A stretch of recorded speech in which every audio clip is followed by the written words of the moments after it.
right, everybody. Welcome to the second day of BitBlockBoom. We're live streaming currently from the Swan Bitcoin channel and from the BitBlockBoom channel. We're currently also streaming on Twitter Spaces, on the Swan account, on the Simply account, and the BitBlockBoom account. I'm here with Bitcoiners always get uncomfortable when I say this, but to me, he's a legend. Pete Russo of Bitcoin Magazine. How you doing, man? I'm doing great, man. I'm riled up. I got some morning energy. We're here to talk about Bitcoin. Hundreds of people here in Austin. I'm having a good time. Yeah, man. Dude, I was blown away by the conversation we were having before stream. Oh, you're going to put me on spot. Dude, I mean, the concept of the, because you've been here a while, bro. Yeah. Right? The concept of the Unfortunately, cycles. yeah. You can tell I'm poor because I'm still around. That's the cycles and how that creates a new generation of Bitcoiners, so to speak. That was a really fascinating concept. Yeah. I guess, I've only been around 2 cycles myself in class of 2016. Hey, there haven't been that many cycles. So I guess I'm not zoomed out enough, but I am getting jaded enough. Oh, that's good. Where that's the first sign. Yeah, we can work with that. We can work with it. So anyways. Yeah, so my presentation, 1040, if you're staying on the stream, it's just going to be about the history of Bitcoin and really, just these kind of cycles that we've seen, right? I think everybody believes that there are Bitcoin price cycles, right? Everybody's getting ready for 2025 bull market, I hope. But really the thesis of this is that we actually have cultural cycles in Bitcoin and that these cultural cycles exist to help us better understand Bitcoin. So I'll sort of go through, this really is a synergy of a couple aspects of my work. The first is the history, but also defining Bitcoin maximalism, right? What do we think Bitcoin is? Why do we think Bitcoin's the best cryptocurrency? And then what do we know about it? And the question I think I posed at the end is like, do we have more to learn about Bitcoin? I think Bitcoin is a never-ending. I mean, they don't call it the rabbit hole for no reason, right? I think anyone who says that they figured it out, I highly doubt that they. I highly doubt that statement. Well, it's, do we know everything about Bitcoin, right? So if you look at the chart of how much longer we'll be issuing Bitcoin in blocks, right? It's going to go on for a long time. So the question is, within the arc of history, are we at a time where do we understand everything about it? Can you confidently say that we understand everything about Bitcoin? And I'll give you just one example. We know that the subsidy of Bitcoin is going to run out. There are some people who think that's not a problem. There are some people who think that it could be a problem. But this is just an example of, we don't know. There are unknowns out there in the deep, and I hope that as a culture we can continue to kind of ask these questions, right? I just don't think we know everything about Bitcoin.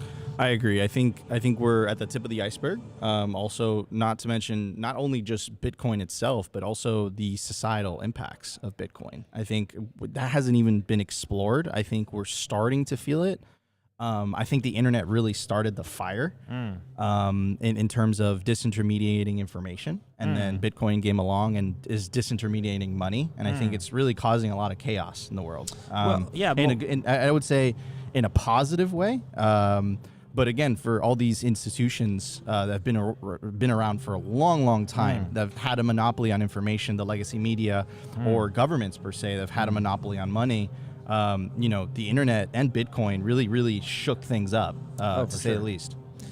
Yeah, I think I would comment on that and just say, we might not have seen the limit of Bitcoin's disruption, right? And Bitcoin is just different things to different people, right? I think that we used the example earlier of, there were plenty of people who use Bitcoin to do things that we don't like, that will continue to do those things, and they'll have a different relationship to Bitcoin, right? There are some people in the world who use Bitcoin out of necessity, right? Yeah. They don't come here for the culture. They don't come here because their, political leaders are saying things that they don't like. They need to hold money now. They need to get across a border. They have a utilitarian need, and to them, Bitcoin is a tool.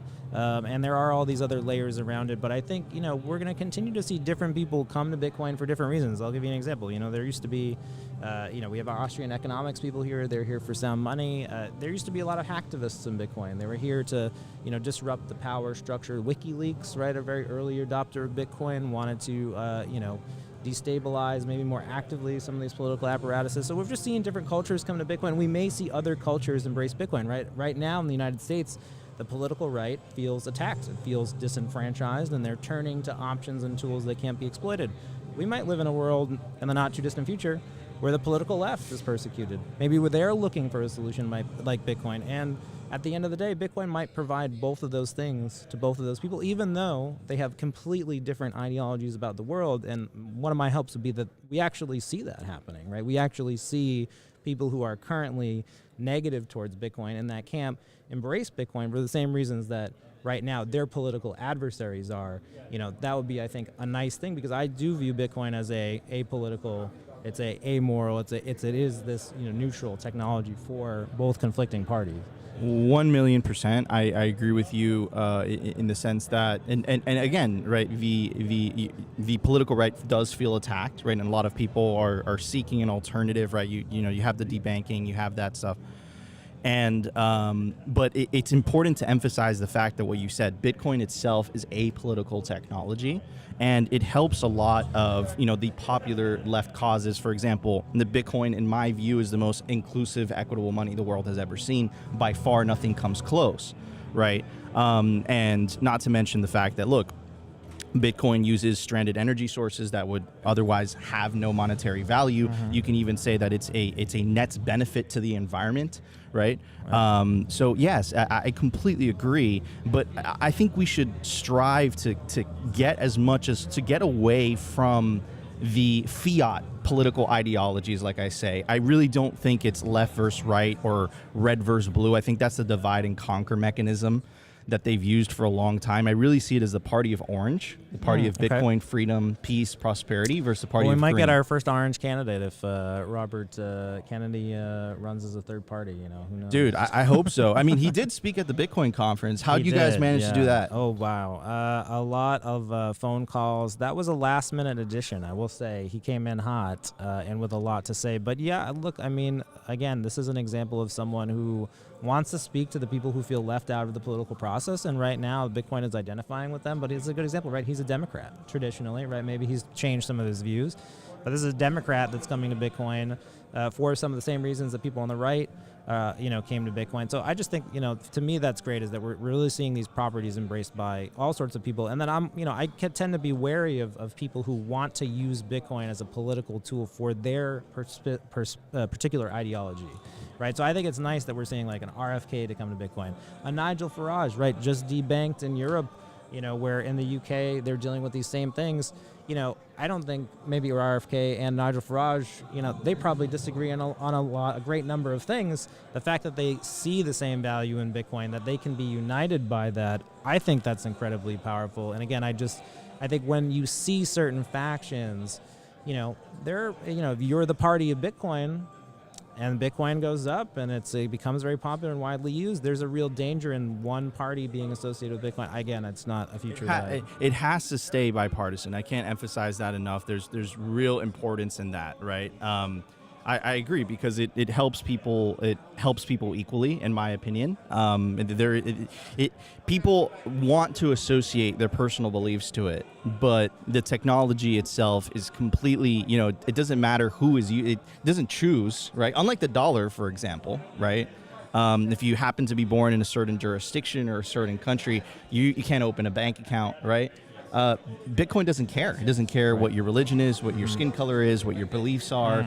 Anyone could download a Bitcoin wallet, and for the first time in human history, you could say that Bitcoin enables them to connect with the global financial system in a way. Oh yeah, and I think Bitcoin is different things to different people, right? I mean, we in the global West and we have a different relationship towards Bitcoin than, again, someone who is in an emerging market and they're using it for a completely different reason. Like right now, it's like I use Bitcoin. I'm not using Bitcoin because I need every day. I'm prevented from making financial transactions. That's not a reality of my life. But there are people who that is their life. For me, it's a savings vehicle, right? For me, it's to improve the future for my children, to improve the future for myself. Because again, I was economically penalized for non-adoption, right? I was in early, but I wasn't a believer. I was more of a trying to be objective. I was attempting to come here to understand Bitcoin from a neutral perspective, and so my adoption path was different, right? I think people are going to have a lot of paths to Bitcoin. 100%, guys. We're about to start on the stage, so I'm going to pass it back on over there. Welcome to day 2 of the BitBlockBoom conference.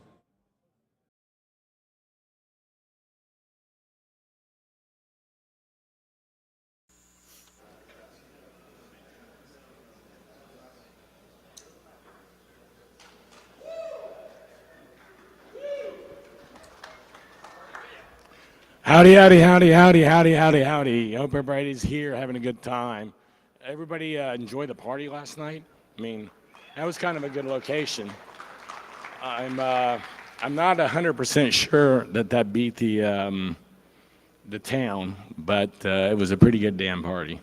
And I had a good time, and I don't know if anyone else has lost their voice like I have. I think when you're the MC, you're not supposed to do that. I'm waiting for my slide to come up, so I'm just burning up time here. That's okay. But, you know, I always like to say that I appreciate everybody coming to BitBlockBoom because, you know, we have a lot of people do a lot of things here to volunteer to help, and I really appreciate that. But if no one showed up, we wouldn't have much of a conference. So while I'm still in the burning up mode, is everybody coming to casino night tonight?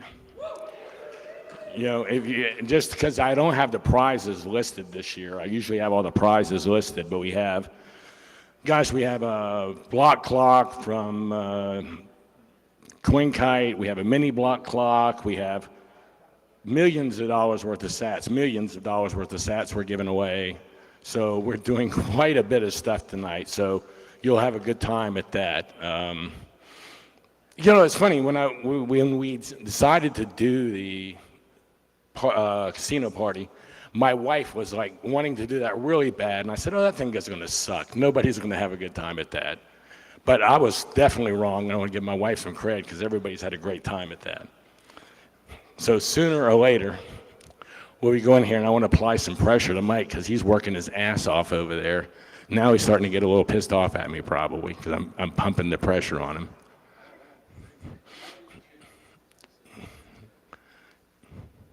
Well, I'm sorry for the delay, guys.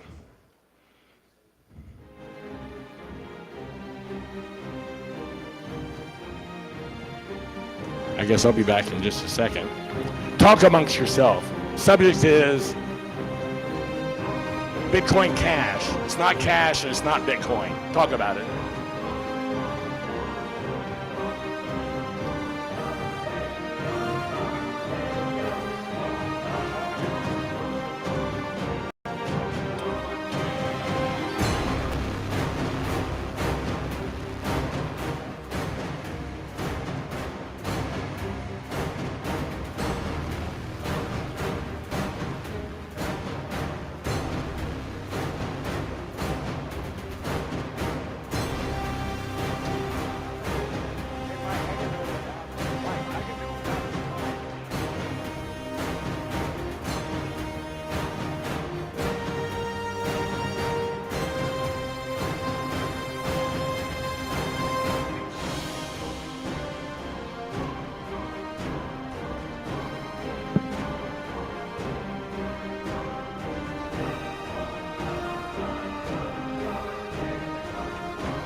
Guys, we are having some technical issues. We'll be right back. It wouldn't be the BitBlockBoom if we didn't have a little snag in here, but it looks like they're dealing with it. How you doing, Opti? Honestly, guys, I had almost a little too much fun last night because every time you hang out with Bitcoiners at conferences, it's like a family reunion. And there's a lot of love, man. Nico went to bed early because he's so old and worn out. But we had an 8-hour stream, and we did a Simply Bitcoin show. Yesterday was hectic, but hey, it was worth it. But yeah, I had to go out and hang out with friends. It was good to see a few of. I would consider some of my best friends. I don't get to see them every single day, but it was a lot of love. There's a lot of love at these conferences. It feels real good to hang out with friends. We met at one of these. We roomed together. What was that? Was that 2020? Was that the Forbidden Conference? That was a Forbidden Conference. That was the initiation of LobbyCon. Yes. That's why this is the longest running conference in the world is because they didn't shut down. They didn't shut down for the pandemic. They couldn't shut it down in 2020. Let's go, guys. Well, I hope you guys are doing good. I hope you're enjoying this. And as you guys can see, I think I'm already on third cup of coffee, so we're gonna keep this going. I think we have another 8-hour shift in us, but actually, Nico, you have the program list, right? Let's run down the day for everyone. What are they in for today? What are we going to be hearing? I saw some of the speaker lists. It's going to be lit. We have some crazy speakers today. We have Natalie Burnell. We have a panel with Mark Moss, James Lavish, Preston Pish, Parker Lewis. At the end of the day, he's going to be doing the closing panel. Also, we have Pete Ruzzo. We have Mark Moss. We have Max and Stacy. We have Turda Meester, and then a couple introductions, of course. Natalie's going to be introducing some people. I'm going to be doing an introduction. It'll be my first initiation of BitBlockBoom, so it'll be really exciting. We have the legendary one and only Bobo. Jimmy Song's going up at 9:50. He just released his new book, by the way. Absolutely, really, really cool. So yeah, man, it's going to be a hell of a lineup. All right, guys, we're going to transition back to the main stage. Glitches, stuff happens here. But I do want to thank everybody for your patience and thank you for coming. I just wanted to go over a few photos I got from the event the other night, and it looks like I'm down again. There you go, BitBlockBoom Town. I hope everybody had a great time at BitBlockBoom Town. As far as I know, I'm the only conference that's ever rented a town, even though it's a small town. Maybe technically it wasn't a town, but I'm going with the town because it sounds pretty damn cool. So BitBlockBoom Town, that was great. And I don't know if you know this or not. I told a few people, if you've ever watched Walking Dead, season 7, this town is the town the survivors live in. So it's in a lot of TV shows and some Westerns, but it's definitely season 7 of Walking Dead. You were where the dead walked. I haven't watched the episode, so that is the survivor town. And who would have thought Nerf guns could bring such entertainment? We had I think this guy must have been one of the good guys, and normally in your Western movie, you have a bad guy. But I know Uncle, and he's not a bad guy, so I wanted to make sure everybody was aware of that. Uncle's a really great guy. And then, we wanted to go down to the basics and axe throwing.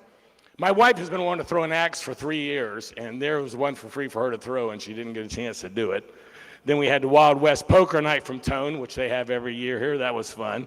And then last night, I thought that was great. Hey, I do want to give some cred to Signs from Scrap Bitcoin, and I know I'm saying his name wrong, but he's got a booth at the end. He made these giant bees for us and brought them on a trailer, I think from California. I mean, that's incredible. I think it's Bitcoin Signs from Scrap. But anyway, at his table at the end, he is giving away tons of stuff. I think people just walk by and think maybe he's selling it, but he brought so many signs, so many bees, letter B's, HODLs. I mean, everybody needs to go by and get some of this. It's free. I mean, unless you can't get it in your suitcase, which I'm sure he has every size. Yeah, for sure. I want to thank all the volunteers up at the front desk. They've done a great job this year. And I do want to make sure, now this is Fractal Encrypt's newest piece of art, which is fantastic. But Scarce City has a whole thing back there that's on auctions. So please make sure and check that out. And I want to thank Toshi for making this, by the way. I've shown it a lot, but I hadn't thanked Toshimoto. Now, Unchained, I want to thank, once again, they've been my platinum sponsor for 4 years now. I use Unchained personally. I'm a big believer in Unchained, and I like all the people there. But I do want to make sure you know, they have these cards there. I laid them on the tables. You should go by their room 602 over here. I mean, it's really crazy, all the stuff they brought in there. It's right around the corner, first room. But go check out that room and enter this contest. They're going to do the drawing this afternoon at 2 o'clock. And they have some great prizes on it. Please check those out. And I also want to make sure everybody knows about Voltage, our second year for our gold sponsor. Now, we showed this video yesterday, and our audio wasn't quite that well. So I'm hoping we have our audio ready to go on this, because I thought this was really funny. Hey, it's Bob from Voltage Pizza, and today I'm excited to share we're opening a second location. That's right. You guys have loved the raspberry pies so much that we're taking it further. We now have handmade nodes in 2 minutes. And the key ingredient to our success is the liquidity. You can't have good pizza dough without water. And we've got the flow you need. Anytime you want a pizza, bam, you got it in 2 minutes. And we've got just-in-time liquidity, meaning we've got the best water tap in the world. We can make dough the minute we need it with no issues. Business has been surging. We've been running the numbers, looking at the data and analytics, and the demand is at an all-time high, and we're excited to provide it for you.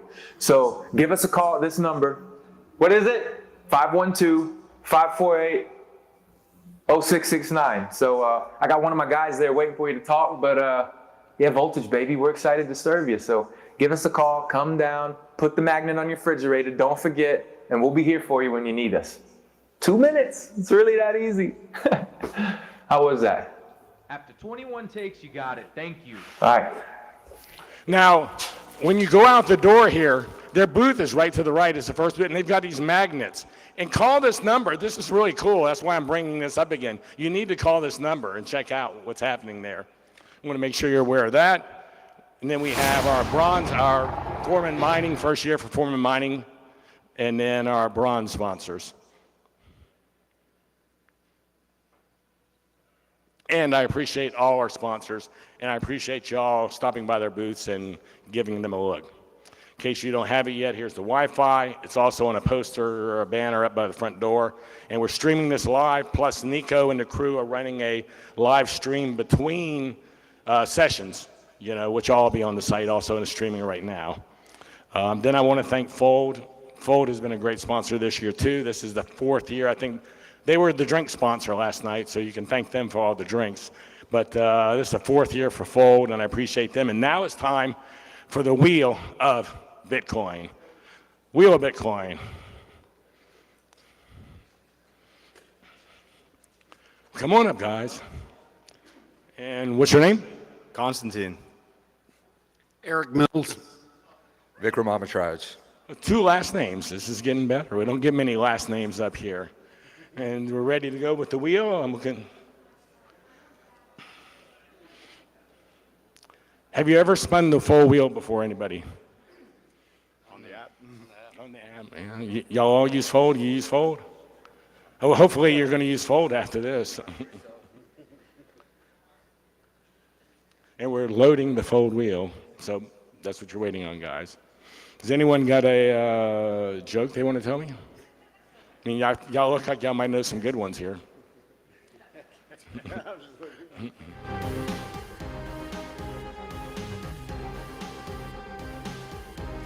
Things will get better, guys, I promise. It was really smooth yesterday. I think I was told that some little kid got behind here and started switching wires into the computers. We're just having to figure it out because we're not as little as they were.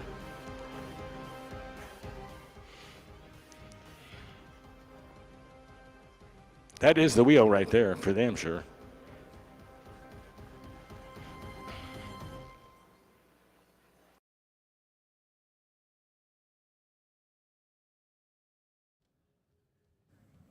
All right, guys, we will be right back.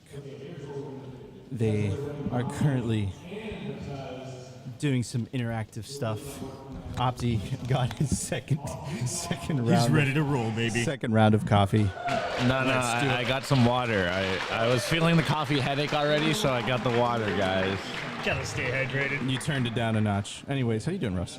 Dude, I'm doing great. Super hyped. We got Drew about to take the stage. A little technical difficulty getting started today, but we are about to get rolling.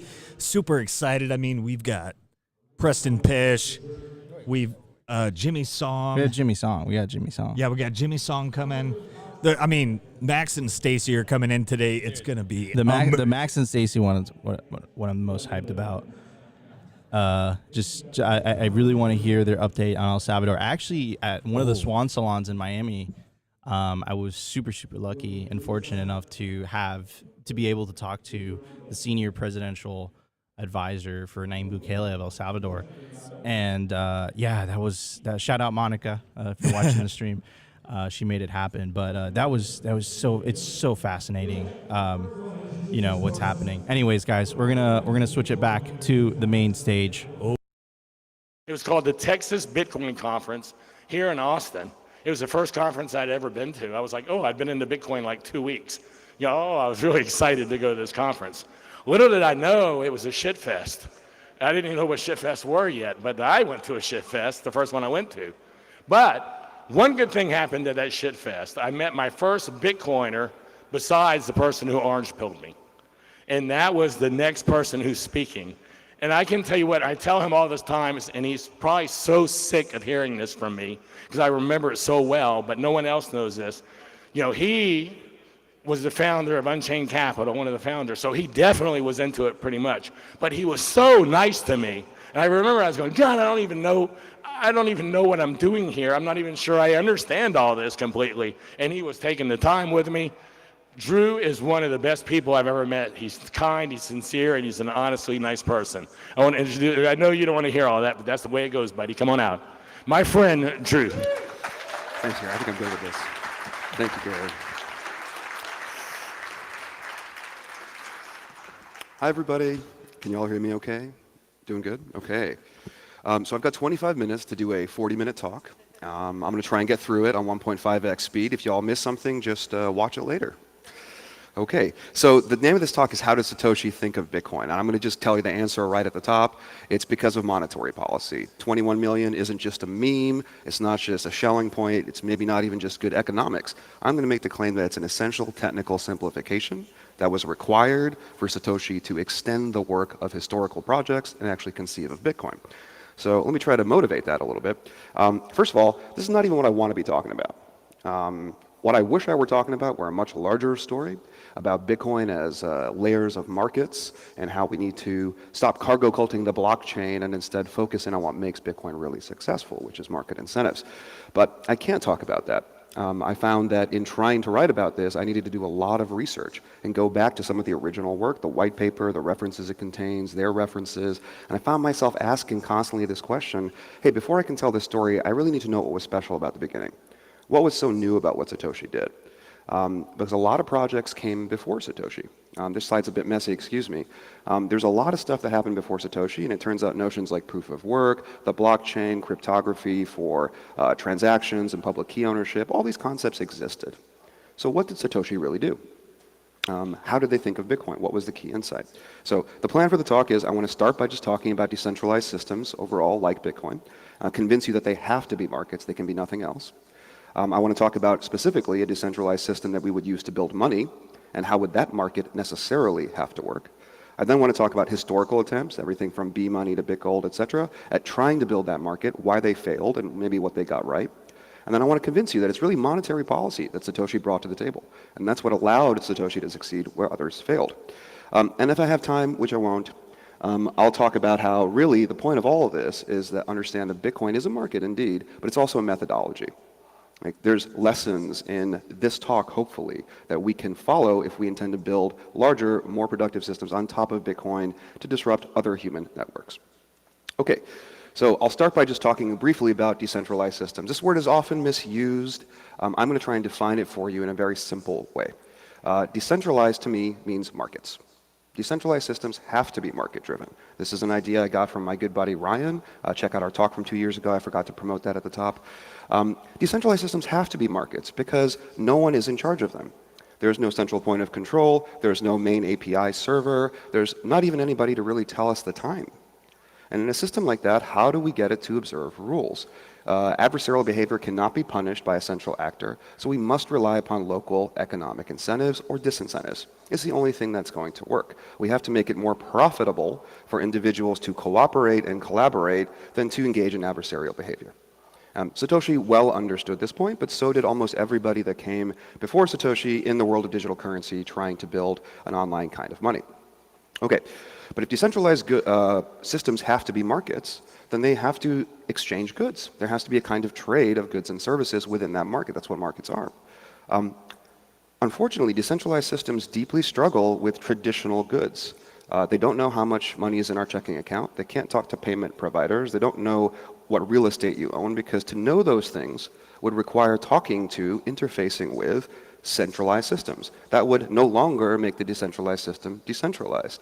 And so, in a sense, every form of asset or wealth that existed prior to Bitcoin is illegible. Can't even be talked about, can't even be pointed at within a decentralized system. If we are going to build powerful decentralized systems, and if they must be markets, then there must be new decentralized goods, things that are legible directly within those systems. And historically, the very first such good that was conceived of was proof of work. A lot of people understand proof of work in this audience, I'm certain, but allow me to try to talk about it in simple terms.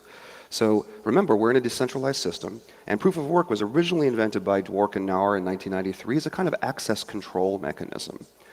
So there's a shared resource. They were often thinking about an email server, and I want this shared resource to have some metered, throttled usage, so I want to sell tickets to use the shared resource. But hey, I'm in a decentralized system. I can't use money. So you can't buy these tickets with money. You have to use something else. Let's use work. All right, so this is a little funny picture of, I think it's a Russian subway station, where instead of buying a ticket with rubles or whatever, you can just do some squats. Okay, that's kind of funny, gives you an idea of how it might work, but obviously these are online systems. We're not going to be doing physical exercise in order to purchase these tickets. We have to do some kind of online digital equivalent of work. So Dworkin-Nauer suggests doing some math. Like they actually propose square roots. I've given a small example here of a factoring problem. It's hard to factor numbers, but it's easy to multiply them. So this is a kind of work that we can do in a digital system.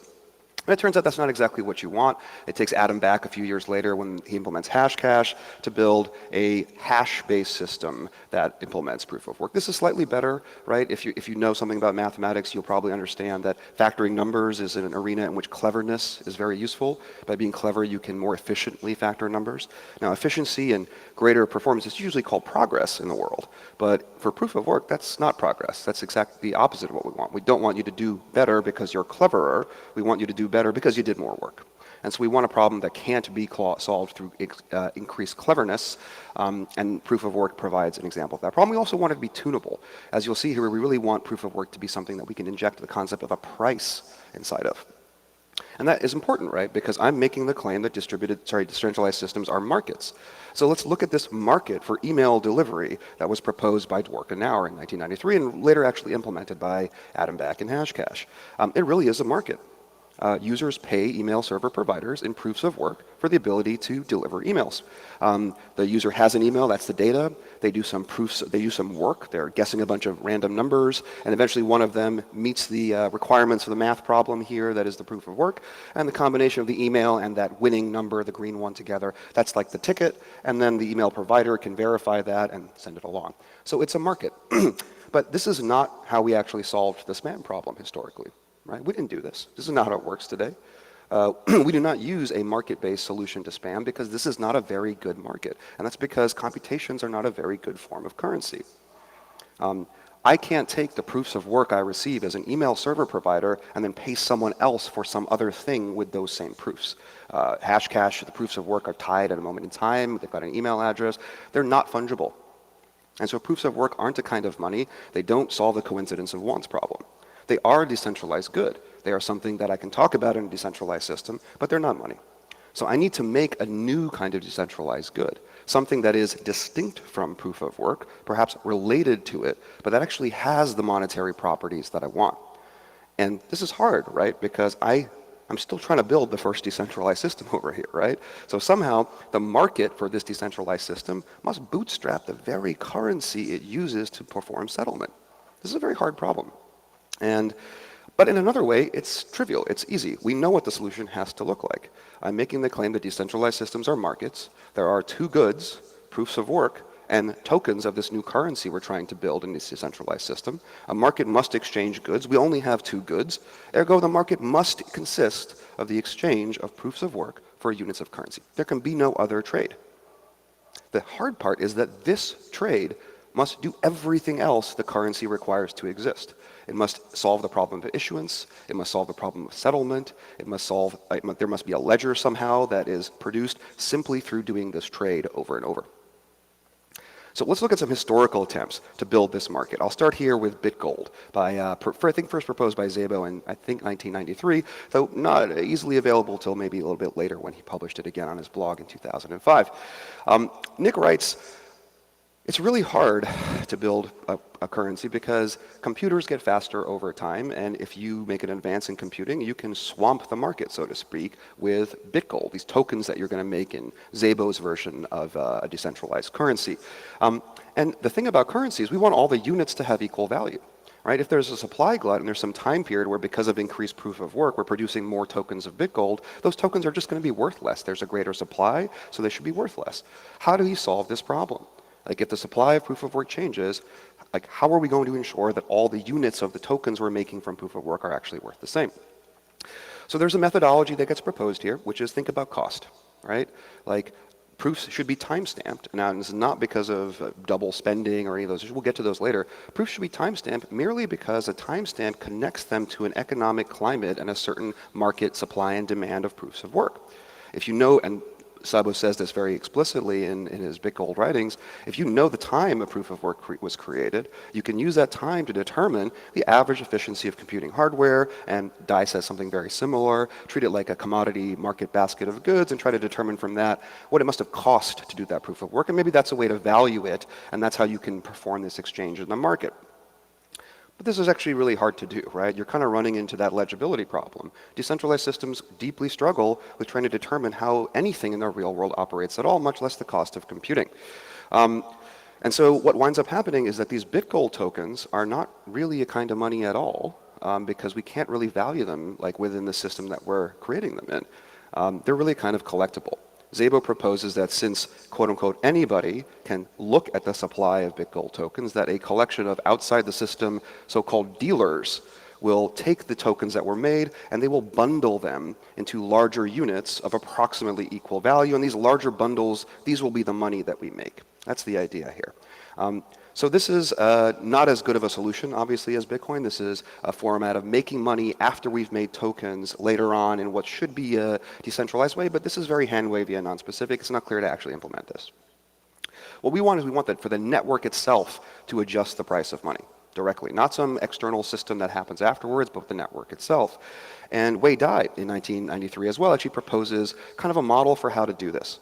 And I want to be clear that now I'm switching to B-Money, and in B-Money, Dai's already proposed the concept of using a blockchain, like that's already out there. Every participant should have a full history of all the transactions in the system. Those ideas are already present. Dai's talking now specifically about, hey, I think I know how to solve this, how do you value the computations problem, and I'm going to do it with an auction.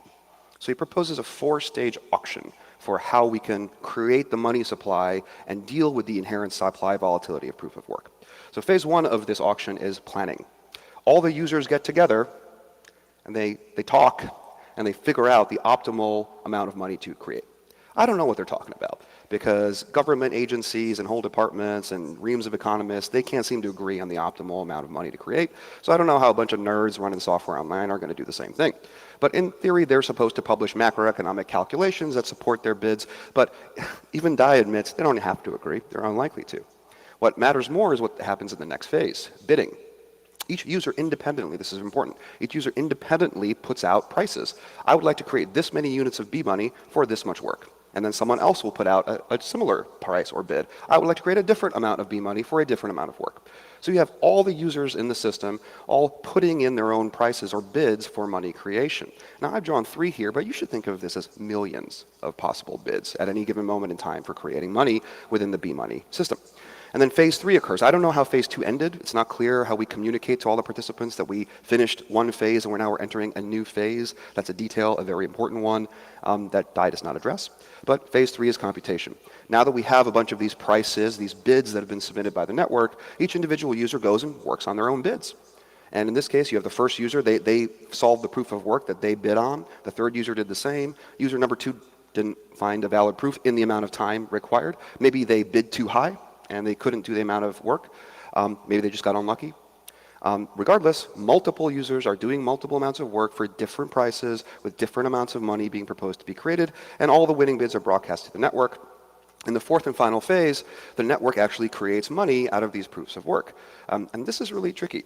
The network demands that each user take the highest bids that actually had proof of work, and then use those to define the creation of money and credit it to the account of the miner, if you like, who did the work. But this is a subtly very difficult thing to do. A decentralized system struggles with the concept of highest, because highest means we've taken a bunch of things and we've put them together in one place, and then we can sort them, and we can determine which ones are the highest. It requires us to have knowledge of all the elements of the set before we can determine its highest member. That's really, really hard. And not only that, but for many reasons that I've tried to highlight, this system never works. For example, what if multiple users provide these multiple proofs of work and then different users get different bids that they see, right? Just because of the internet and variance and so on. Now, different users will have created different numbers of tokens. There's no mechanism that DAI suggests for how to fix this problem, right? Okay, so let's answer the question. How did Satoshi think of Bitcoin? So we all know that one of Satoshi's premier, most important, #1 goals in launching Bitcoin was stopping inflation and stopping the dilution of the money supply. This is one of my, I think probably everybody's favorite quotes from Satoshi, like full of breaches of that trust, right? So for Satoshi, monetary goals were deeply important. And I want to highlight how new this is in the history of digital money. In BitGold, anybody can create BitGold by just doing proof of work. There's no monetary policy. There's no finite supply. The dealers will value large amounts of BitGold, times when there were large amounts of BitGold created, just less. And in B-money, there's similarly no limit. In fact, the users are supposed to, through their macroeconomic calculations and planning and bidding, figure out what is the optimal increase of money at any given moment of time. It can go on forever. For Satoshi, of course, the optimal increase in the money supply is eventually 0. This goal is fundamentally incompatible with granting users the freedom to create money. So Satoshi eliminated that freedom. It's the simplest decision.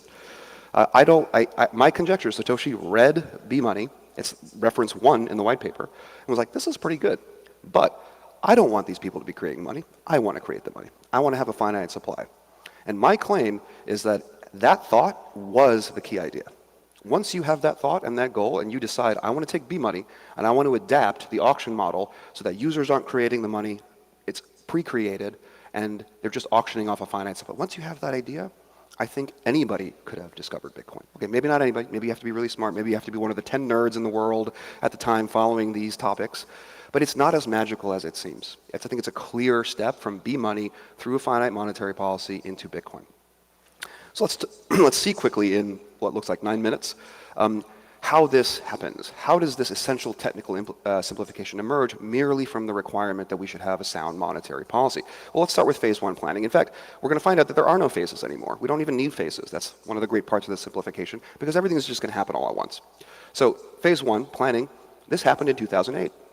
Satoshi decided the monetary policy, and we all endorse it by running the software. That's it. There is no argument to be had between users. There's no multiple bids. It's done. Let's move on to phase, quote-unquote, phase 2, bidding. This, I think, is the most important part of the simplification almost. In B-money, many millions of users are providing separate bids all the time, and the system somehow has to track all of those things and make choices like which ones are highest. Satoshi simplifies this. There's only one monetary policy, so there's only one bid. The entire network makes a deterministic calculation, which then results in a consensus price. And if you run a Bitcoin node, go ahead and run these 2 API calls. That's what you're really doing. You're participating in the deterministic calculation of the current market price for proof of work as offered by the entire network to the community of global miners. There's only one bid. Oftentimes, eliminating freedom reduces scope, and the reduction in scope allows something that could never have existed to actually be birthed. Let's talk about computation.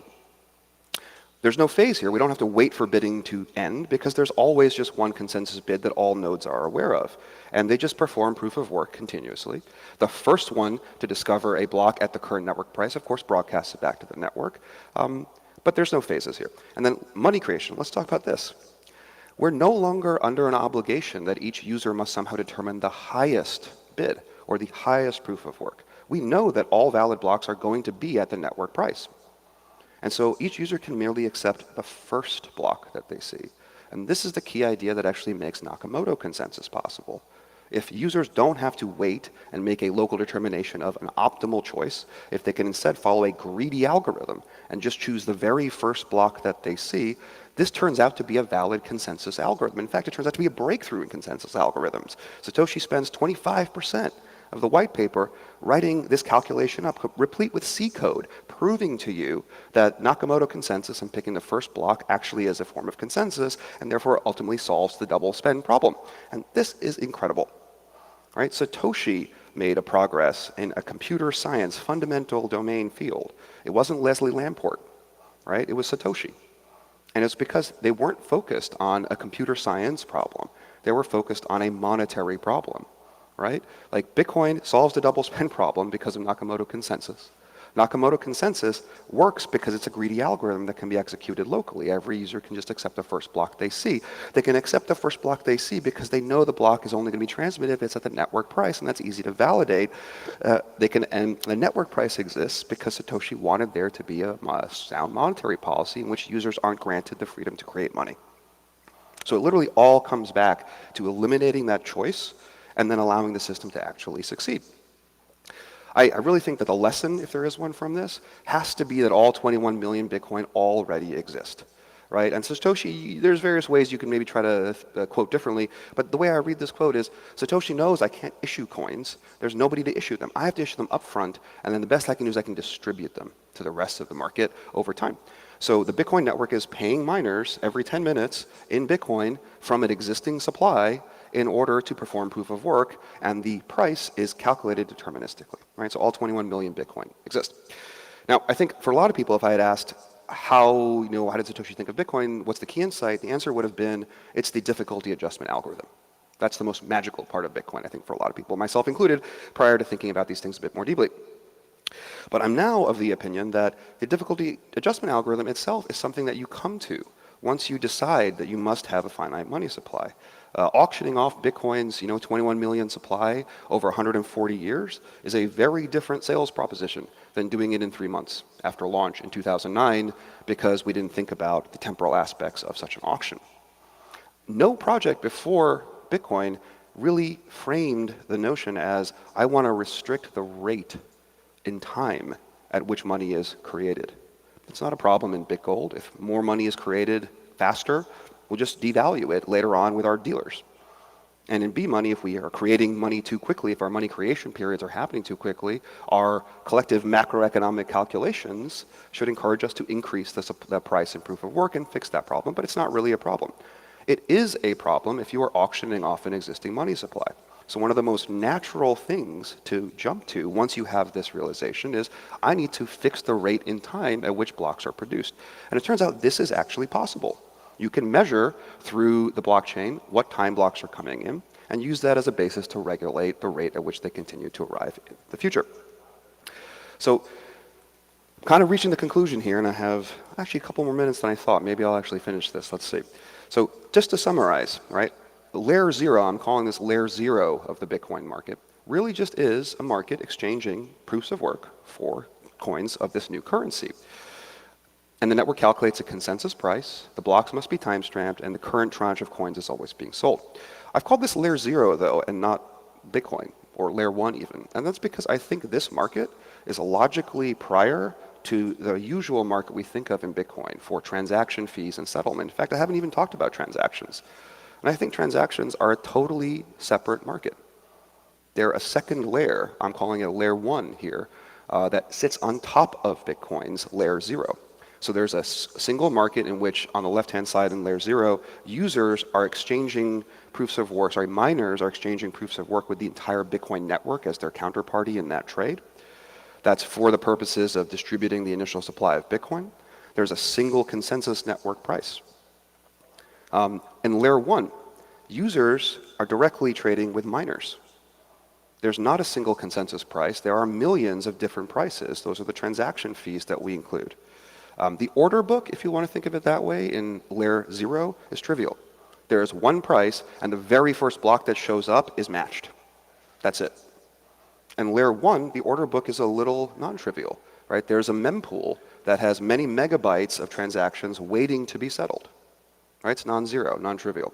Of course, the settlement of transactions in layer 1 relies upon the existence of layer 0. The fact that blocks are in Nakamoto consensus, that they are time ordered, means that it solves the double spend problem. So layer 1 needs layer 0 to exist. But layer 0 doesn't really need layer 1 in some way. Anytime a miner mines a block with 0 transaction in it, they're engaging in a layer 0 trade, not a layer 1 trade. Oftentimes it happens together, but they can be separate. Of course, these markets are also tightly coupled, right? One of the cool things is that layer 1 works because layer 0 exists. Transactions are settled when they're put into the blockchain, right? So layer 1 needs layer 0 to exist. And to make sure that that connection is as secure as it needs to be, Layer 0 winds up needing to understand the semantics of transactions in layer 1. The entire script language, for example, it only exists to enable us to write more complicated transactions in layer 1. Script is not necessary at layer 0. All we're doing at layer 0 is just giving Bitcoin to the miner that won the block. That's it. There's no more complexity than that. Now, of course, a network that does not allow its users to trade the coins that they've earned through mining wouldn't be a very useful network. So layer 1 has to exist just to increase the value of layer 0. And I think this is really the pattern that I want us to emphasize, like going forward with Bitcoin, that it's a system of layers of markets, and the lower layers provide functionality and solve problems for the higher layers. The higher layers add value to those lower layers and actually make them more interesting long term. So as we think about how Bitcoin grows, the plan is to build more and more and more markets so we can solve more and more problems, but yet do it in such a way that we're creating the right layering and the right sense of coupling between these various systems. So maybe next time I can give you guys that talk. Thank you.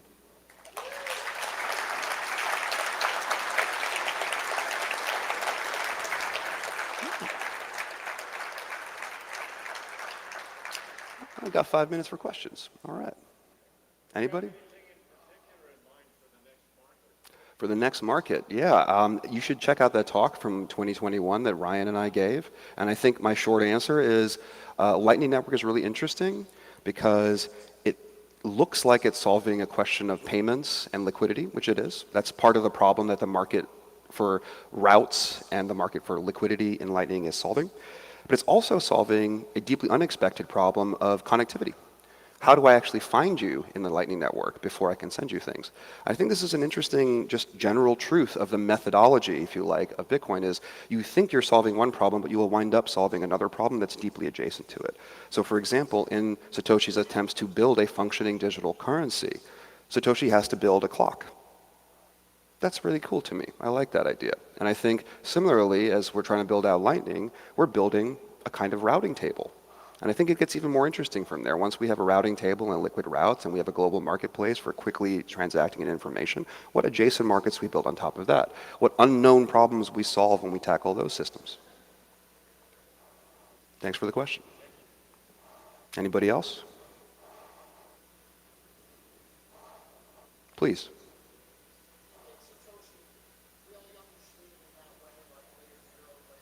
Yeah, that's what he told me. Yeah. No, I don't know, and I think something I was worried. Yeah, I don't know. The question is, did Satoshi really think of Bitcoin that way? Are you bullshitting us? And I don't know, man. I don't know. I think I didn't put it into this talk, but I think one of the coolest things I like is I'm originally a physicist, and I think there's some deep parallels between Bitcoin and relativity. They both are scary, cool, new, revolutionary projects. They're both concerned with local measurements and global consensus. They both employ maximization principles. They're both dangerous, but Bitcoin is obviously dangerous, whereas I think relativity is like not so obviously dangerous. It took us decades after Einstein to actually figure out we can make bombs with this stuff, whereas the white paper comes out, it is a bomb, right? It is a targeted assault against the existing systems of the world. And as a result, Einstein is a, well, public intellectual. Satoshi is a ghost. So we have many decades of of Einstein writing about how Einstein came up with Bitcoin. How Einstein came up with relativity. He explains, this is how I thought of it. I had this vision, I read this article that prompted this next thought, and then a year later I had figured it out. We never got that from Satoshi. And I think from a history of science perspective, I feel a little bit impoverished. It's the way that you thought of something is often different than the way you will explain it to people later, but both are useful. Satoshi spent a lot of time describing why Bitcoin is valuable, what we can do with it, et cetera, but didn't write too much about what was I doing in 2006 to think of Bitcoin. And so these are my attempts to try to reconstruct that thought and frankly make it seem, one, a little bit less magical. Like, yes, Satoshi's a genius, I totally agree, but many of us can, if we had followed the same path as Satoshi might have, if we had been studying the same things, if we cared about the same issues, if we applied the same new goal to an existing project, one of us might have been Satoshi. Hard to say. Please. Do I think proof of work causes black holes in the universe? I don't know. I sometimes think that the purpose of life is to make black holes, so let's hope so. Yes?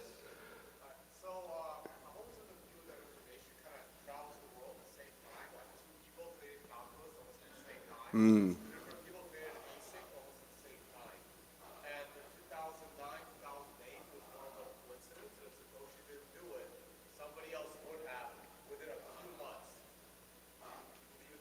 I fundamentally do believe in that, yes. I think the great man theory of history is just bogus. Big advances happen because the world is ready for them, because there's enough proximate thought that has occurred that's waiting there for people to discover, and you're right about calculus or any number of other advances. And yeah, I believe that. If Satoshi hadn't done it, someone else would have. The pieces were in place. One more question.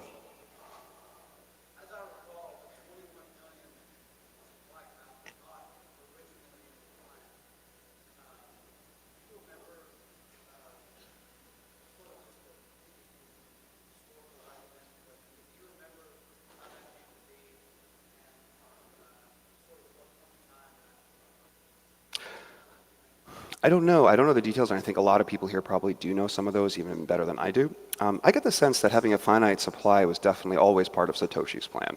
What that exact number was, don't know. And I think it probably doesn't actually matter, as we all can sort of rationalize. What matters is that it is finite, and in particular, for the purposes of my talk today, that it is predetermined. That's the most important part.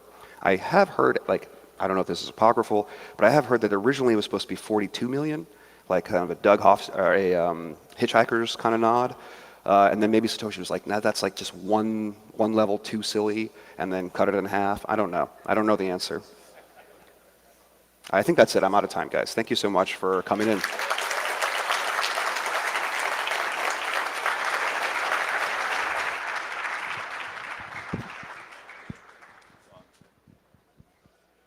All right.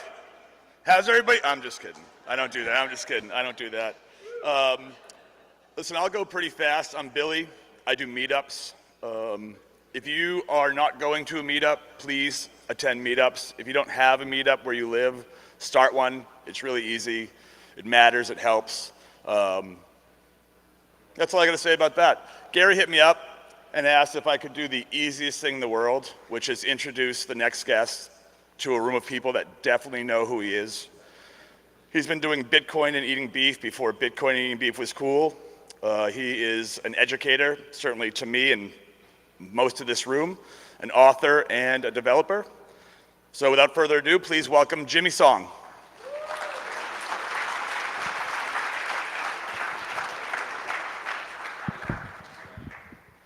Is being cheapened. The very fabric of society is deteriorating. Everything that once held value is declining, and the culprit is fiat money. Fiat money may be unfamiliar to you, but its effects are not.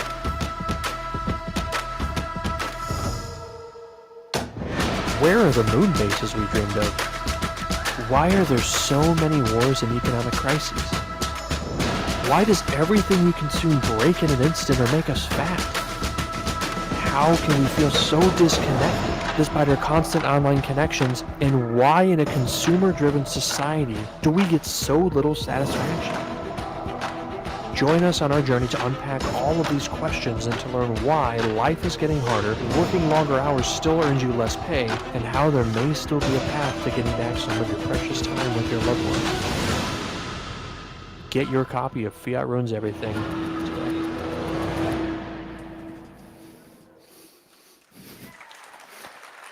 All right.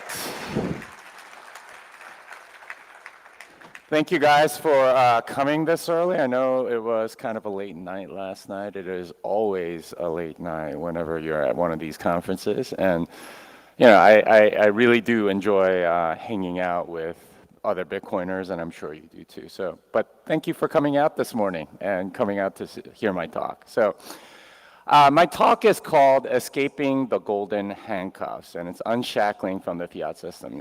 The video you just saw is a book trailer made by JD about the book I just wrote, Fiat Ruins Everything.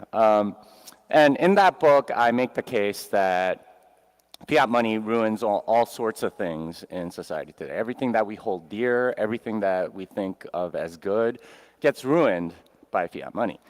But I wanted to focus this talk on what to do about it, right? Because you know that a lot of stuff is broken. You know that so many things are kind of messed up. And in a sense, the incentives are just so horribly aligned.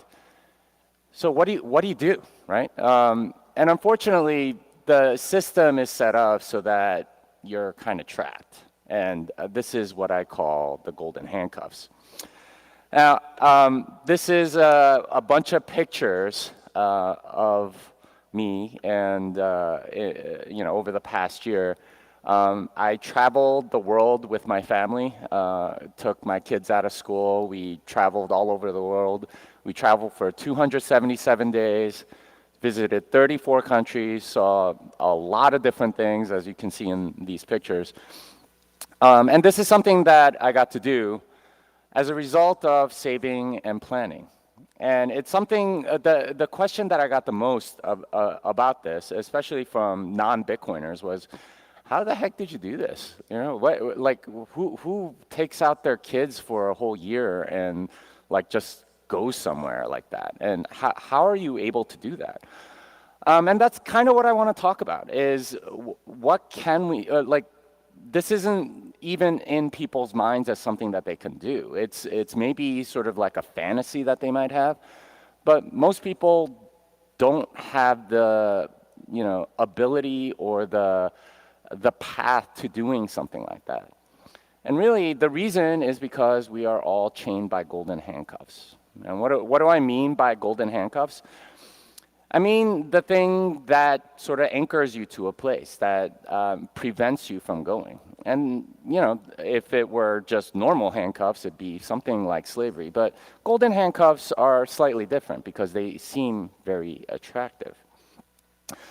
And it's a lot like the song Hotel California. And if you're familiar with the song from the Eagles from the 70s, it's about the California lifestyle, right? You can check in anytime you like, but you can never leave.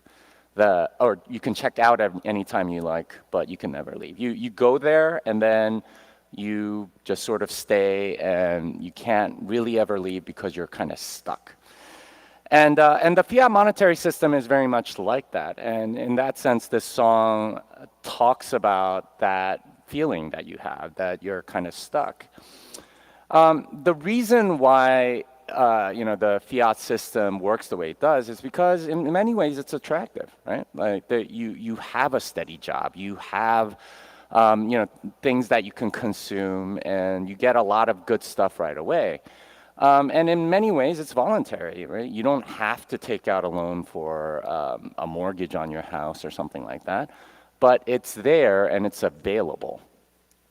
But inevitably it leads to some form of debasement, right? The job itself that you might have, or the communities that you're a part of, or the systems that you're a part of, they degrade over time.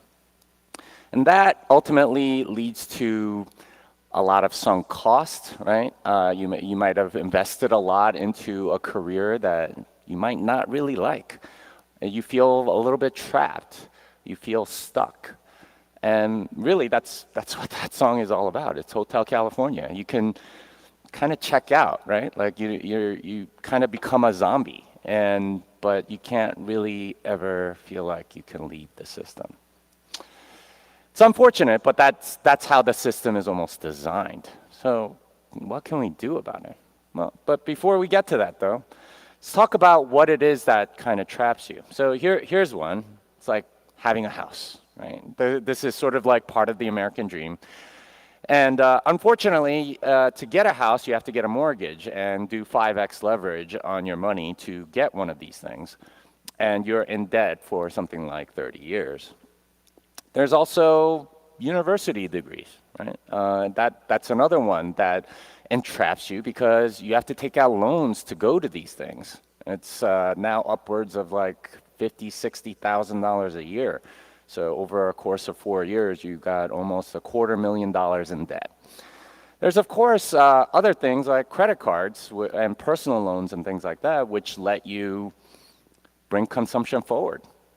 Essentially, all of these things are bringing consumption forward. So what happens when you bring consumption forward is that you have to pay all of that off over time. And ultimately, you end up working like crazy to pay off all of this consumption that you already did. This is Hotel California. This is how you get trapped. These are the golden handcuffs. You get stuff early, and then you have to keep paying it off. And those aren't the debt itself is a major mechanism in sort of trapping you in the fiat system. And that access to debt is how you're kind of stuck, right? But that's not the only one. There's other stuff like healthcare and retirement. These are sort of like future promises of things, or sort of things that you need in the, that they make seem like a necessity to live or something, right? You need healthcare, you need retirement, you need all of these things. But even stuff like career and status, there's a lot of status attached to a lot of these jobs and careers and things like that, which kind of get you stuck, right? If you're halfway up the partner track and then you suddenly quit, you've just wasted a whole bunch of time. And the status that you get from some of these jobs, particularly certain rent-seeking jobs, it tends to be very addicting because people give you a lot of respect, right? And people say good things about you, and you feel like part of society. And if you do something else, there's a social ostracization involved. And many of you may know this just by being in Bitcoin. It's like, okay, a lot of people kind of look at you weird when you tell them that you're involved in Bitcoin in some way. These are the mechanisms. This is Tae-Young Ho. And I want to talk about him about this because I had the privilege of talking to him for a few hours at the Oslo Freedom Forum back in 2019. He is the highest ranking North Korean defector. And I learned a lot from this guy. And what he said during that conversation really struck me because he was explaining what happened in North Korea. This is in the 50s and 60s when he was sort of consolidating power. The Soviets had essentially installed Kim Il-sung as the leader of North Korea. But he still needed to win the people over and consolidate power to become the authoritarian state that they are today. So how did he do it? And Tae-Young Ho told me exactly what happened. He started giving stuff away for free. So he said, all right, at first it was, okay, healthcare, we're going to give you that for free. Housing, we're going to give you that for free. A job, everyone's going to have a job. And people ate it up. They're like, oh yeah, I want healthcare. I want a house. I want free stuff. But there were strings attached with all of that stuff, right? There's always a cost to these things. And what he said essentially was that there is something beautiful about a market process and something very corrupting about getting stuff for free. Because when people claim that something is for free, it's not really free. You're just paying with something other than money. There's a sacredness to a market transaction where you're paying for something and both people are obligated to provide for the other person. And that means that you're kind of connected in a way. But if you're getting something for free, then you're sort of paying in other ways that you're not entirely aware of. And these costs include stuff like compliance, right? I remember during the pandemic, I saw a tweet from somebody that was on the left that said something like, hey, if you don't get a vaccine, then you should be denied emergency room services. This is where free stuff goes. You always pay with some level of compliance. And when you pay with compliance, well, ultimately this affects your values and beliefs. because you're going to have to comply in a certain way. Your actions end up kind of changing what you value, what you believe. And that's where it leads to authoritarian rule, because in a sense, if you're getting something for free and you're dependent on them giving you something for free, then you end up submitting to whatever it is that they want you to do. And ultimately, this sort of leads to a weird Stockholm syndrome where you end up loving something not because you believe that it's good, but because you are sort of propagandized into it, right? Like you comply so often that you end up thinking that this is good just because that's the way it's been. And unfortunately, most of society today is kind of in this weird Stockholm syndrome with respect to fiat money and government intervention. That's the cost of all of this stuff. That's how the fiat system entraps you. So how do we break free? How do we get out of this stuff? Well, I have some thoughts on that. Escaping from the fiat system and sort of breaking free from our chains requires a few things. First, save and get out of debt. Because debt is bringing consumption forward. Debt is slavery. And getting out of debt and saving is the way to freedom. You're going to need to save because this is the way in which you grow out of the dependence of the fiat system. And if you're not saving, and it used to be that if you did try to save, it was going to be very difficult. It was going to be a full-time job because you had to manage your investments. You had to manage whatever savings vehicle that you happen to choose. But now a better form of saving is here. We have Bitcoin. You can put money in Bitcoin. You don't have to think so much about it. You don't have to work a job to keep your money. Instead, you can just keep it in Bitcoin. That's a major tool. Second, pay for value, right? Be suspicious of everything that is given to you for free, because in some way they are going to corrupt you. And paying for value is a critical part of this market transaction because both people are obligated once you pay. When you're paying somebody for some good or service, they have some obligation to you to make sure that you get something good. And that's critical because if you're getting something for free, they don't care about you, right? Do you think Facebook cares about you? Right? Do you think X or Twitter or whatever the hell that thing is cares about you? Or TikTok or Instagram or any of these things that you supposedly get for free? They don't care. They cancel you whenever they feel like it, or whenever it's inconvenient, or whenever you're unprofitable, because of course you're the product. So pay. Pay for the things, right? And this is what's beautiful about decentralized protocols, because you're going to have to run your own server somewhere. You're going to have to custody your own key somewhere. This is where paying for value is very useful. And that means taking personal responsibility. When you get a lot of stuff for free, there's a deep dependence on the provider of that free thing. But when it's decentralized, you get used to taking responsibility over your own stuff. And you need to grow in that in order to escape from the fiat system, because there are all sorts of dependencies that they've put on you. Do you think Americans would be so fat if they didn't have like this crazy healthcare system that sort of protects them and is sort of like a safety net for all kinds of stuff? I would guess not. They'd probably care a lot more about their health if they didn't have the safety net. But once you take personal responsibility over your own health, well, you're going to be a lot more careful. And of course, you need to be looking for opportunities. Looking for opportunities. If you want to escape from the fiat system, particularly your job, most people have a job with a large corporation. Getting out of that is going to be a major step in escaping from the fiat system, because that's the major vector by which they induce dependency. Most people just have a single job, a single customer essentially, and if they cut you off, you're dead. So As a result, you end up adopting the values of the company that you happen to work for. And I know that that was the case for me when I left my last Fiat job.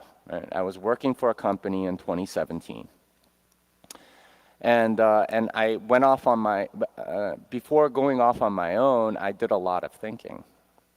And it was really scary, right? Thinking about going and starting my own company and doing my own thing and trying to provide value to, you know, this community and so on. Because I had always been sort of dependent on a company to provide a lot of things for me. But I also knew that there were a lot of costs in that dependency. I had certain beliefs that I didn't realize came from being in a company, right? You always end up defending the company that you work for, even if they're not necessarily doing things that are in alignment with your beliefs. In fact, your beliefs tend to change towards whatever it is that you're dependent on. And we see this phenomenon all the time in altcoins, right? People that are dependent or that are holding their bags tend to defend it. But that scariness of you know, having you know, going off on your own and doing your own thing, you know, that's there because you've never really been free before. And it takes a lot of courage to do that. In fact, it took me an entire month of contemplating whether to do it. It took me a month to get up the gumption to go out and try to do my own thing, to start my own business. But that's the thing that's required to escape. You need to have the will to escape. All right, so what I'm encouraging you here is to go and do your own thing. Be an entrepreneur. Provide a good or service to other people, because this is ultimately how you escape from the fiat system. Provide value to other people directly instead of indirectly through possibly doing something that a company might make some good or service that might be good for somebody. Because honestly, there's so many layers of rent seeking that you end up not feeling like you're contributing very much. So here are some practical tips. First, find something that you're good at. And for me, the easiest way to tell whether or not you have something of value to other people is people keep asking you to go do something, right? Hey, can you organize X, or can you help me do Y, or something like that? Whatever that is, start seeing if that could be turned into a business. Second, get in a community. And I'm kind of preaching to the choir here because obviously you guys are already in a community and here to make connections and so on. But get in a community, right? Because you need other people to make those connections and network so that you have not just customers, but also support in what you're doing. Third, charge money, and hopefully like an unreasonable amount almost. And I can tell you as an entrepreneur that the people that pay the most give you the least problems. The people that pay the least, the cheapskates, they cause the most. And the people chuckling right now probably know this because they've you know, given a discount to somebody or whatever. And it's a little bit counterintuitive, but it makes sense after you think about it. The people that are willing to pay the most, they get the value of whatever it is you're providing very clearly. The people that have to be convinced by dropping the price, they don't get the value, and they have to be convinced that what you're providing them is worthwhile. So of course they're going to cause the most problems. Charge money, and don't be apologizing about it. And finally, don't take on debt. And this unfortunately is prevalent in the fiat monetary system, where a lot of people just want to grow fast, so they take on debt to do it. But that's just making you beholden to the people that hold the debt. And I count VC investment as, in many ways, very similar to debt. Now, I want to finish here with a tale of two cities, right? A tale of two cities. The one on the left is Paris. The one on the right is Brasilia. And there's a big difference between these two cities. Paris is a very organic city. It's a city that sort of grew over a long period of time and wasn't designed by anybody. It was just sort of built up slowly. And, you know, it's obviously one of the biggest tourist destinations around the world. One on the right, Brasilia, was completely a planned city. It's the capital of Brazil. And they decided it's going to be right there, and they designed everything from the top down. Now, I want to ask you, which city would you rather live in? Would you rather live in Paris or Brasilia? Yeah. Which one looks more like a prison, right? This is what happens when you have top-down sort of control. And the fact of the matter is, any fiat system tends towards socialism, tends towards central control, tends towards top-down design, which is honestly not very human, right? It just doesn't look like a place where you want to live. And unfortunately, with the large companies and everything else that's going on in the world today, we are going way more towards the city on the right than the city on the left. And by being entrepreneurs, by creating value, you are creating more Paris and less Brasilia. And that's where I want you guys to go, because ultimately that's what builds civilization rather than crushes it. All right, my new book is called Fiat Ruins Everything. You can go to fiatruinseverything.com to join in the crowdfund. And thank you very much. I'm open for questions.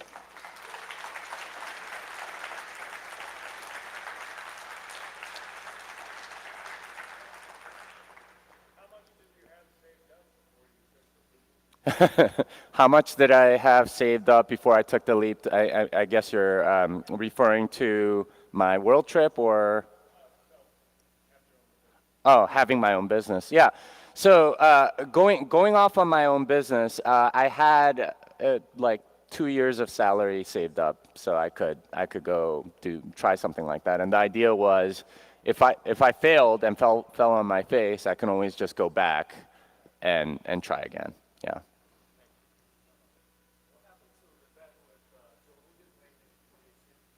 What happened to the bet with Joe Lubin? He never finalized the bet. So we were arguing about what a daily active user meant, and he wanted to include all sorts of stuff that I didn't consider a daily active user. And 2019, I kept emailing him, and he just at some point he just stopped responding to my email, so it never finalized.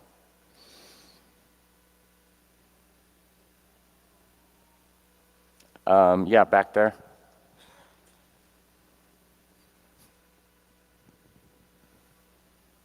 I really enjoyed all the stuff you said about entrepreneurship, and in particular about how the environment we place ourselves in, we're basically inviting our beliefs and values to be steered by the environment. I'd be curious to hear your take, and sorry if this is uncomfortable in front of this crowd, but I'd be curious to hear what you think about entrepreneurship versus joining a Bitcoin company as an employee. Entrepreneurship versus joining a Bitcoin company. Yeah, good question. It really depends on the company, right? And it depends on your situation, what your talents happen to be. I do believe that there is something that you can gain from joining a Bitcoin company, and certainly if you want to know how like a Bitcoin business runs and things like that, you know, that might be a step toward it. But you know, in a sense, when you work at a company, the thing that's very stifling is that you don't get to use all of your talents. So if you get hired as a coder, you code. You don't get paid to do anything else. You know, you might be very good at lots of other stuff, like you know, shit posting on Twitter or something. But you know, you're not going to get paid for that necessarily. So what you want to be doing is utilizing all of yourself, and this is one of the subtle things about entrepreneurship, that is way more fulfilling than a typical fiat job is that you get to use more of yourself. You get to bring all of your talents to bear on the business that you have. So I don't know, maybe you're a good singer and you know, record a jingle for your business or something, right? Like there are all kinds of ways in which you can use all parts of yourself. So while I do think that joining a Bitcoin company can be very good and you can learn a lot of stuff, in a way, you know, it's still kind of a role. And ultimately, I think what helps you the most, or, you know, for escaping the golden handcuffs is going out on your own and being able to save. Now, not everyone's going to be able to go to that right away. So in the meantime, you know, it's fine to go work at a Bitcoin company with the goal of doing something else. And that might be, you know, doing all kinds of stuff. You know, I was talking to American HODL a while back, and he told me that most filmmakers spend like 4 years raising money and then 4 years shooting. Instead of spending 4 years raising money, why don't you just like save money by working, right? Like that would be the way to do it. Instead of begging other people and taking on debt, go and just save money, right? Like that's the way towards your dreams.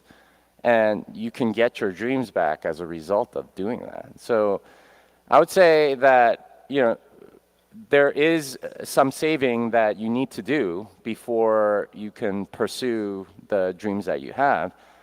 So, you know, in the meantime, while you're saving, having a, you know, I guess something like a fiat job or the least fiat job that you can get is beneficial, right? This is what we call fiat mining in some places. So fiat mine until you have enough to go and do what you really want.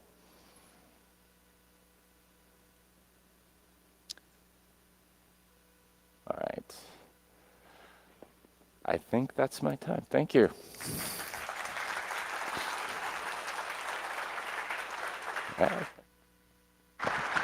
Okay, we got the mic working. I see we have the wheel working. We're on really cooking here now.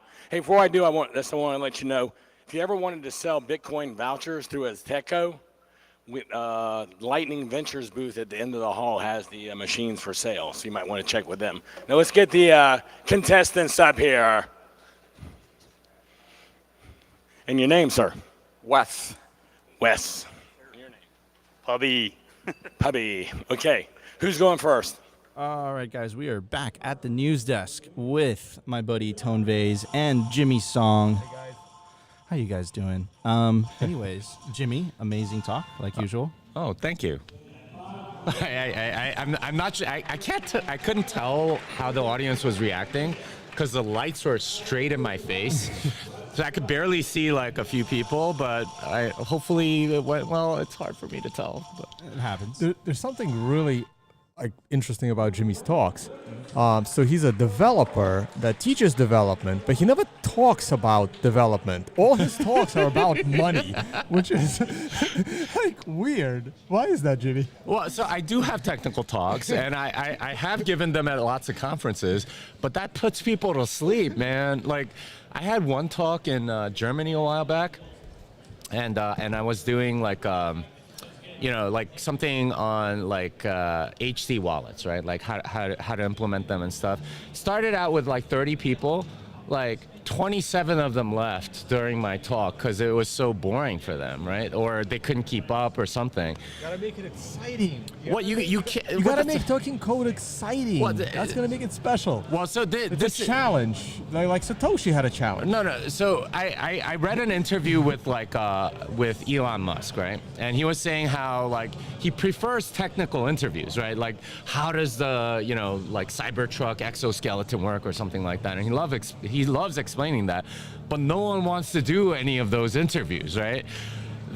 I'm trying to keep my audience engaged and understanding, right? Personally, I'm a media guy. I love the money ones. I'm not a technical guy, but anyways, Jimmy, you did write this book, Fiat Ruins Everything. That's obvious, but what inspired you to write this book, and what's in it? Why should people purchase a copy? I purchased a copy, by the way, and I got it signed. It's mine. You can't have it. But anyways. Yeah, so the inspiration from the book actually came as a result of the writing course I took with David Perel, and he wrote the foreword for me. And yeah, I was writing a lot, and I have a lot of thoughts. I don't necessarily organize them very well. So after taking the course, I felt like I could write like a superhuman almost, like just be able to take a topic and I know how to get the output that I want, and it felt much easier doing so. So I started publishing some articles on Bitcoin Magazine. I took a lot of those, and I wanted to just show how corrupt the fiat system is and how much that corruption has just sort of penetrated into the culture without us necessarily being aware of it. And I wanted to expose that not necessarily to like no coiners. I wanted to target Bitcoin maximalists, right? We already know fiat ruins everything, but just how much does it ruin everything? Very few people, I think, really understand how much everything is corrupt as a result. And that's what I wanted to point out and just sort of give some reflections on and what it actually means and how Bitcoin ultimately changes all of the incentives that fiat money has brought on. Well, and one of the things about Bitcoin that I love, and I want to get your take on this, is it's a system of aligned incentives, and with fiat, it's a system of misaligned incentives, and you see that the most with politicians, right? They're not incentivized to do good by their constituents. They're incentivized to get as close as humanly possible to the money spigot. Actually, we were talking about this when you came on Simply Bitcoin IRL a couple weeks ago. And I don't think that it's a coincidence that the first country that made Bitcoin legal tender, El Salvador, all of a sudden the guy that was elected into office is actually doing the things that he was elected for. Mm-hmm. Maybe that's a coincidence. I don't know. Tone, what's your take on that? Yeah, no, that's absolutely right. For politicians, the number one thing is basically getting richer and getting reelected and just being more powerful. And Bitcoin has very different incentives. And you also see Bitcoin versus the shitcoins. They're really aligned to just making that coin go up in price, where I'm not going to say all the people in Bitcoin, but a large fraction of the majority of Bitcoin are here to actually build the network, build the community, like actually try to make the world better. Not everyone, but a significant, I would say the majority of the people versus any other crypto project. I just don't see it when you see that when they create another coin, like, you know, it's all about the money. Yeah, and I've said this before in the past, right? I think that crypto doesn't fix the problems of fiat. In fact, it magnifies it.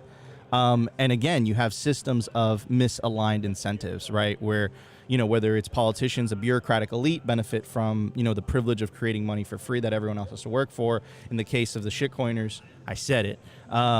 You know, again, like Vitalik's famous "stop the trading." You know, let's change the monetary policy. You know, at the flick of a snap of a finger. So yeah, you know, would it be possible to say that shitcoins and fiat ruins everything? Yeah, well, so the entire last part is about fiat and altcoins being sort of beset on two sides, right? Because Bitcoiners are sort of assaulted not just by the fiat system, but by altcoins. And altcoins essentially take the reputation that Bitcoin has earned and take it for themselves by associating themselves with Bitcoin and saying, oh, we're crypto. And, you know, because Bitcoin's been enormously successful, maybe we're going to be successful too. And sort of taking Bitcoin's good reputation and using it to basically shit on everything, right? Like, and they're scamming everybody, doing all kinds of evil and immoral things.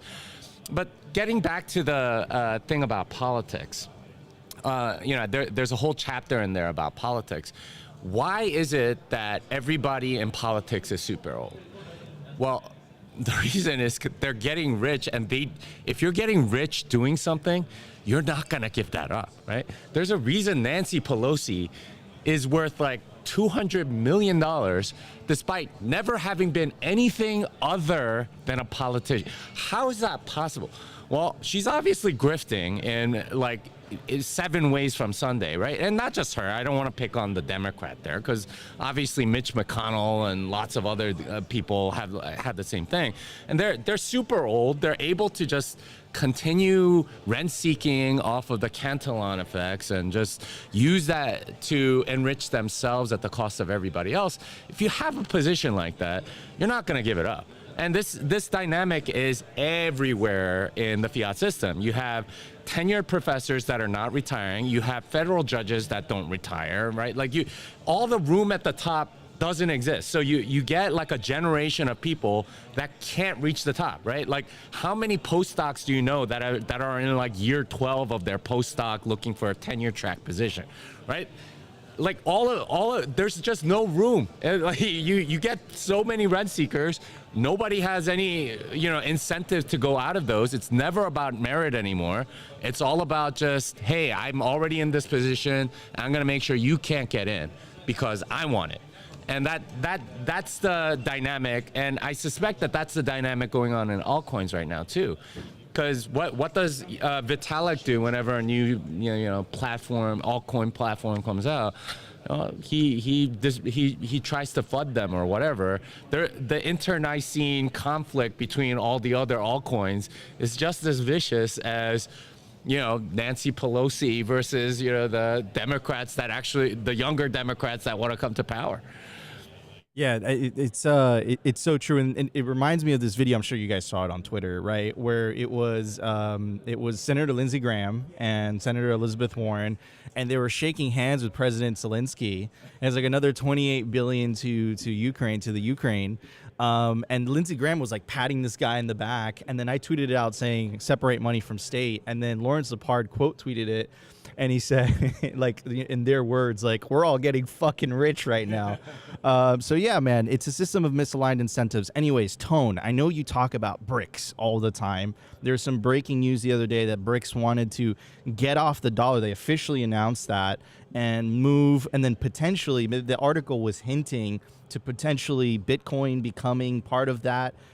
What is your take on that? What was your interpretation of that news? Yeah, there's several really big news happening with the BRICS. They just had their BRICS summit. There was like 100 countries around the world applied to be part of the BRICS. They've announced they're accepting 6 of them.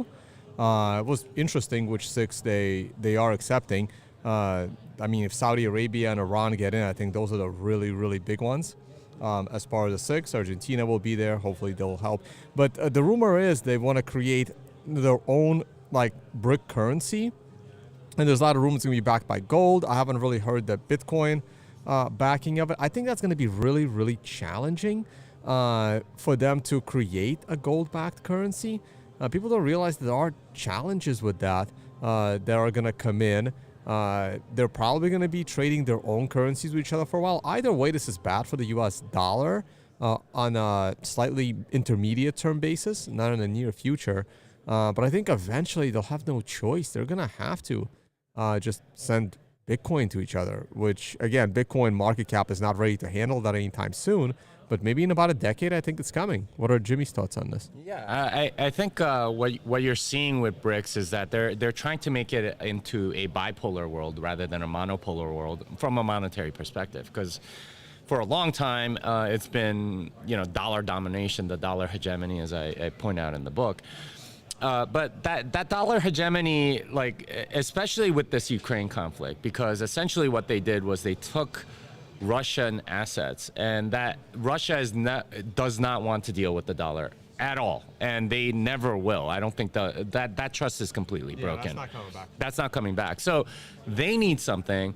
And in a sense, the economic isolation sort of move that the NATO countries tried to impose on Russia, I think is leading them to, it's kind of forcing them to try something, and the BRICS is one of the things that they're trying. Now, like I agree with Tone. I don't know if this is going to work very well, because you have all of these authoritarian countries essentially trying to launch something that they're getting other people to trust. Like, how much credibility do you have if you're like a communist country that like jails like Uyghurs and and stuff like I don't know if you have that much credibility, honestly. And So it's going to be very challenging, and it's a multi-decade thing to get that kind of trust. I don't know if they have sort of the political will to wait it out that long, and if this alliance is strong enough to stay around that long with all the sort of like geopolitical craziness that happens over that period of time. But they are trying, and I think they're kind of forced to do that. And I think Tone's right. They'll probably trade each other's currencies for a little while, and their currencies will generally be backed by whatever is in their country. So Russia has a lot of natural resources, so it'll be backed by food and things like that. China by their manufacturing capacity, Saudi Arabia and Iran by their oil production. And maybe like Brazil and Argentina with their beef production or something like that. But that's the sort of economic union that they're trying to make. We'll see how that works. The thing is, if you really do get into a bipolar world, then you're gonna need a bridge currency between the two. That's where I think Bitcoin kind of sneaks in real well. So we'll see. Yeah, the bigger problem is these countries have, well, not Argentina, but in the case of Russia and China, they have very little debt. Meanwhile, the West is a giant disaster. And what people don't realize is the line item of government spending, which is not coming from the Fed, that's coming from the Treasury. And that is interest on cumulative debt that has been accumulating since World War II. And people don't realize that line item, like military spending, maybe goes up a little bit, 5-10%, like everything, all the other things, like Social Security spending, it's all linear if it goes up barely. But that line item of interest on cumulative debt, because there's a deficit every year and now the interest rates are up from 0 to 6%, that item is going to go up exponentially. And in about 3 to 4 years, the U.S. will have to pay more money in interest every year than they collect in tax revenue. And the confidence of the world in the U.S. dollar is just going to crater. Yeah, and they have to pay off that like a lot of these are like short-term treasury bonds. So when they come due, you're going to see a spate of money printing just to pay off the interest, because there's a huge demand for U.S. treasuries right now because they're paying a fairly high rate. And this is also how Tether makes a lot of money, because they put a lot of money into treasuries. You make 5% on $80 billion. That ends up being pretty significant. So we have weird incentives right now, but I don't think the money printing goes away. One, because of the deficit spending, like Tone said, but also the interest. It's not coming from tax revenue. They're gonna have to print in order to pay that off. So you get this, in a sense, they can raise the rates as high as they want. I don't know if that stops it this time, because the interest is just so damn high. You mean lower the rate as much? Well, I mean, they can heighten it or lower it. Either way, it's not going to solve the problem. I think they're either pushing on a string, which doesn't work, or pulling on a string that unravels the whole thing. So I want to get you guys, we got about 2-3 minutes left. I want to get you guys' thoughts on the current crazy news coming out of Argentina. Where a libertarian candidate won the presidential primary by 11 points. This guy is, in terms of moving the Overton window, he's saying stuff like central banking is a scam, inflation is theft, and he's popular, right? So it's absolutely bonkers. He says, he's a fan of Bitcoin. So I want to get your guys' thoughts on that. Tone, you first. I'll go real quick. Look, I don't really believe politicians. The ones that come from the private industry and have never been politicians have a higher percent chance of doing what they say they're going to do. But 90% of the time, they say one thing and they don't do it. So I'll believe it when I see it. But it's also interesting that, did you know Argentina signed a document with the IMF that they would not adopt Bitcoin? That was one of the terms of their loan. So that's going to be really interesting what happens with that. So I was in Argentina back last November, and I spent 3 weeks there. And one of the things that you find out right away is this is a huge rent-seeking country. MacBooks are like $3,000, right? They're like $900 here. they're triple the cost. Where's that money going? Well, it's like tariffs and stuff. The government is extracting as much as they can. If you use a credit card, at least when I was there, it was like 160 pesos to $1. But if you use cash, it's like 300. Now it's like 650 or something. That's how much the inflation is happening. So I think the people of Argentina are sick of the hyperinflation that's around the corner. And they're listening to this guy because he's the only one that makes sense. Now, like Tone said, most politicians don't do what they say. I disagree that it's like, you know, they're just being dishonest. I think there's like a deep state in every single country that essentially prevents you, right? And they will use every dirty trick in the book to prevent you from doing something. I think you hit the nail on the head. There's an administrative state, because we've gotten to the point where it's right up in your face, not even deep anymore, that is fueled by the money printer, right? As long as that money printer stays there, you know, you'll continue to have this Frankenstein bureaucracy continue to grow. It's a cancer, and it keeps growing, and it just takes over everything. And that's probably as much in Argentina, because you obviously have a lot of grift, right? Like with MacBooks and tariffs and all that. 30-second story. I was in Argentina in 2016 at a Bitcoin conference, and I was too lazy to convert my $80 worth of Argentinian peso as I was leaving the conference. That would have been 0.2 Bitcoin at the time. And then I was lazy again at the airport to convert those $80 worth of pesos to dollars. And I would have had $80. And I'm like, oh, I'll be back in Argentina next year. It'll be cab money. Those pesos are still in my drawer, and they're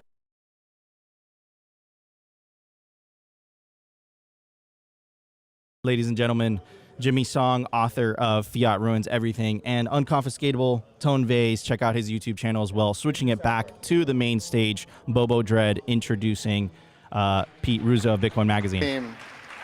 For hosting yet another fantastic event here in Austin, Texas. So I'm Dread. I'm a Bitcoiner. I'm a big block boomer since 2020.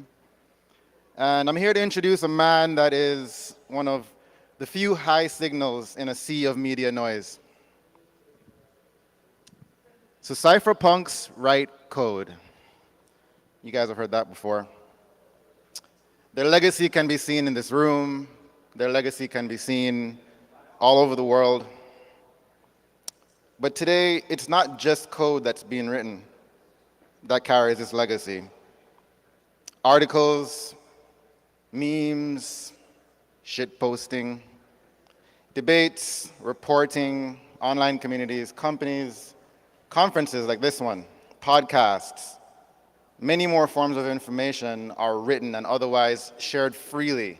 And I mean, not free as in free beer, but free as in freedom, shared freely, like ideas being freely shared. Personally, I'm an avid listener of what the Richards were talking about, Pillow Talk with Guy Swan. No, I mean, Bitcoin Audible and AI Unchained, two really good podcasts that share information and ideas, like a high signal, you know? Hayek said, to assume all knowledge to be given to a single mind is to disregard everything that is important and significant in the real world. Yeah, Selma Hayek said that. She's pretty hot, so I listened to what she has to say, you know? No, Frederick Hayek said it, and you know what he meant, what I understand that to mean is that the very nature of knowledge, you know, productive information, the signal that we're talking about, is to be spread, is to disseminate and localize and iterate on across us, across people. And that historical information about Bitcoin and the people that create that history every day is being passionately researched and written about by your next speaker. He's a popular Forbes contributor. He's an editor-at-large at Kraken. He is a chief content officer at Bitcoin Magazine. And most importantly, he's a fellow dad that I had the honor of introducing. Please give a warm, warm welcome to the Bitcoin historian, Pete Rizzo. Appreciate it, man. Wow. Awesome. Nothing gets people going like a bit of history, I always say. Let's get locked in here. All right. So the title of my talk is going to be a brief history of Bitcoin. Thank you all for attending. Let's see if this little clicker works. A little bit about me. Yeah, Bitcoin historian on Twitter, if you follow me at Pete Rizzo, and I've been a journalist covering Bitcoin and cryptocurrencies since 2013.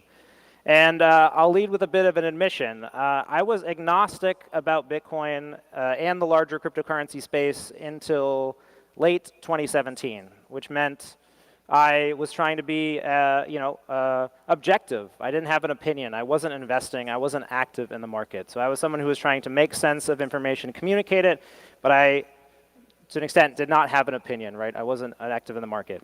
So what do I do today? Obviously, it's different. I believe in Bitcoin. A lot of my work, this will be an attempt to synthesize it, but I conduct archival research, which includes studying the major people and events in Bitcoin history, right? Bitcoin has been around now for 15 years, and I believe that it's still very much a work in progress, and that there are people today who have contributed to it meaningfully who are not Satoshi Nakamoto. So this presentation will attempt to synthesize my work on Bitcoin history and then also Bitcoin maximalism, which attempts to answer the question of why Bitcoin, not crypto. And this is actually my first public presentation. I'm usually the moderator, so if I don't have anyone to bail me out of stage, come and get me. We'll do it live. All right, so we'll start with the question, right? Why are we here? What is Bitcoin? So I really believe that there are three dominant sociologies in the wider world, and they have three answers to this question. Obviously, everybody here, we believe in Bitcoin. All right, so what does that mean? It means Bitcoin is an invention, and we believe it's the full instantiation of that invention, right? Whatever Satoshi created Bitcoin, and Bitcoin is it. All other crypto assets compete with Bitcoin by virtue of their existence. And what is Bitcoin's invention? It's either wholly captured by Satoshi's work, or it needs to be realized with modifications, right? We need to continue working on it. On the right here, we have everyone's favorite, the no-coiners, the Fiat crowd. So what do the Fiat crowd believe? Well, they believe that Bitcoin is not a real or meaningful invention, right? Ultimately, that's their point, that Bitcoin and all other crypto assets are bubbles, that they will go to zero. And the history shows that government money is superior. It's better than private options. Some of these folks like blockchain and not Bitcoin, but, over on the right, we got the crypto crowd. So last but not least, they believe that Bitcoin's invention is either limited, incomplete, or obsolete. Ultimately, what they are saying to the market is that effort is needed to extend, improve, or replace Bitcoin. They're trying to do one of these three things, right? And they're saying that there are now crypto asset use cases that exist outside of Bitcoin that are not possible on Bitcoin. So what they're saying is that Bitcoin's invention was just the start of a series of inventions, and that is their claim. And we'll see how you can ask questions, and you can see that these three sociologies exist. So what is Bitcoin maximalism? I think a lot of people here are calling themselves Bitcoin maximalists, and what purpose does it serve? Why are we using these words to describe ourselves? Well, Bitcoin maximalism is an ideology, and it seeks to explain why Bitcoin is the best or only cryptocurrency. And the argument of this work in this presentation is that it has evolved over time and that it ultimately has four major tenets. So I did some work earlier this year with someone you may know, Mr. Jameson Lopp. He wrote a very extensive article about the history of Bitcoin maximalism, and we really spent a lot of time not trying to pin down, right? What are the reasons that someone should support Bitcoin and not other cryptocurrencies? What are the things that really differentiate Bitcoin at the end of the day? We came up with four things. He believes there's only three, but we'll save that argument for another time. So what are the four tenets of Bitcoin maximalism? Why Bitcoin, not crypto? So these are the four things. I think one, proof of work is winner takes all, right? So the amount of equipment, that energy you need, right? The belief here is that when we're using energy as a way to distribute Bitcoin, the effects of this, the needs of this, right? We need to build these equipment, these computers, they'll eventually consolidate on one system. The second, and Jimmy just gave a great speech about this, is that money production must be ethical. We believe that the people who are creating money, there shouldn't be an imbalance of power, right? There should be a known relationship to the money creators that is ethical. Three, property rights must be absolute. At the end of the day, if you hold keys to a Bitcoin, no single person or group should be able to take that away from you or invalidate it. And lastly, Bitcoin cannot be recreated. This is often called the Immaculate Conception theory. Essentially, it boils down to what Satoshi did was unique, and it can't be replicated. There is no one in the world who can ever imbue the Bitcoin software the properties that Satoshi did. All right, so let's get into the presentation. Really what we're going to talk about is the Bitcoin-only ideology over time. So the argument of this presentation is that Bitcoin maximalism is still developing, that it's evolved over time, it's been heavily shaped by us, the users of Bitcoin, the contributors, and that it will continue to evolve, or that it could continue to evolve, and be shaped by unanswered questions about the software that we've yet to be resolved.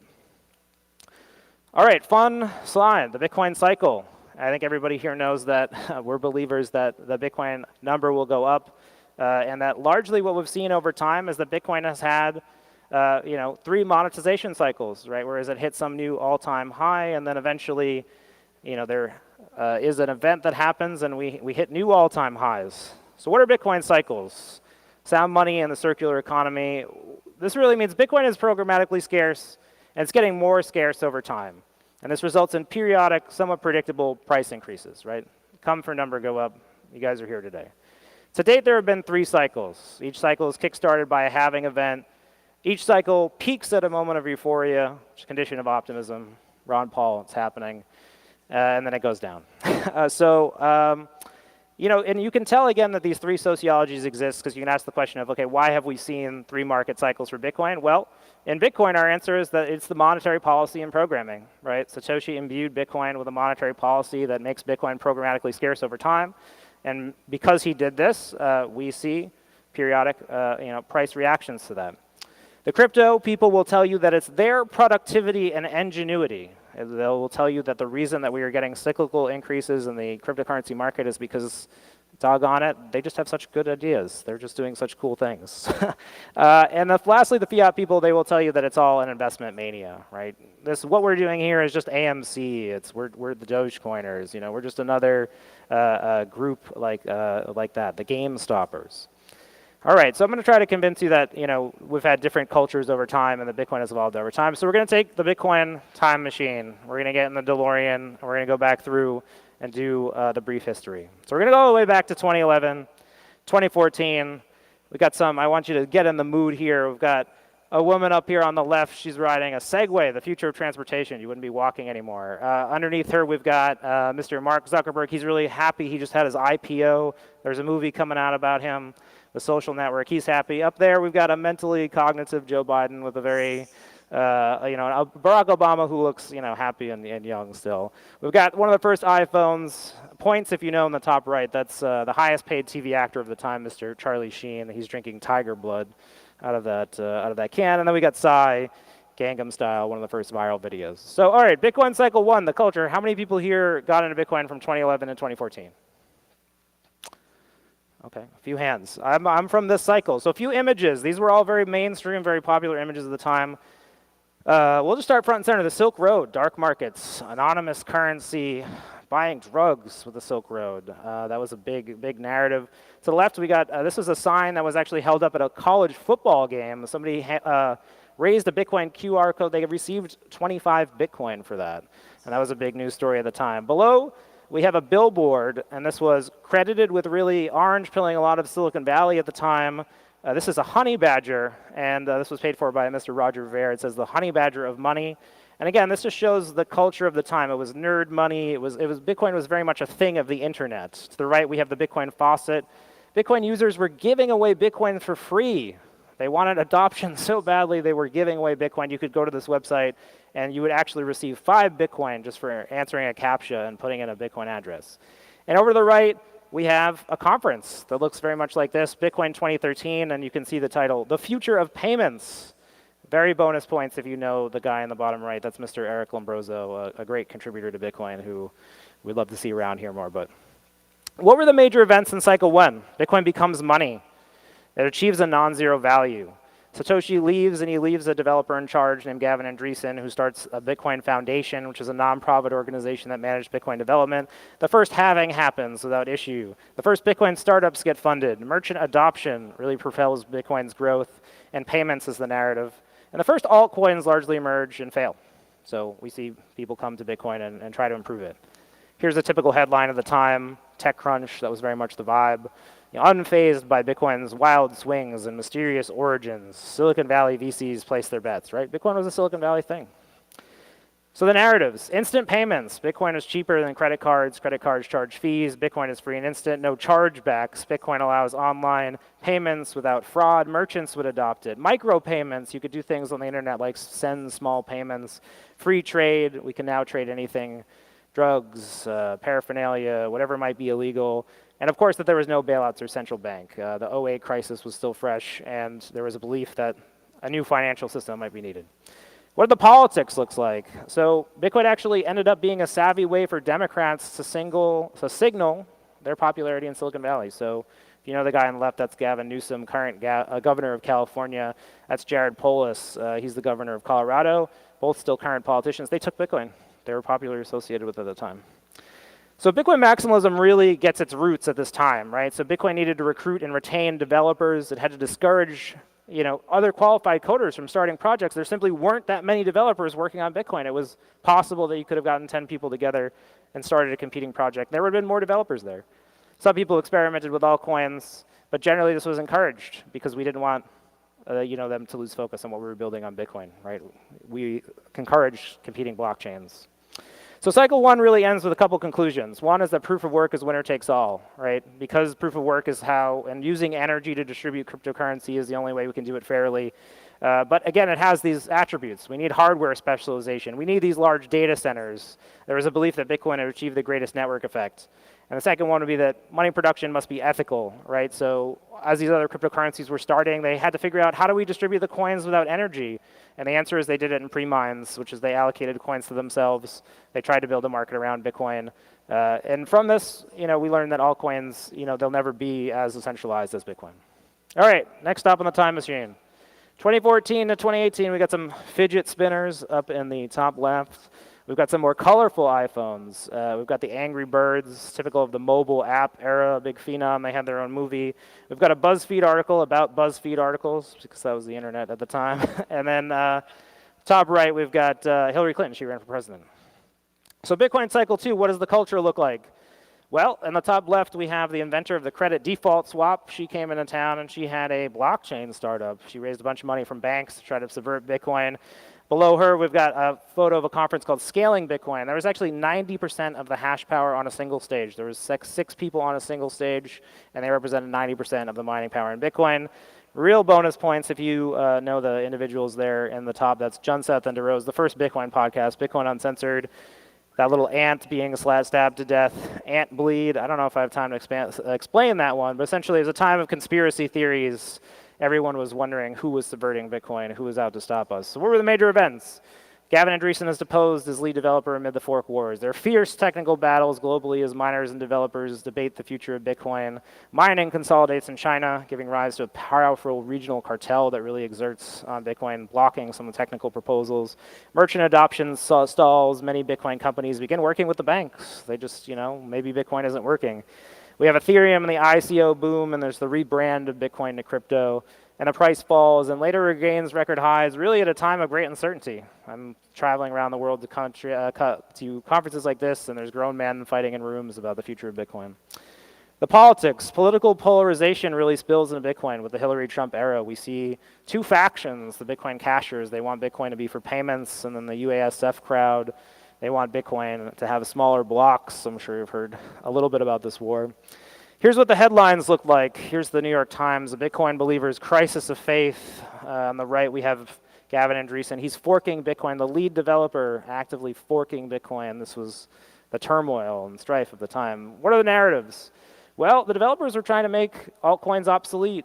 There was a belief that Bitcoin could do anything these crypto networks could do with sidechains, Lightning, and other innovations, and we were going to outcompete them. There was a belief that Bitcoin was the most secure blockchain. We didn't need these private blockchains because Bitcoin had more security. Bitcoin must scale. It was a dominant focus of the culture. It was that technical debates. If you didn't have a white paper, you wouldn't have been on the stage. That was the technical level of the conversation. And last, there was this idea that Bitcoin was just part of a wider asset class, right? You bought Bitcoin to get exposure to these other things, even these other forks. Bitcoin may fork hundreds of times, and you may get exposure to that. And also, Bitcoin was one of the only things you could buy to even participate in these ICOs, right? You actually had to buy Bitcoin to buy some of these other crypto assets. So cycle 2 ends with one very important, very complex conclusion, and I would argue to the extent that most people have a individual view on Bitcoin, it is from this time period, and it's that property rights must be absolute.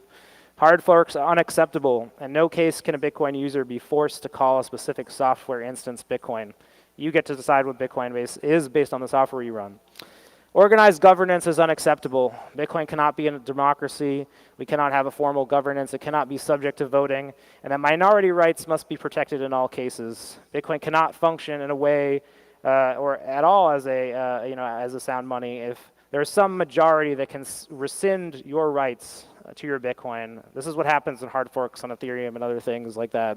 The majority of the people get together and they say, this software is now Ethereum. Your keys, if you're running the on-chain, there no longer exist. And so in Bitcoin, we believe that property rights must be absolute.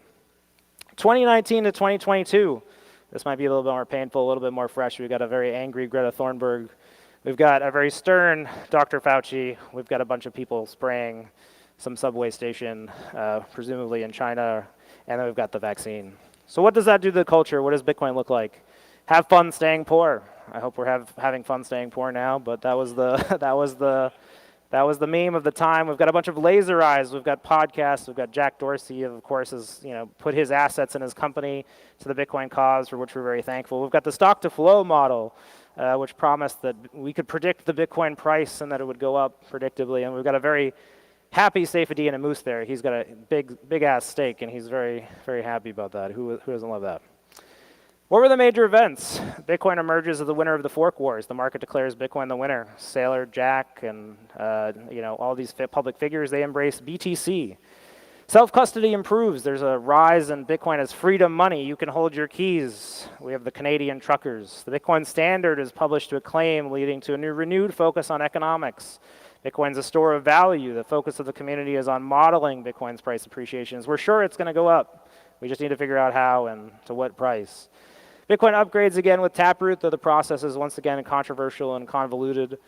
And Bitcoin and crypto separate into two communities. There's a big and there. There is now Bitcoin and crypto. They are separate movements. The politics, we've got the laser-eyed politicians. We've got Mr. Ted Cruz. We've got Cynthia Lummis.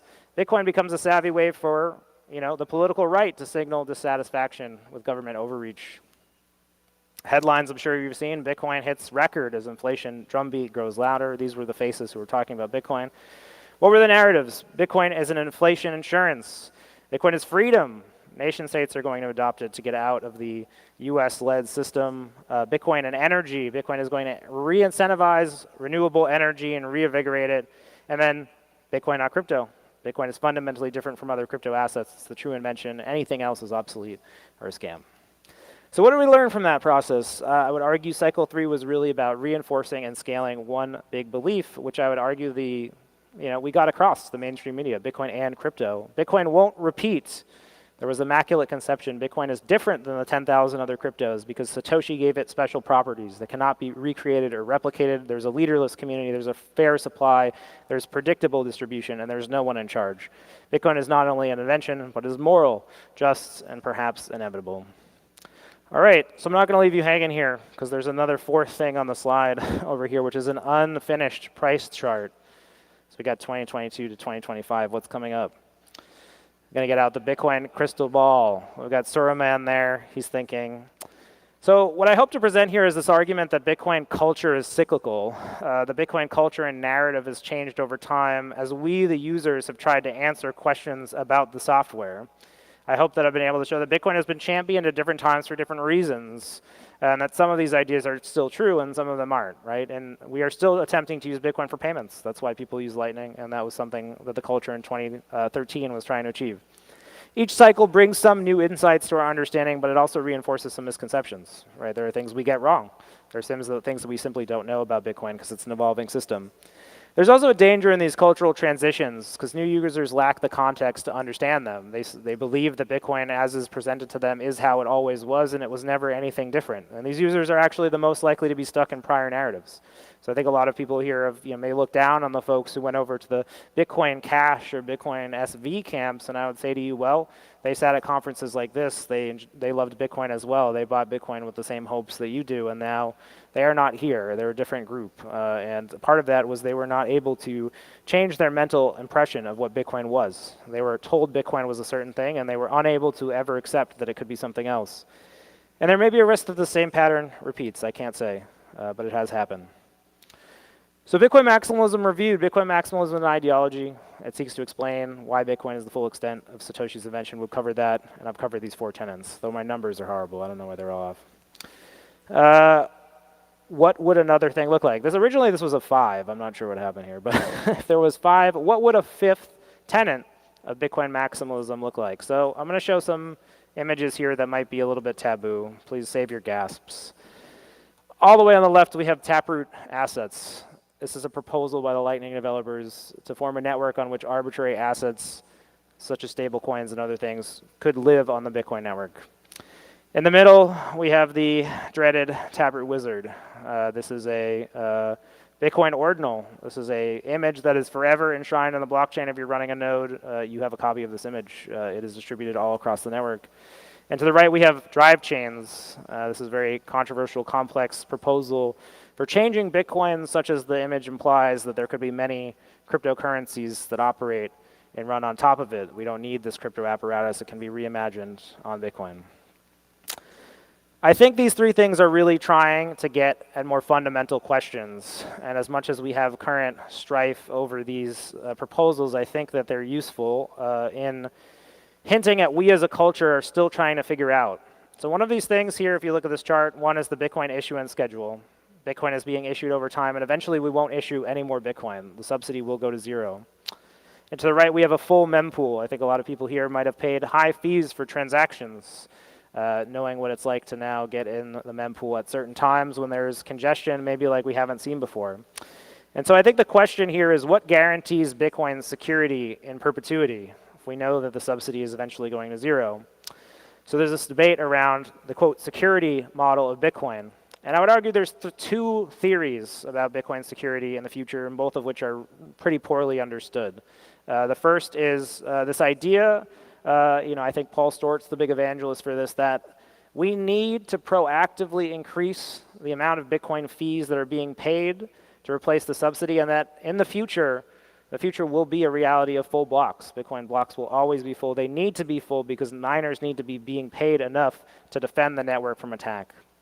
The second one is this theory called the cost of counter-censorship. This has been put forward by people like Pierre Rochard, and it has a vocal defenders, and essentially their argument is, no, it is you, the user, and your ability to always pay more than the cost of the censorship that secures Bitcoin. That your ability to pay fees, the ability for any miner in the world to join the network and accept that fee and approve your transaction, that is the security. We do not need to worry about full Bitcoin blocks. We do not need to worry about the subsidy. Bitcoin will always be secure, even in environments with low fees. And that is the current debate. Next open question, I would argue, is there a future for Bitcoin assets? Tokens, NFTs, etc. They've always existed on Bitcoin, going back to 2013, 2014. And Bitcoins can be used to represent anything. I mean, even if you see this in the arguments with the eCash and stable coins, Bitcoin is just a string of numbers. And it's theoretically possible for these things to exist.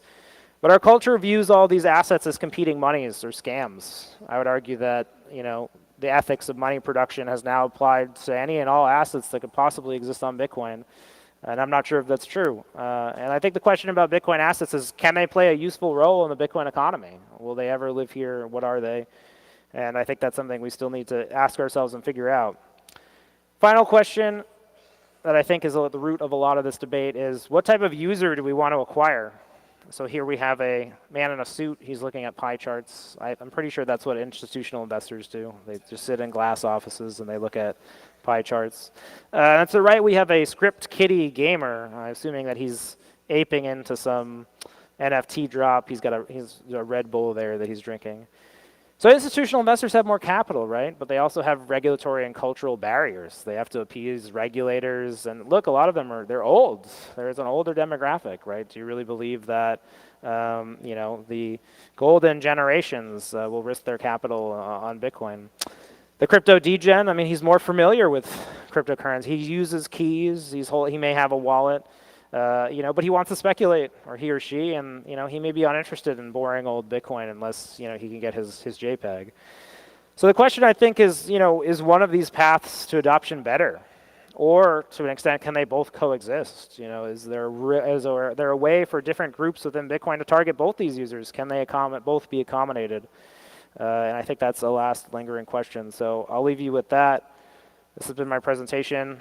Pete Rizzo. You can find me on Twitter at Pete_Rizzo. Every day you'll get a nice little history nugget.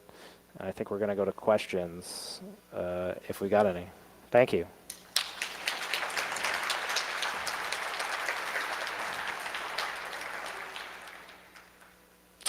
Questions? I don't know how the questions work. Do I call on people? Does somebody go to them? Okay, great. Yeah, just pick somebody. I don't know. I can't see any. There's blaring lights.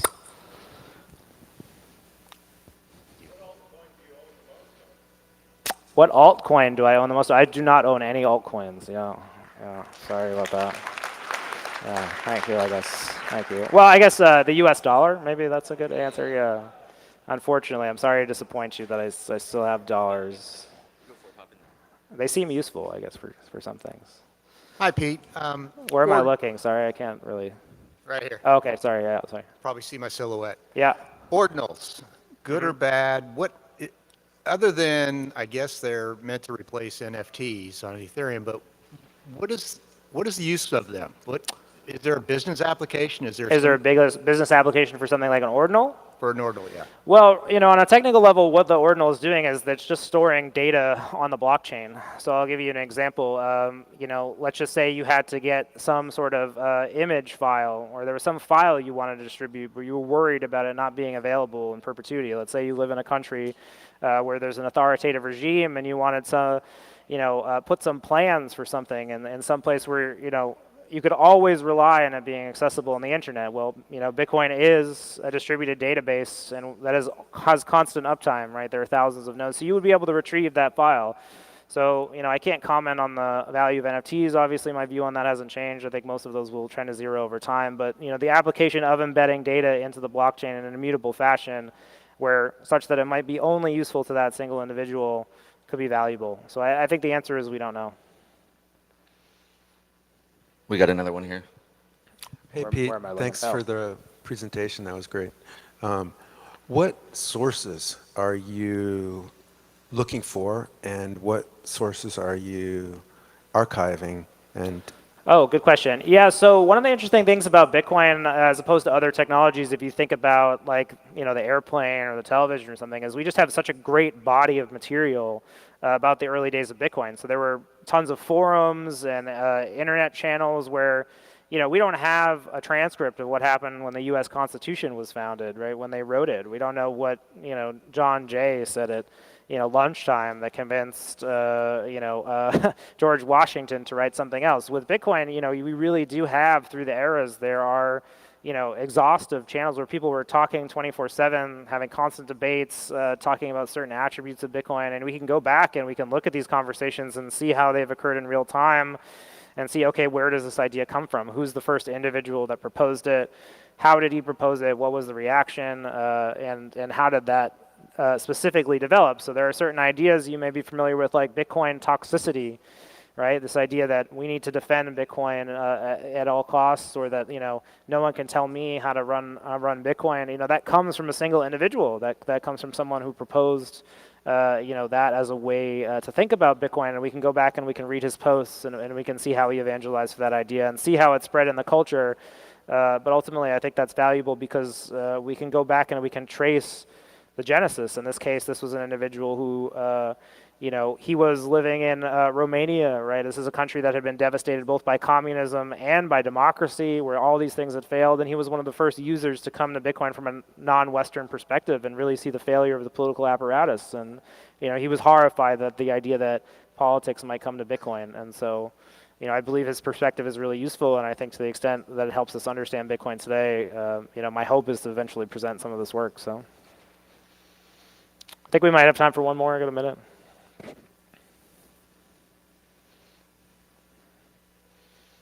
Anybody? All right, you can find me online, Pete Rizzo. Appreciate you all paying attention, and keep learning about Bitcoin.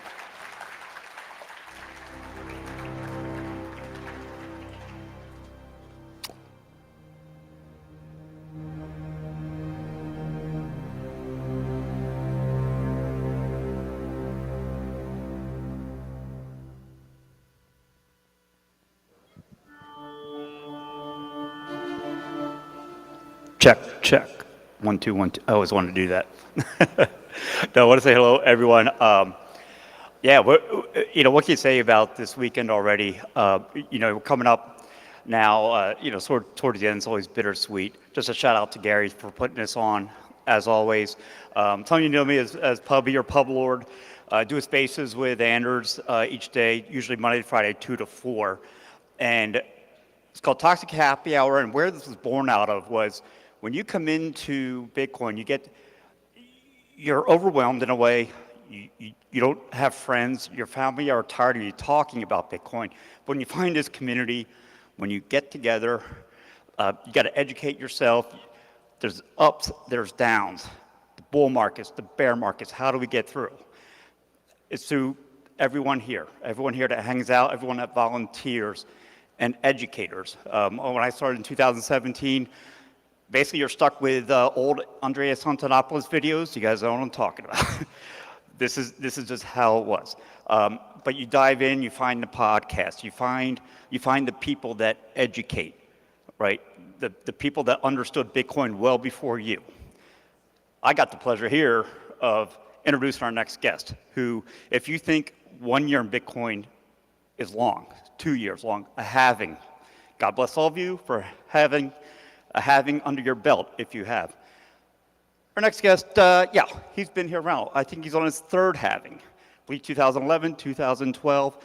He's an investor, an educator, and it's my honor and pleasure, and it's not an introduction more than a thanks, because of people like him that kept me around and kept you around.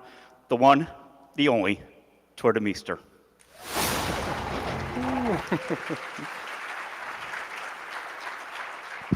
How you all doing? How's it going? Do you like the topic? Actually, I gotta go show you the first slide, I guess. Where are we? Oh, I gotta hold on.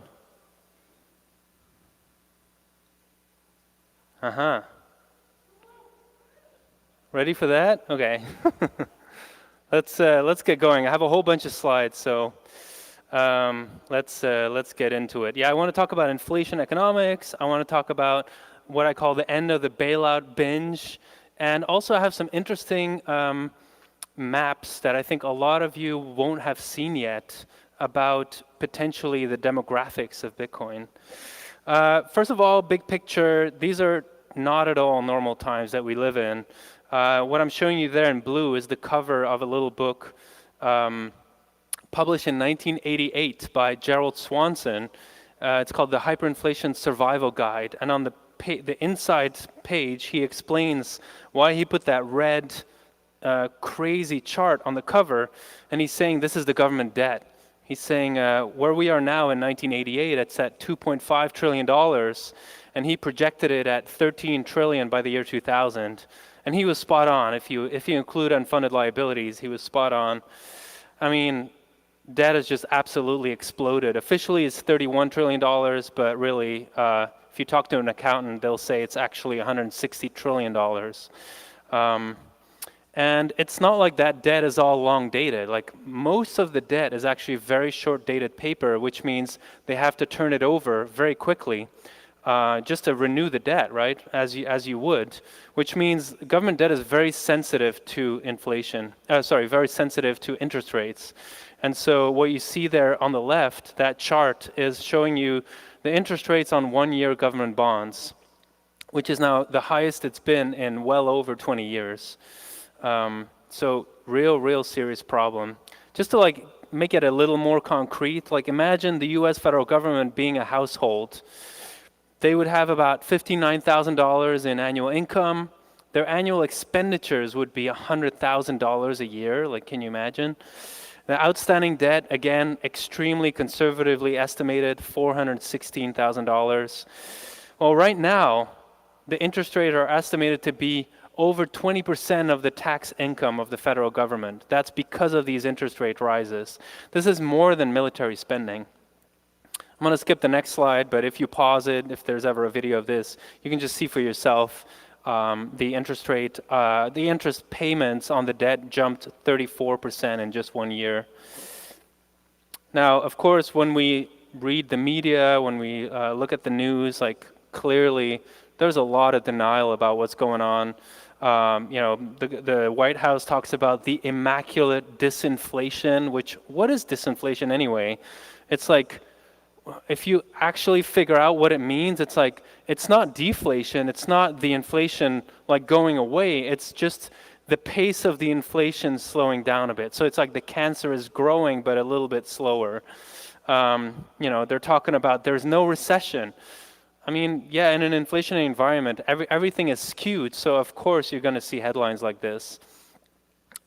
This is a chart that actually, the one on the right, is actually one that Larry, what's his last name again?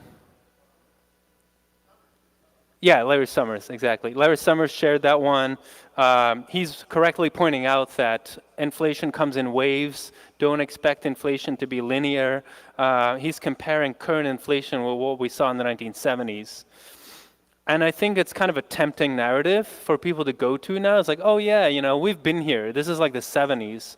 Well, I doubt that this is just a repeat of the 1970s, just like a lost decade, and then, we're going to have a brave central banker come in and crank up the interest rates and we'll be fine. It's like, no, we cannot afford to crank up the interest rates because then bond markets implode. So some of the things that I'm showing here is what we've seen in the year 2020, 2021.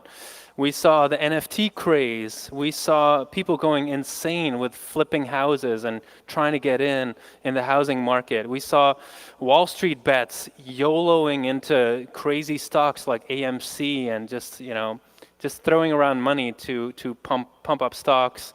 And then, of course, luxury watches. There was also a craze there.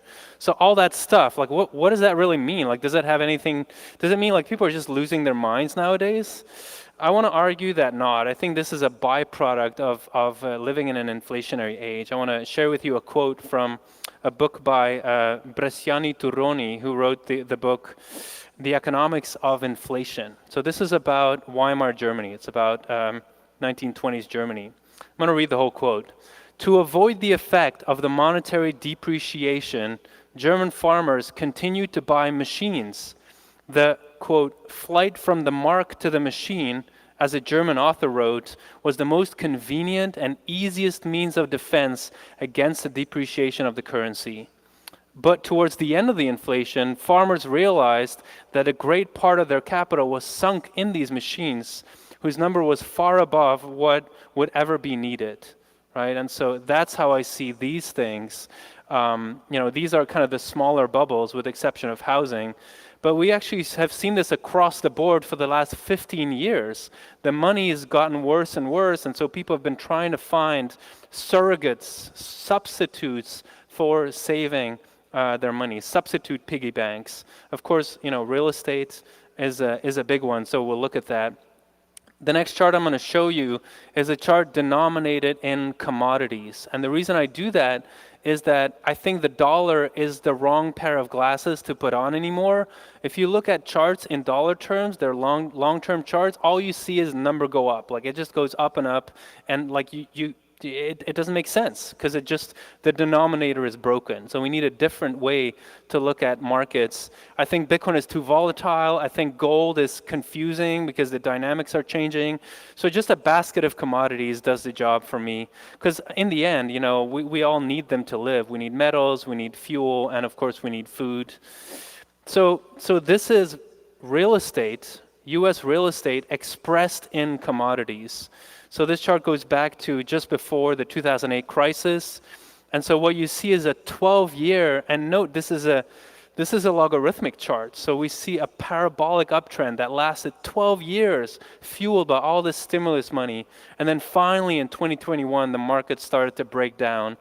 And so even to just go back to 2008 levels, we could easily see a 70% retrace. Same thing happened with global stocks, which, by the way, most of them are consumer focused. They're the Apples, the Amazons, that's all consumerism. So that money was pushed in there. Those green arrows are all the stimulus plans that we saw. Again, we're breaking down. So this is the start of a really big bear market. Of course, the same is the case for government bonds. This is the 30-year bonds expressed in commodities. And then finally, banking. Greatly helped by all the bailouts. They would have been at zero if it weren't for these bailouts. But again, even in commodities, we're also seeing finally it break down. So the point I'm trying to make through this is inflation confuses things. Like people do all kinds of things that feel rational and that are understandable, but that don't necessarily help them. And I want to again quote about the Weimar inflation, because people always think like, oh yeah, it just, gradually there was more and more inflation. Actually, just 1 or 2 years before the hyperinflation, this happened. Quote, the exchange rate of the mark against the dollar and other currencies actually rose for a time, and the mark was momentarily the strongest currency in the world, right? So it gets really confusing. Now, we all know all these slogans of like, oh, full employment, and there's no recession unless we have a 20% drop in the markets. Those are slogans. They don't really make the economy. They're not what's actually happening. I want to actually show you a very short clip of just a regular person who's talking about her experience of everyday life. This is a video from Canada, but I think it speaks for so many places in the US as well. Could you run the video? I feel trapped and like I just got a good job. I started in September, but even with that job, it pays less than 40 grand a year. And it's a job that requires like education, and even on that job, like I still can't do shit. I can't buy anything. I can't afford the rent these days. Like I'm just feeling so much despair, and I know I'm normally like really, really positive, but I'm just like, how is everyone else, and are you okay? Because the answer is probably no. And I know I'm lucky. I don't have kids. I have like good family that will support me, but I feel like I can't stay here, but I can't move anywhere else. So people are not just despairing like this lady, as many are, but some people are also getting angry. Does anyone know who this refers to? Oliver Anthony? Yeah, one line of his song is "The dollar ain't shit." I want to talk about him a little bit because I think there may be this may be part of a bigger picture. So just to kind of set the context a little more, I want to read a few quotes from his songs. And the last quote I'm going to read is actually a passage from the Bible that he quoted at the first concert that he did after his video went viral. So, because your dollar ain't shit, and it's taxed to no end, because of rich men north of Richmond. So he's saying the dollar is taxed, so he's talking about inflation. He's also saying people crying about burning coal, which is the climate worries, but not the poor souls who's digging it. So that contrast. There's always some kind of bill to pay, people just doing what the rich man say. And then finally, the wicked plot against the righteous and gnash their teeth at them, but the Lord laughs at the wicked, for he knows their day is coming. So there's that anger and like the ready to go, like ready to somehow do what's needed or fight or, and this is not a partisan message. Like this is not about vote for this guy or vote for that guy. And he makes that clear in this next video. Well, it was funny seeing my song in It was fun. It was funny seeing it at the presidential debate because it's like I wrote that song about those people, you know. So for them to have to sit there and listen to that, that cracks me up. But it was funny kind of seeing the response to it. Like that song has nothing to do with Joe Biden, you know. It's a lot bigger than Joe Biden. That song is written about the people on that stage, and a lot more too, not just them, but definitely them. So when I learned where he's from, where he lives, it's a little tiny place called Farmville, Virginia. I was reminded of a map that I had looked at a few years ago. There's this book written by Colin Woodard called American Nations, and to me, this is like one of the, because I didn't grow up in the US and I felt like I had to learn about this continent and how things worked and what the cultures were like. And it seems obvious that there's not like 50 different cultures in the US, like there's less than that, but there's more than 2. And so he has this whole book where he proposes that there's actually 11 distinct cultures in the US, and that the way he makes his argument is that first he shows where the different places were that were colonized and where the migration streams went. And his argument is that you know, whoever sets the tone for the initial culture, that is incredibly persistent because future migration streams, people get either attracted or repelled by the existing culture. So in a way, they self-select. And then also he validates it by looking at voting records and just showing that, like, hey, even though this is in the same state, there's a line here where people vote differently north versus south, etc.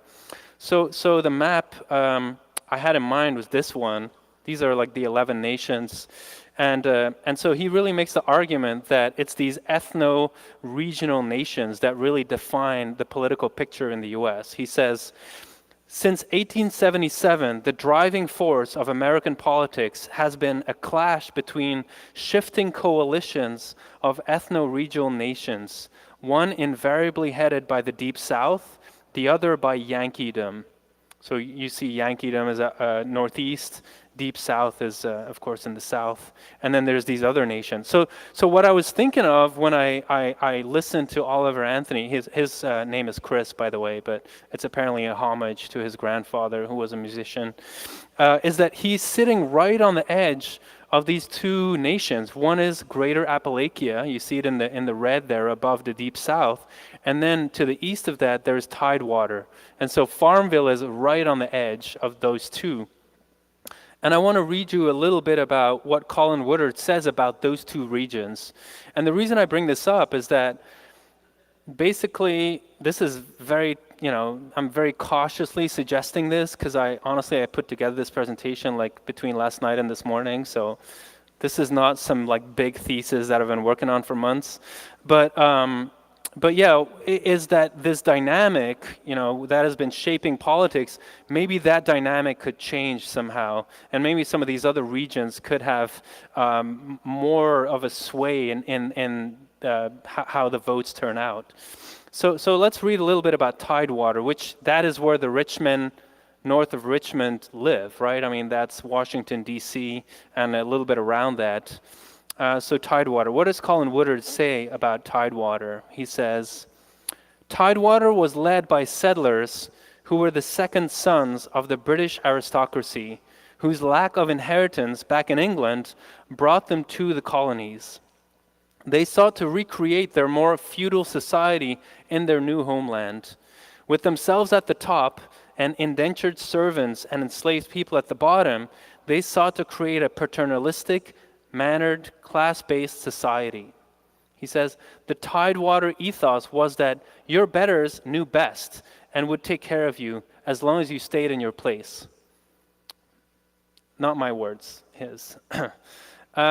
So moving over to Appalachia, which interestingly enough, if you see here, it's a giant region, right? It's 60 million people live there. It includes Nashville, it includes Austin, it includes Dallas. I don't know, I feel like I heard those towns before when people talk about Bitcoin maximalism. So let's see what Colin Woodard has to say about this region and what kind of the cultural blueprint is. He says, the founders of Appalachia came from the war-torn borderlands of northern Britain. Their ancestors had weathered 800 years of nearly constant warfare, some of them fighting in the armies of William Braveheart Wallace. He says, suspicious of aristocrats, social engineers, and outside authority of any kind, borderlanders valued individual liberty and personal honor above all else, and were happy to take up arms to defend either. So I feel like I'm hearing some of that energy in Oliver Anthony's song, and of course in the audiences where that resonate with that. And then last night, actually, I was just browsing on Twitter, and I saw this. These migration trends, which I thought I'd throw it in here, because interestingly enough, actually, Appalachia and the Deep South, the metro areas there are seeing a lot of inbound migration at the cost of what Colin Woodard calls tidewater, Yankeedom, and then the left coast, and also the Midlands. Anyway, so the last part of what I want to talk about is, like, amid this kind of groundswell, this energy, this despair, this anger, what we're seeing is that Bitcoin is entering the political realm. The picture on the left is, of course, Milei, who is the outsider political candidate who just won the primaries in Argentina, and he was on television smashing a piñata in the shape of a central bank. What that image shows is his motosierra clamor. He's basically saying, I'm going to take the chainsaw to the government budget. I'm going to just slash all these parts of the government that are wasteful. He might be the next president. He's pro-Bitcoin. He wants to dollarize the economy. He's an anarcho-capitalist. Of course, here we have several political candidates, several presidential candidates who are being very favorable to Bitcoin now. Robert Kennedy bought Bitcoin for his sons, wants to introduce, I think he wants the central bank to start buying Bitcoin. And then around the world, we're seeing more and more countries that are starting to get involved with Bitcoin in various ways. So I feel like this is the beginning of something new, and there's another demographic element I'll point at in a minute. But in terms of where things might go, it's weird because when I was like thinking about or learning about the economy back in 2005, 6, 7, like I was really very worried and kind of down. I was really worried that we would see the scenario of Latin America played over and over and over. Like we would just go to very high inflation, then like somewhat more stable, then back to very high inflation in these like forever 10-year cycles. So that just felt like a nightmare.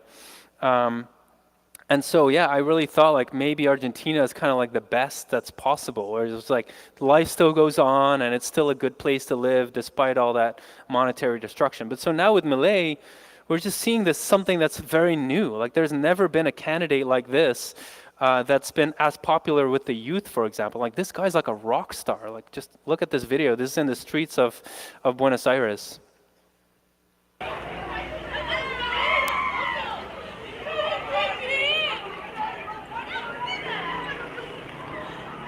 There he is.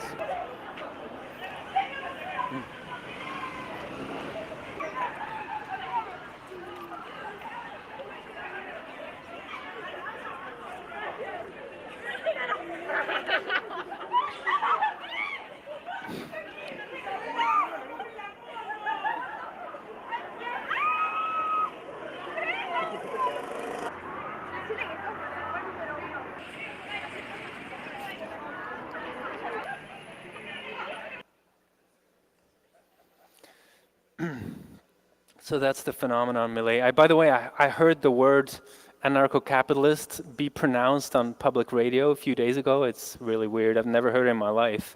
The lady said she had to look it up in the dictionary.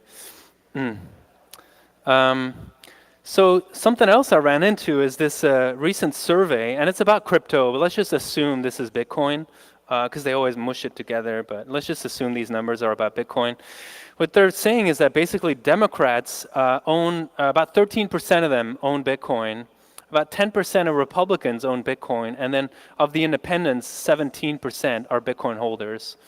And so again, those numbers, like between 10 and 17%, like that is really something for me, because this is not at the peak of the bubble. Like, this is a bear market that we're in. And to see numbers like that, it reminded me of internet adoption in the early 90s. And so it's too small for you guys to probably see, but what you see there is that in 1995, the internet was adopted by 9% of the people. And then that was the big year where Bill Gates came out and we had Windows 95, and I'm sure a lot of you remember, everybody went to buy their first computer and hook it up. And so the next year, internet adoption jumped to 16%. It was really like a breakthrough moment. Like, that was the moment most people agree when the internet went mainstream. And so that's how I feel about Bitcoin. I think this cycle is when Bitcoin is going to go mainstream. Well, because we have that, like, we have what's the germs for popular support. It's there. People are hurting because of inflation, and they're talking about it. And the connection with Bitcoin hasn't quite been made, but I think it will in this next cycle. And I think because of that, it'll be more and more also on the political agenda, for better or worse. You know, like, Satoshi didn't want, WikiLeaks to start accepting Bitcoin because he was afraid Bitcoin would get too politicized too early. But I'm not trying to, like, be a prophet and say what needs to happen. This is just what I think will happen. And so that's why I think that there's just no fever like Bitcoin fever. Like, I think just like we had gold rushes in the past, this is going to be a mania that's not only fueled by the greed that we saw, because that's always there in 2021, but there's going to be that despair element, there's going to be anxiety, there's going to be anger, like all that is going to get absorbed by Bitcoin is what I believe. So yeah, that's it for me. I'm happy to open it up for questions.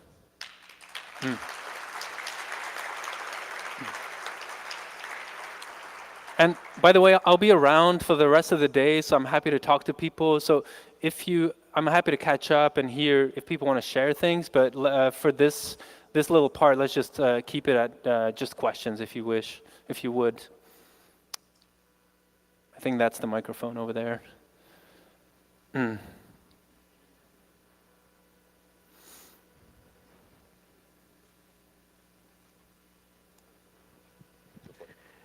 Great speech, appreciate it. If you had to pick a country that you think would adopt Bitcoin, get rid of capital gains, who are you bullish on around the globe?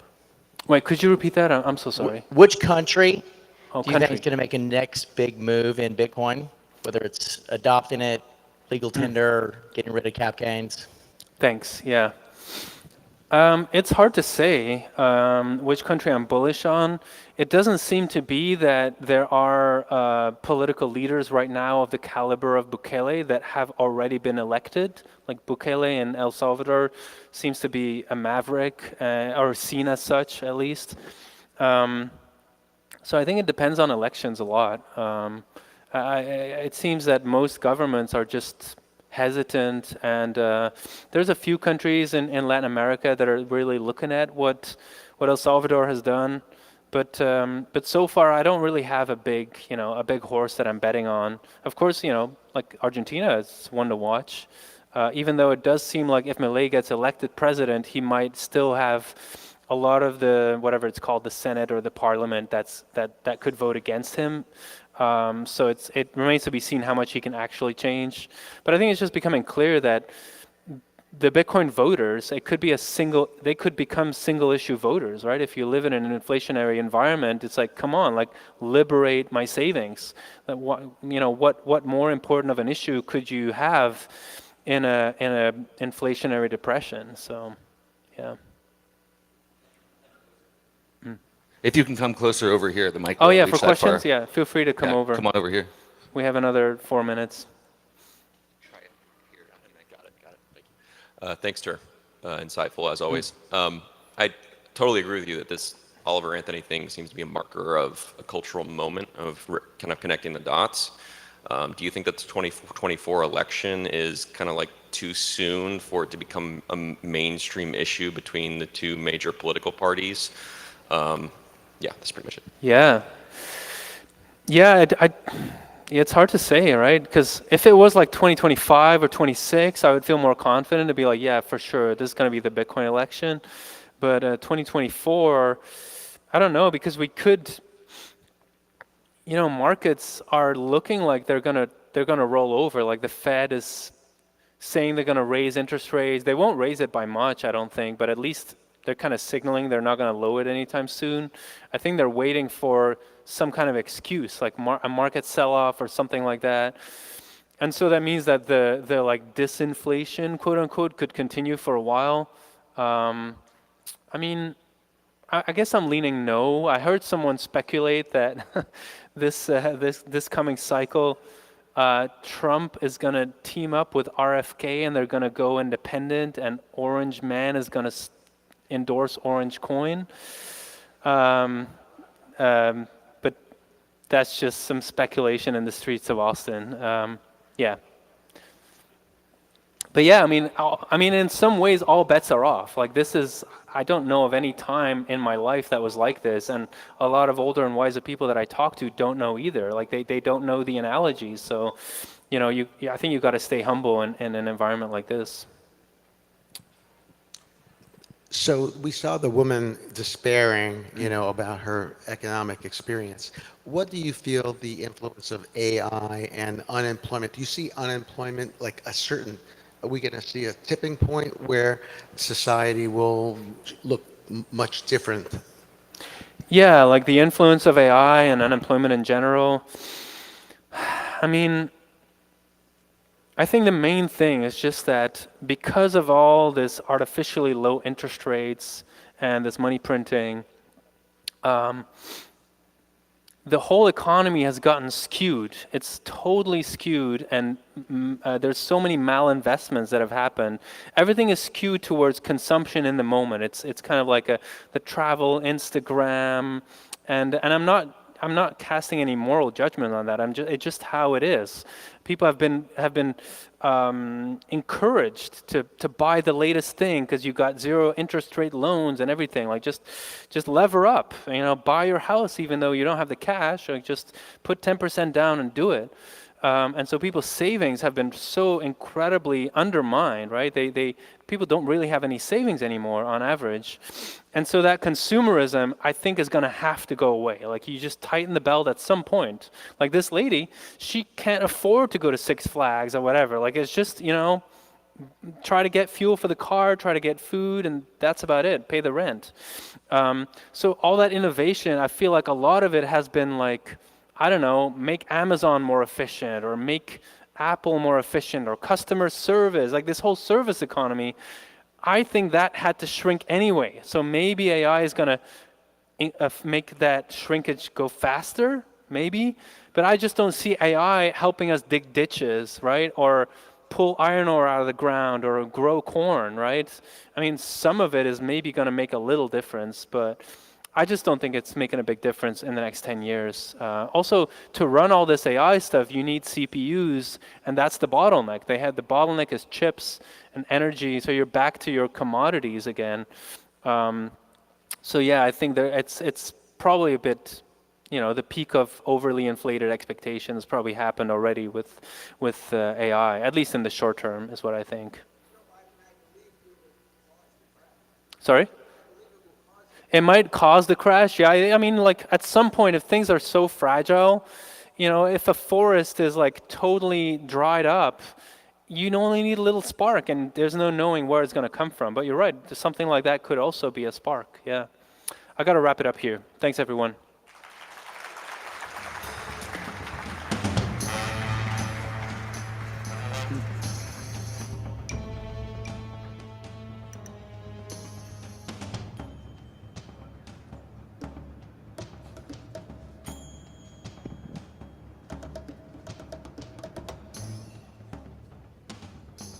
Hello, everybody. My name is Nico Moran. I host a show called Simply Bitcoin. I'm also the director of content strategy at Swan. I absolutely love BitBlockBoom, and it holds a special place in my heart. I don't think my show, Simply Bitcoin, would have been possible without it. A couple of years ago, Surfer Jim convinced me and my current co-host to come to this conference. It was the first Bitcoin conference I ever came to, and fast forward a couple years later, you know, we ended up building this small media company together. So thank you, Gary, and everybody that organized this conference and put it together, because I don't think I would be in my Bitcoin career today, whether it's simply and then that eventually opening the doors to getting my job at Swan. I don't think I would be here without you guys. So really, from the bottom of my heart, thank you so much, Gary Leland and everybody else. Before I introduce the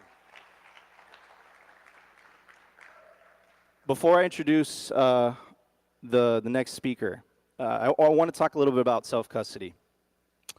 Self-custody is how we win this thing. If we get enough people to take self-custody, I don't think that there's anything they could do to stop us. But it is also the most daunting step. It is the hardest step for people that have been living in the fiat matrix, meaning they've been outsourcing the personal responsibility of the storage of their wealth for a long time. And that convenience is addicting. It's the most daunting step, in my opinion. And there's a couple Bitcoin companies that have been making this daunting step a lot easier. So us at Swan, we're working at a solution. Casa has been doing it for years. But one of my favorite companies is Unchained. They make taking self-custody seamless. They make it accessible. They also make multi-sig, which is another step, very, very easy as well. That being said, guys, I want to introduce the next speaker, Trey Sellers, Head of Client Services at Unchained Capital.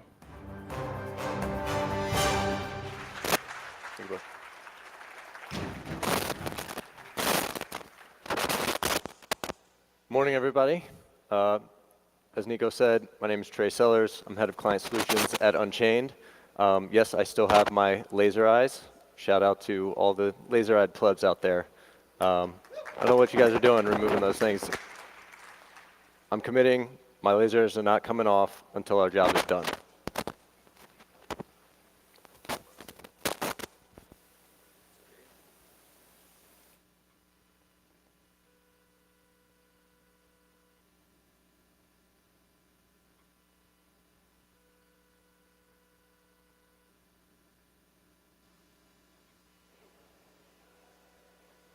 All right, we good? Thank you. Unchained helps people secure Bitcoin wealth for generations and provides tools to maximize its value through financial services that are built with Bitcoiners in mind.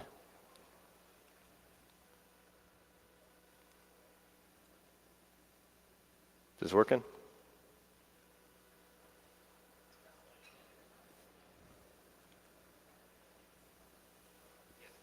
There we go. Oh, all right. The underlying thesis is pretty simple. Bitcoin's absolute scarcity makes people want to HODL it, but HODLing ain't always easy. After all, Bitcoin is well known for its price volatility. Everyone in this room who owns Bitcoin, I assume that's most of you, has experienced this firsthand. It goes something like this. Or this, or this. That's what it looks like to the outside world as well. Here's what a couple of our octogenarian overlords have to say about it. It's too volatile to be used as a medium of exchange. Thank you, Charlie. And it's extremely volatile, and I worry about the returns and the losses that investors can experience. We really appreciate your concern, Secretary Yellen. Yet, both in spite of and because of this volatility, Bitcoin continues to be HODLed.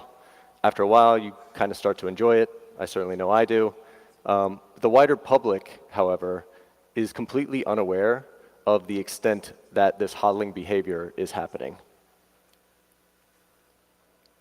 While it's intuitively true that Bitcoin's fixed supply encourages hodling, this trend can be quantified using data stored in the blockchain and in Bitcoin's price history. Unchained has an amazing team of data professionals who have worked to bring this data to life, and the result is HODL waves and the HODL cave. So I'm here to stand on the shoulders of giants and give you kind of a guided tour through both of these plots. Starting with HODL waves. The term HODL waves was first coined by Unchained co-founder Dhruv Bansal. You heard him earlier this morning. He was building on the work of John Ratcliffe, who created this particular plot. What I'd like to do is just help you understand how this is created, what data it's showing, how it evolves, and then we can kind of dig into some interesting observations that we can draw. The entire Bitcoin supply is made up of chunks of Bitcoin that are timestamped every time they move. Dhruv helped give a pretty good representation of that earlier this morning. Thank you for that. Because of this, each chunk of Bitcoin has an age that increases until the next time that it is spent. So what the plot is showing is an age distribution across the Bitcoin supply through time. Each color band represents a specific age range of the Bitcoin supply, with the younger coins near the bottom and the older coins near the top. So we can explain this a little bit further by zooming in on more recent data. So this is taken from August 14th, a couple of weeks ago. The purple band at the top is capturing Bitcoin that has not moved in at least 10 years. And that represents about 15% of the total Bitcoin supply. In dark red at the very bottom, we can see that about 0.8% of the total Bitcoin supply has moved as recently as the last 24 hours. In yellow there at the middle, about 12% of the supply moved within 1 to 2 years. And we can also group some of these bands together. You can see the top 4 bands there account for about 40% of the total supply that has not moved in at least 3 years. We can also compare this recent data with a historical time period. So we can check out the age distribution of the supply and how it's changed since the 2021 price peak, for example. You can see that the share of older Bitcoin as a percentage of the total supply has significantly increased since then. Before we get further into the mechanics of how the plot is created and how it evolves over time, I think we need to step back and understand what I meant by chunks of Bitcoin. So chunks of Bitcoin is my not so technical term for UTXOs. An unspent transaction output, or UTXO, is any specific chunk of Bitcoin that's available to be spent. You can kind of think about this as the cash bills that are of varying denominations within your MeatSpace wallet. The balance of a wallet is made up of these chunks of Bitcoin. You can see an example here of 2 wallets. They each have 0.9 Bitcoin, but they're composed of different sets of Bitcoin UTXOs, or chunks of Bitcoin there. And this is not a perfect technical representation, of course, but basically these chunks of Bitcoin can be combined or split when they are moved to a new wallet.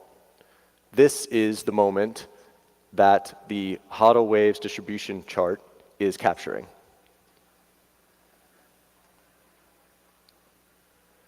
The age distribution of the Bitcoin supply evolves over time as different chunks of Bitcoin are used in transactions. Spinning a chunk of Bitcoin moves it to the youngest age band, and then over time, it ages into older bands. So when a 5-year-old chunk of Bitcoin is spent, it immediately moves into the 24-hour age band. After 24 hours, it moves from that dark red to the light red, and it stays there for about a week. So after a week, it will then age to the next band, and on and on and on, until it is spent again and the aging process resets. So now that we know how to read the chart, we can start to identify some patterns. The cyclical nature of Bitcoin can be seen in the evolution of this data. Widespread accumulation and hodling behavior results in coins maturing from the younger to the older bands, which are the warm areas near the bottom to the cooler areas near the top.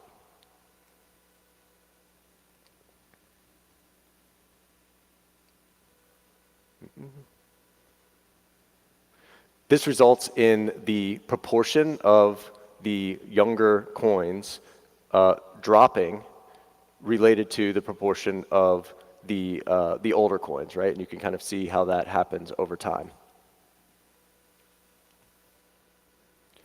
Bear markets are typified by long periods of hodling behavior until the price starts moving higher and a new bull market begins. This causes older coins to be spent back into the economy, which can be seen in the proportion of warmer color bands increasing. And taken together, this repeating pattern has the appearance of a wave. You have a buildup of potential energy from hodling that leads to an upswell in activity that crashes on the beachhead of a new bear market. And you can kind of see the wave pattern there. When the HODL waves analysis was first published in April 2018, there were 3 large HODL periods that were really apparent on the chart. Here's the Genesis HODL, where early miners and Bitcoin pioneers like Satoshi, Hal Finney, and others, they stacked sats by default. At the time, those sats really didn't have a value. There was very few people to send them to, and there was really nowhere to sell them, so they were HODLed. Then came the HODL of 2011, where after acquiring a price and rallying from about $1 to $33, those early pioneers started selling to a new batch of adopters who hodled for a full 2-year period before enjoying the next rally to $198 in early 2013, and then ultimately to about $1,000 later that year. The new adopters in that bull market went on to be baptized by fire in the Great HODL of 2014. The trough of this HODL wave lasted 3 years until the Bitcoin price crossed $1,000 again before peaking just shy of $20,000 in late 2017. During 2017, 20% of Bitcoin in existence was transacted with for the first time in years. Why? We see 3 separate and pretty related reasons. The first is capturing gains. So as the price rose, new investors piled in, and that increase in demand was partially offset or met with selling from long-term hodlers. Number 2 is initial coin offerings.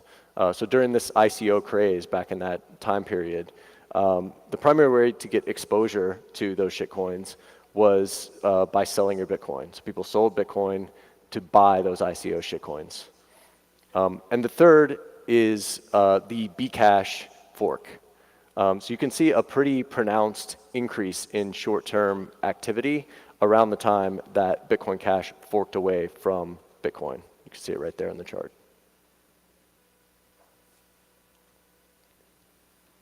So we now have another full cycle under our belts since the HODL waves analysis was originally published, and the same pattern was repeated. We saw another HODL trough in 2018 and 2019. The wave crested in 2021 as a flurry of activity shifted the supply age distribution toward that new side. And where are we now? We are in the middle of the latest HODL trough, gearing up for the next wave of activity to play out. Another pattern to note here is the general trend toward a larger and larger portion of the Bitcoin supply being HODLed for the long term. So as we speak, the share of Bitcoin supply that has not moved in at least 1 year is at an all-time high of 70%. I don't know about you, but that makes me extremely bullish as we're heading into this next halving event. Before moving on to the HODL cave, I'd like to point out one additional observation on this plot. Take a look at this light green band that represents 2 to 3 year hodlers. You can see this band has widened significantly in the last year, which indicates that a large amount of Bitcoin that was purchased in 2020 and 2021 is in long-term hodler hands. And we saw a similar widening of this band in early 2020. There it is. Showing that a lot of new long-term hodlers were born in that run-up of 2017 and the early part of the bear market in 2018. So the narrative is clear. Over time, more and more people realize the value of hodling Bitcoin. But all of this hodling does not come without its trials and tribulations. To get a better understanding of what Bitcoin hodlers endure, we can turn to the HODL cave. For those of you not aware, Unchained first came to market with our Bitcoin-backed loans product, which we still offer today, despite most of our competitors going bankrupt. The HODL cave was a key input into our strategy for Bitcoin-backed loans, and we recently published it, made it available. The HODL cave analyzes the spread of historical returns for investors who held Bitcoin for a given duration. So I'll orient you to the chart here. On the x-axis, across the bottom, is the length of HODL. Importantly, this is not linear time. It is the duration of a HODL from any given starting point in Bitcoin's price history. You can see it starts at 1 day on the left there and goes through 10 years on the right. The y-axis measures the spread of returns for a given HODL period.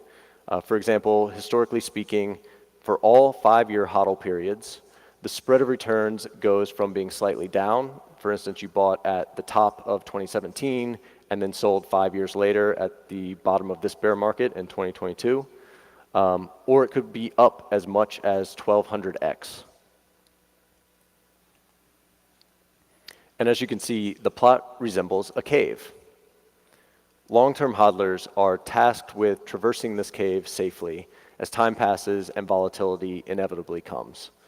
They should be aware of the stalagmites and stalactites formed by local price variations and use the mean and median lines as ropes to guide them on their journey.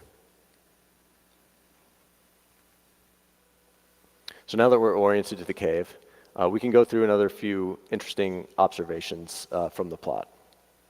The correlation between hodling Bitcoin for the long term and having outsized returns is becoming more and more understood by the wider market. And we can see this in the data, of course. All hodling periods skewed positive. And of course, speculating on number go up technology is a key part of what initially attracts many investors here. But we shouldn't kid ourselves. The spread of these historical returns can be extremely wide. The Bitcoin price is volatile. Yeah, we're all surprised by that. That said, the first 3 years have had almost all of the potential downside risk. The average return from hodling Bitcoin for 2 years is about 8x, and it grows to 100x between years 6 and 7. Keep in mind, though, that 8x average return for a 2-year hodl period, it also comes with a chance, albeit like 5% or so, that you could have lost 50% of your initial investment. In 90% of cases, hodling Bitcoin for about 2.5 years yielded a positive return. Hodling for an additional 6 months increases the chances of a positive return to 99%. And here we can see that no one who has held Bitcoin for more than 5 years has ever experienced a loss. And almost no one who has held for more than 3 years has ever experienced a loss. And with regard to historical spreads of returns kind of across the chart, we can consider a few key time frames. This is what it looks like for 6 months, 1 year, 2 years, and a full 4-year cycle. So again, while historically hodling Bitcoin for just a few years has provided excellent returns on average, There's also a non-trivial chance that you have significant downside risk in those early years. And the class of 2021 certainly knows exactly what that feels like. At the 5-year mark, the range of returns is the widest on the chart, but there's almost no negative return. And a final observation to note here is that there are clear signs of cyclicality in the HODL cave data as well. You can see the Bitcoin price experiences a period of low volatility followed by high volatility about every 4 years, which is right in line with the halving cycle. I'm sure that's all very surprising to you all.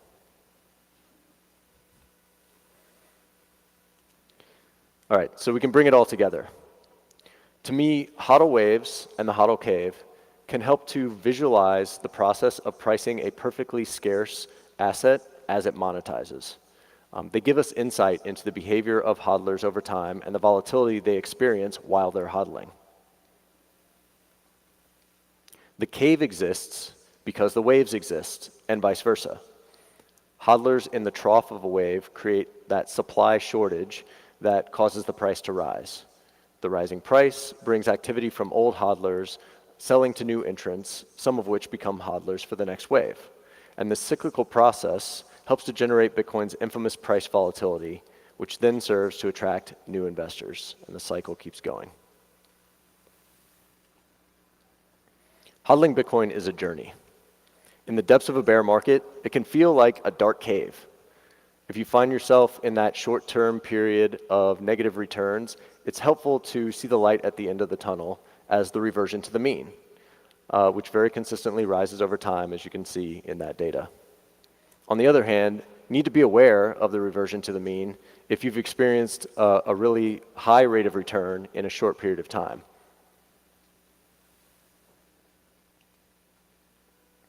And finally, make sure that you are actually prepared to deal with that volatility and navigate this journey. I'd like to just pose a few questions for you to consider. Do you have permissionless access to your Bitcoin, or are you exposed to counterparty risk that might otherwise cause you to lose it, to somebody else's risk? Is your security setup fault tolerant by design, or is your Bitcoin one mistake away from being lost? How will your non-technical heirs inherit your Bitcoin if something happens to you?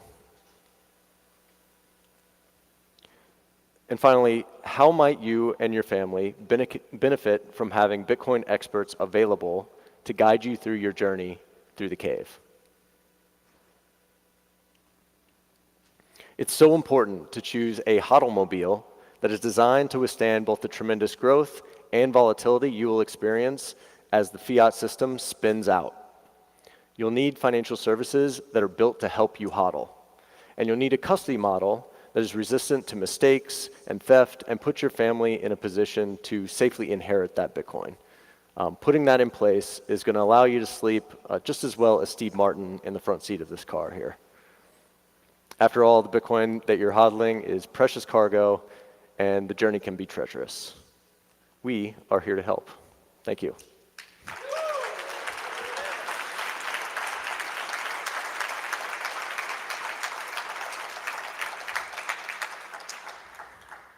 Happy to take some questions.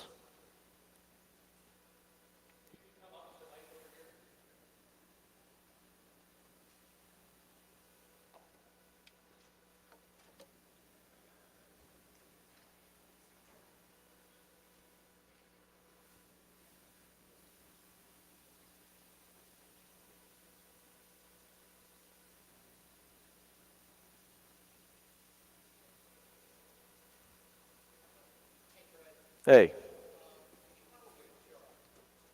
I understand how it's great to be a long-term hodler, especially in this phase of or development of Bitcoin and its integration in the community. But at some point, do we want to see those red bands to start increasing? Would that be an indication that it's become more mainstream, more integrated with the economy because it's being used more for daily transactions?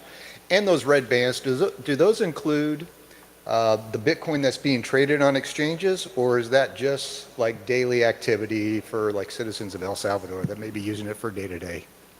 It's an interesting question about the longer term aspect of this and whether or not you see a lot more activity on chain as Bitcoin becomes widely adopted. That might be true. I think at this point in the history of Bitcoin and where it is in terms of its adoption, we're going to continue to see more and more hodling, right?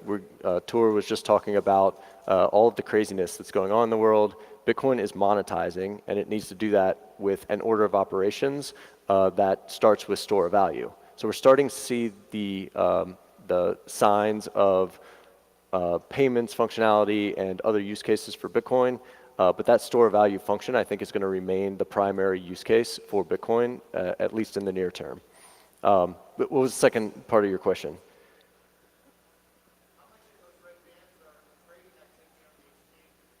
Exchanges. We can surmise that throughout the course of a bull market and then into the bear market, that a lot of that activity, when the red bands are expanding, is coming from selling activity. But it's not going to capture all of that, right? A lot of that trading is just done on the exchange. They're updating their internal ledgers there, and so a lot of that activity is not gonna show that unless people are starting to send Bitcoin into an exchange to sell. But as it stands, there's still 12 million or something Bitcoin on exchanges that are just sitting there and being traded. Hi, good speech. Thank you. I have a question. With Lightning kind of being the piece where you have to lock up Bitcoin for a period of time, and you saw the bands in that particular chart. How do you see Lightning and that chart kind of coming together? Because over time it would seem that more coins are going to be going into Lightning, and therefore that chart's going to show like always increasing hodling, if even though the actual transactions might be going up. Yeah, good question. Well, Lightning is still very new and early, and there's only 5,000 Bitcoin locked up in Lightning channels right now. Obviously, that will have a greater impact as more adoption happens, but it's probably not too impactful at this point in time.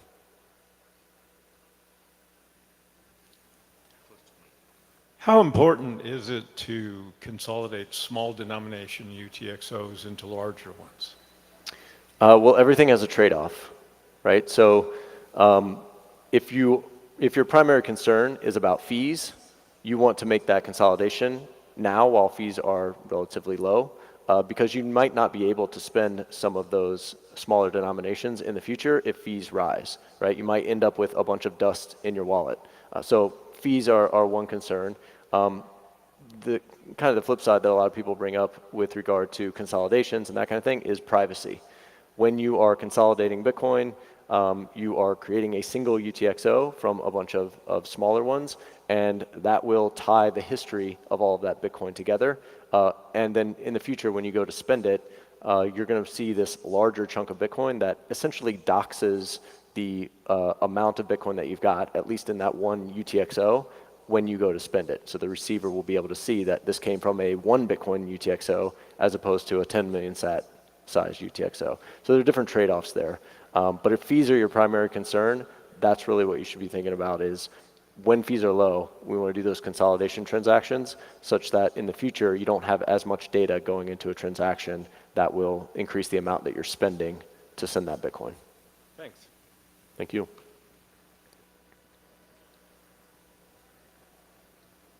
Anyone else?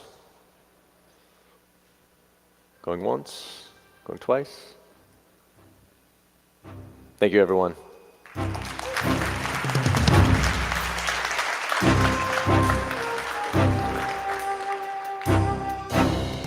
Hey, yo. Hello. Yo. All right, guys, we are back. We're back. We are about to take a lunch break. Well, we're not taking a lunch break, but BitBlockBoom is taking a lunch break. Conference is taking a lunch break. We do have a few special guests coming in.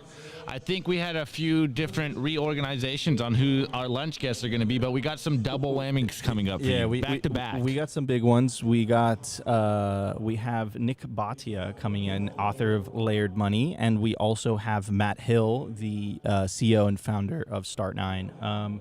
So it's gonna be awesome. And then I think we also have Preston and Turdemeester coming in hot. That one's gonna be nice. We're gonna try to get Max and Stacy for you guys as well Later on. 2:45 break. I think we'll get Max and Stacy on. Hopefully. Fingers crossed, everyone. Fingers crossed. Hopefully, we'll see what happens. And then also we might get Mark Moss later as well. So, anyways. Dude, I'm enjoying the F. Wait. Before we go on, excuse me, guys. Nico, how did it feel to be the intro guy? You didn't do a full presentation, but how did it feel going up on the stage? What you take away from this one compared to all the other conference appearances you've had? Yeah, so it's interesting. So I've gone through this kind of, my first trial by fire was the Bitcoin 2021 conference. That's where I said the line, if you're against Bitcoin toxicity. Wait, I think I have it.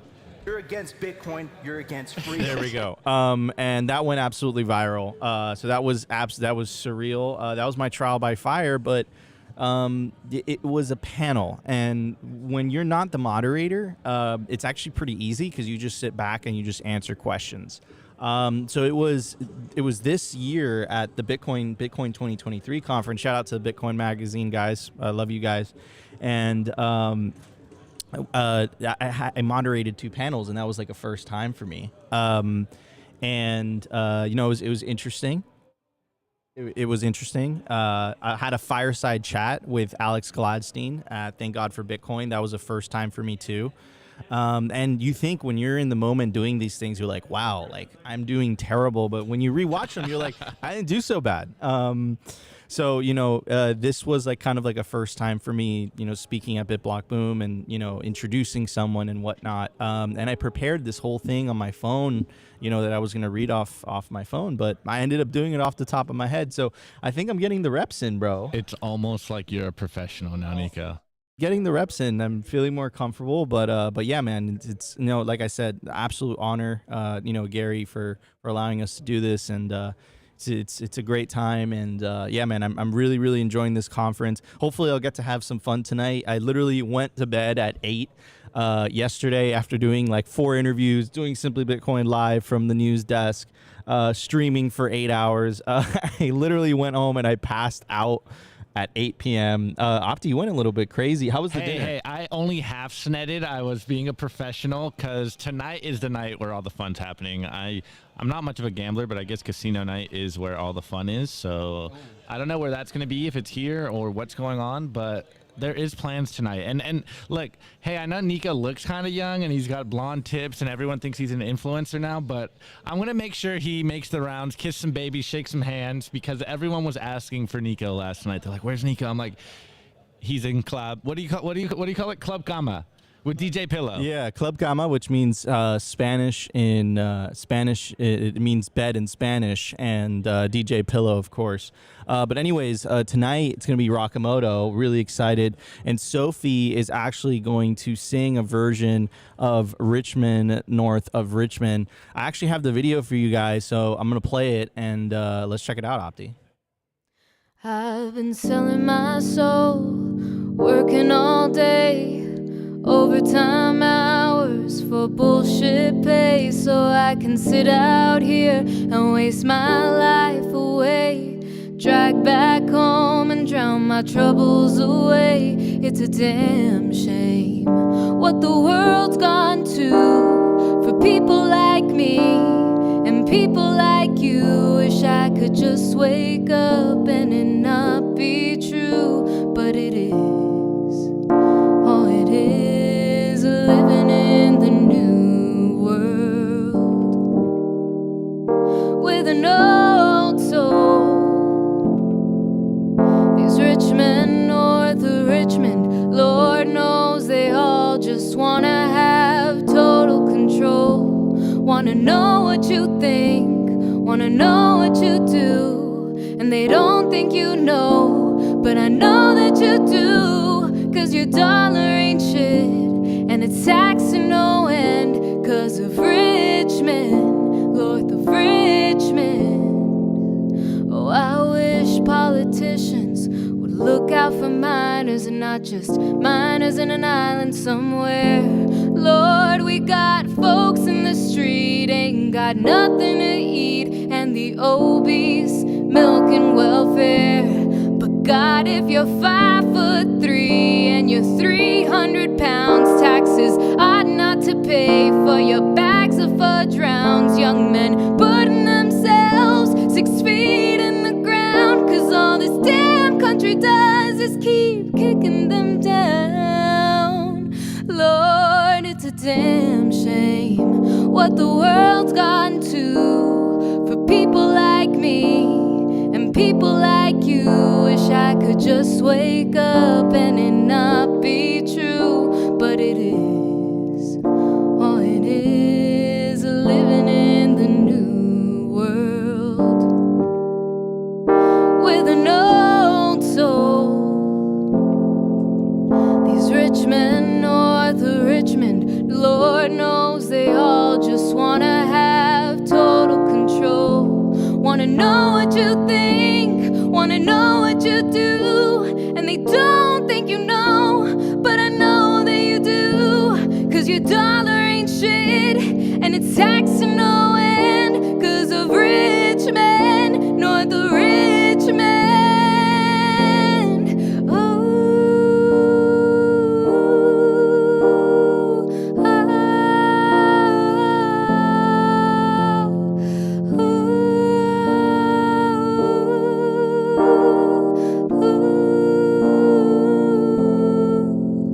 I've been selling my soul, working all day, overtime hours for bullshit pay.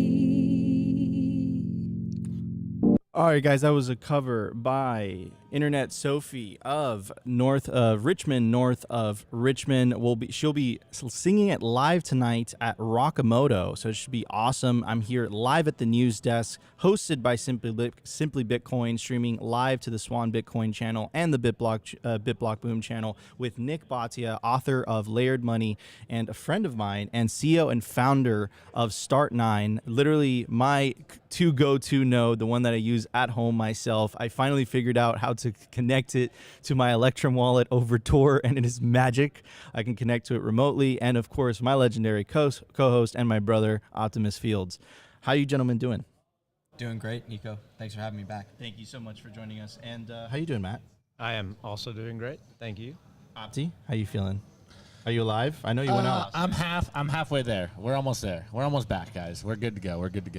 Awesome. So, Nick, thank you so much for joining us. You're also a fellow content creator. You have the Bitcoin layer that you're doing with Joe Consorti. You guys are releasing amazing content. So why don't you tell the audience a little bit about that? Thanks. We have a written product and a video product. So we have the newsletter that we publish 3 times a week on Substack, and people can find all that at thebitcoinlayer.com. We also make 3 videos a week, and that's all available via podcast as well. And the goal of the Bitcoin layer is to cover the transition of the current monetary system to the one in the future. We know and believe that Bitcoin will be a major part. Whether it's the only currency or not, I think is something that's beyond the scope of what we're trying to deal with. We have identified that Bitcoin will be a major part of the monetary system going forward. And so we're covering the world through that lens. And you know, my background is in traditional finance and interest rates and fixed income asset management. So when we produce content, both written and video, Joe and I are holding ourselves to an institutional grade level of research and analysis, and that's how we're approaching it. Awesome. Well, I'm a huge fan of your guys' content. You guys did an interview with Sailor. It was absolutely incredible. Big fan. But before we get back to that, Matt, how you doing, man? Doing great. Doing good. Yeah. Why don't you tell the audience? Why don't you tell the audience, for anyone who doesn't know, what is Start9? Well, Start9 enables anyone to run a personal, private home server and private cloud. We do this through an innovative operating system, which is based on Linux, called StartOS. StartOS is different from any operating system that has preceded it in that it is optimized and purpose-built to enable a non-technical person to administer a personal server as opposed to a personal computer. So it takes the entire concept of being a Linux systems administrator and using those advanced command line skills and experiences to discover, download, install, and administer open source self-hosted services, and it dilutes it down to buttons on a page that a normal person can understand and make use of in perpetuity. So sort of what Windows or Mac OS did for the personal computer, we are doing for the personal server, namely democratizing access to that technology so that it is no longer only available to advanced technical people or wealthy people who can afford to hire them. And with a personal server, you can do all sorts of normal computer stuff, but without involving third parties of any kind, which gives you the ability to escape the problems associated with third-party computing, cloud computing. What are some of those problems? Because I think it's intuitive, and we were talking about this, Matt, where if you the Bitcoin node, running a Bitcoin node is like your first introduction to running a form of personal server, right? So what are the downsides to cloud computing? Like, 'cause I think a lot of people are not aware of that. I wasn't aware of that until I was like, okay, I got to run my own Bitcoin node, because if I don't run my own Bitcoin node, I have to trust someone else's. Absolutely. So I put them into 4 categories.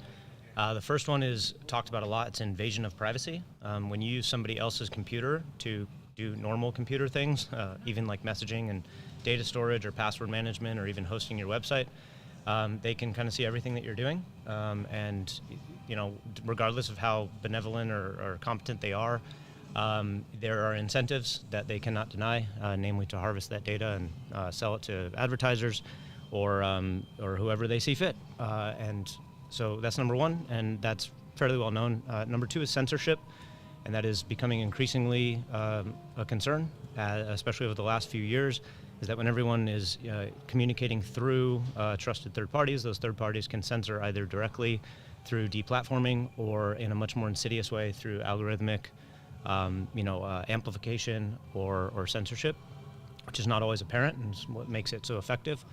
Another one is just cost, right? When you involve third parties, those parties need to be paid. So they are either going to harvest and sell your data, making you the product, or they are going to charge you a monthly subscription. And more as people reject the invasion of privacy and harvesting of data, they are turning more and more to subscription models, which I think is a positive thing because it makes the cost more apparent to people.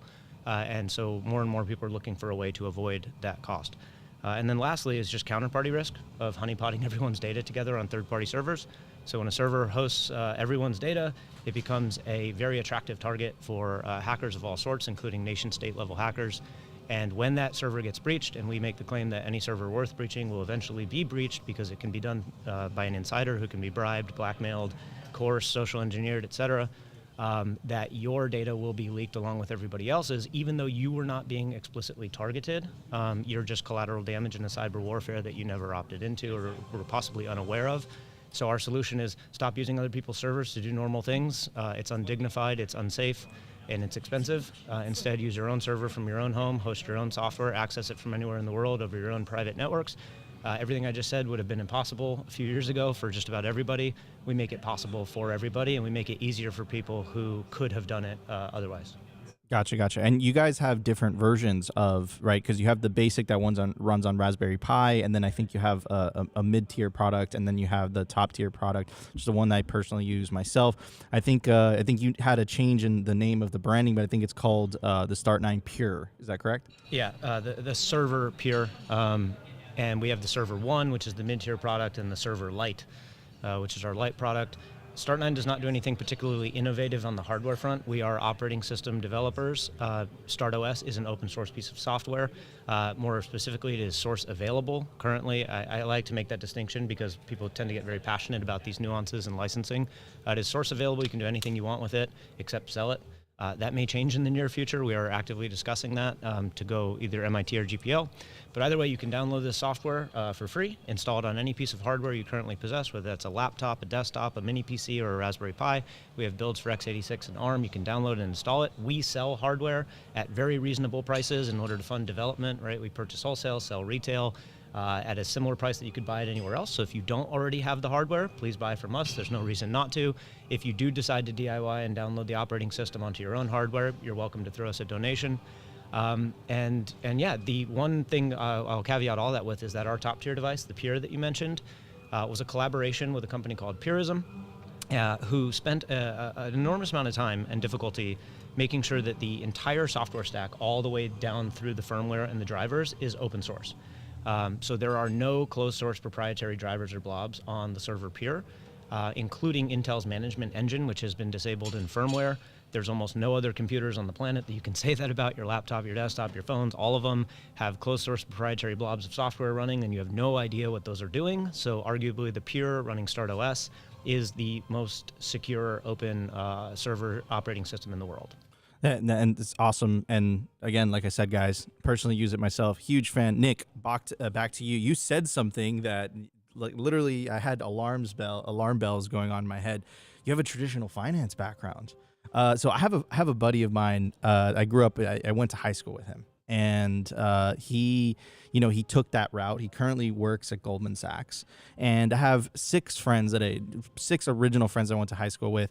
I've orange pilled all 5 of them. My buddy that works at Goldman, he just got promoted too. If I bring up Bitcoin to him, like, he sees it as the Antichrist. It's like garlic to a vampire.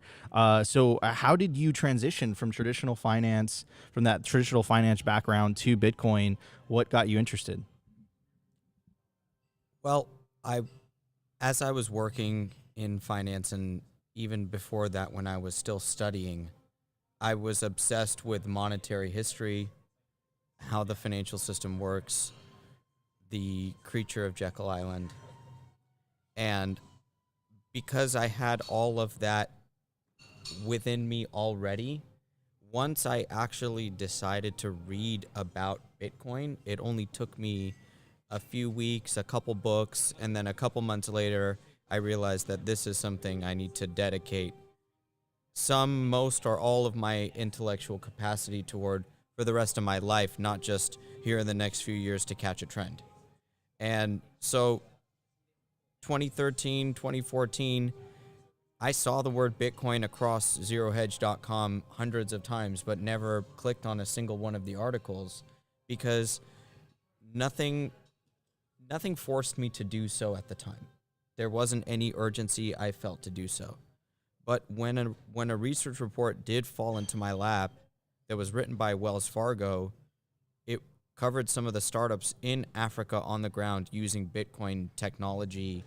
I said, it's time to learn about this, because I'm your finance friends and my colleagues, my ex-colleagues, they have preconceived notions. They're also smart people, so they understand how traditional asset classes work. And they probably believe that Bitcoin is a virtual currency, as in a currency within a video game that's controlled by a company and there's no telling what can happen to it. And understanding that it's a decentralized protocol takes a leap of research, and it takes time. And that gap is currently either too difficult for most people to jump over, or there's no urgency for them to make that jump. And so your friend and many of my ex-colleagues won't purchase Bitcoin ever. They'll end up using it when the situation demands them to do it in the future. Maybe this is like the jaded Bitcoiner in me, but that sounds awesome. Seems like the traditional finance people are going to be the last people to adopt something like Bitcoin. Even if you think about United States versus other countries, it's likely that many of the people in the U.S. will be last to see what Bitcoin brings when currencies around the world are in crisis, and it's very obvious to people around the world what value Bitcoin actually has. Absolutely. Opti, what's up, man? Well, first and foremost, Nick kind of brought something up, and I want to get both takes from Matt and Nick, because we're getting Nick from the financial side and Matt more from the technical side. And I think this is a conversation we always not only ask ourselves but talk about, is how long is this Bitcoin thing going to take? Like, are we going to be trying to spread Bitcoin for the rest of our lives, or is the mythical hyper Bitcoinization going to happen a lot quicker than we even believe? Like, are we bearish by thinking this is going to be a lifetime fight, or is technology going to just get put into hyperdrive because of what's going on in the Bitcoin space? I don't know. Matt, do you want to jump in, or Nick, whoever, whichever one? Sure, I'll start. It's a tough question because you're talking about, decades and projection. But I've always thought that hyper Bitcoinization is a little bit of a dramatic word, and that there's nothing wrong with Bitcoinization. So I've been researching Bitcoin for about 7 years.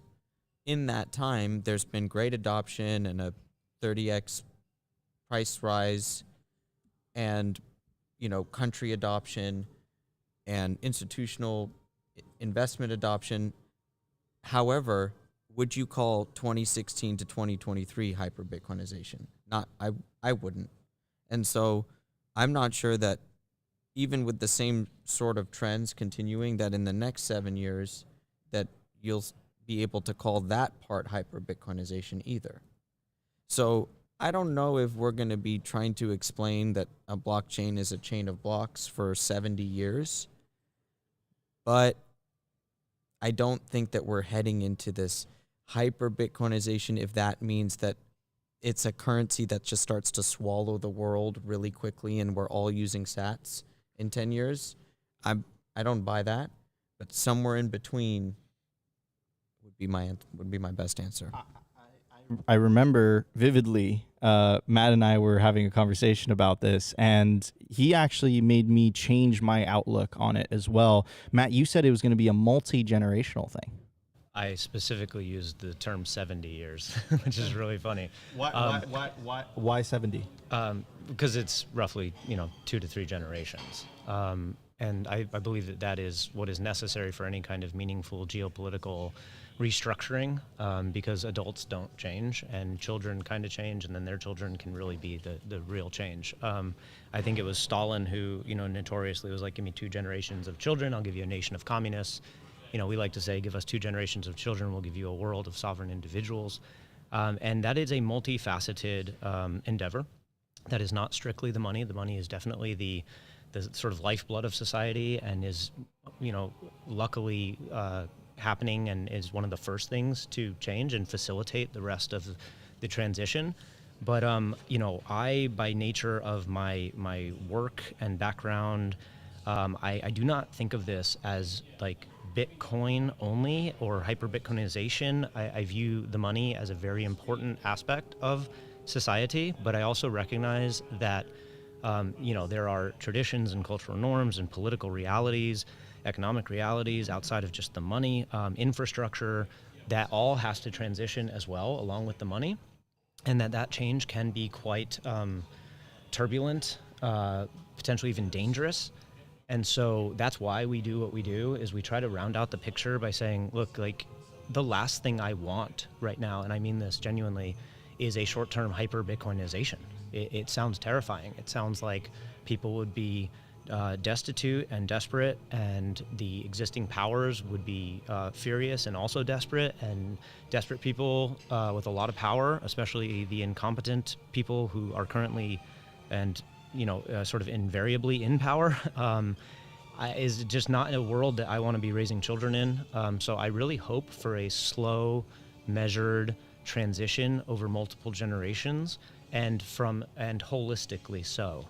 So our role in that is the broader computing paradigm to make sure that individuals, families, and small businesses control data and communications channels, including Bitcoin and financial considerations. And we facilitate that, obviously, Bitcoin nodes, Lightning nodes, all the rest. And then there's Bitcoin itself, Bitcoin proper, which is also, a whole ecosystem and multifaceted. And then there's, education, which is what, you guys are really doing, like helping people to understand And then there's, proper education, like raising children and educating them about the new world and how to survive. And so, yeah. So Nick, do you run your own node? I don't.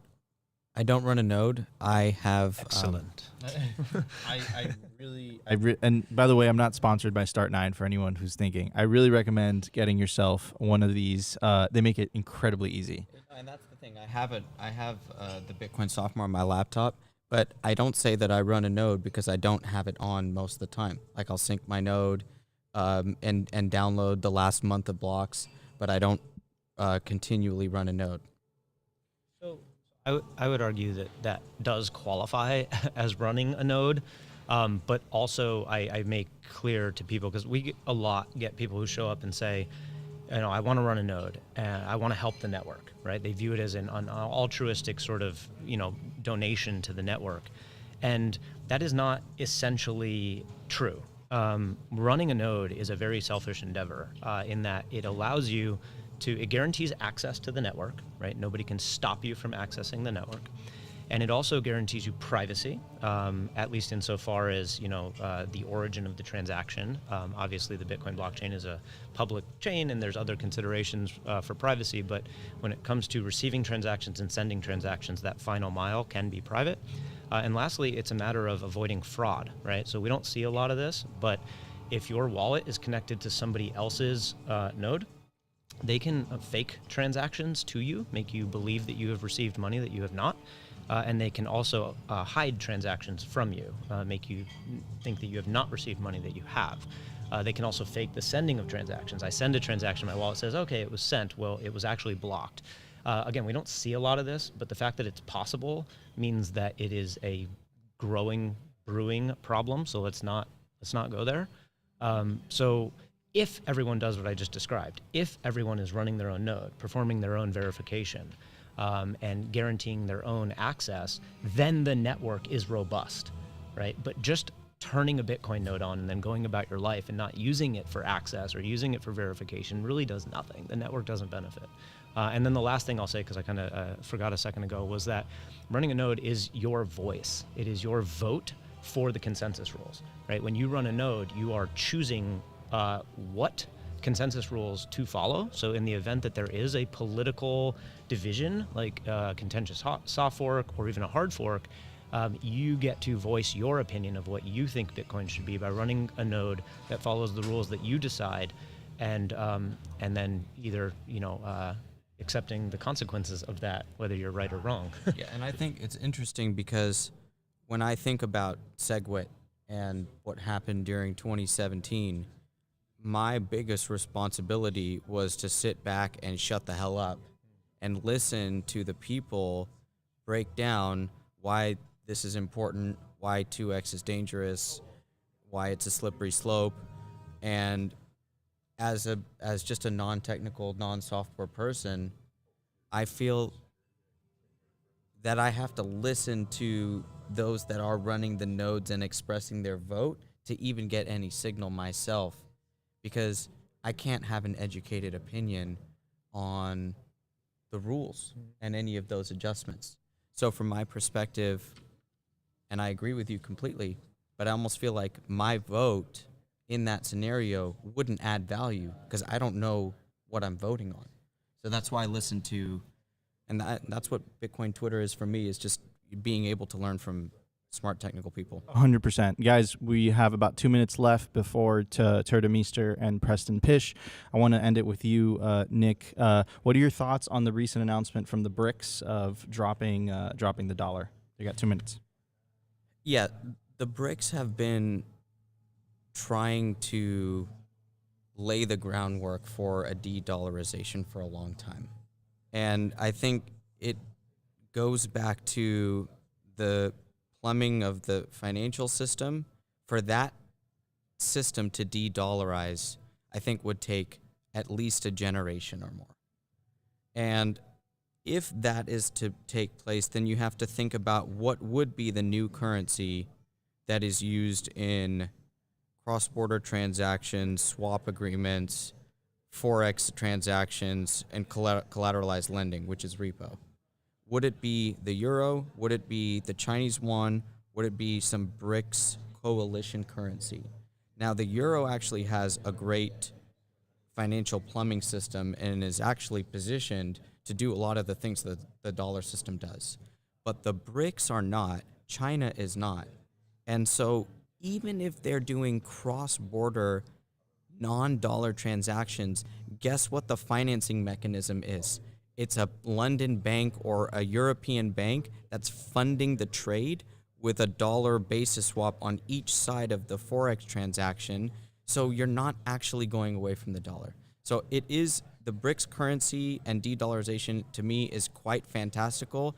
There are headlines today, a bunch of them, but the headlines have been there since 2010. And so we're 14 years removed from a lot of ideas that haven't got actual physical momentum. And then last thing I'll say, you would have to get China and India to agree on a lot of things.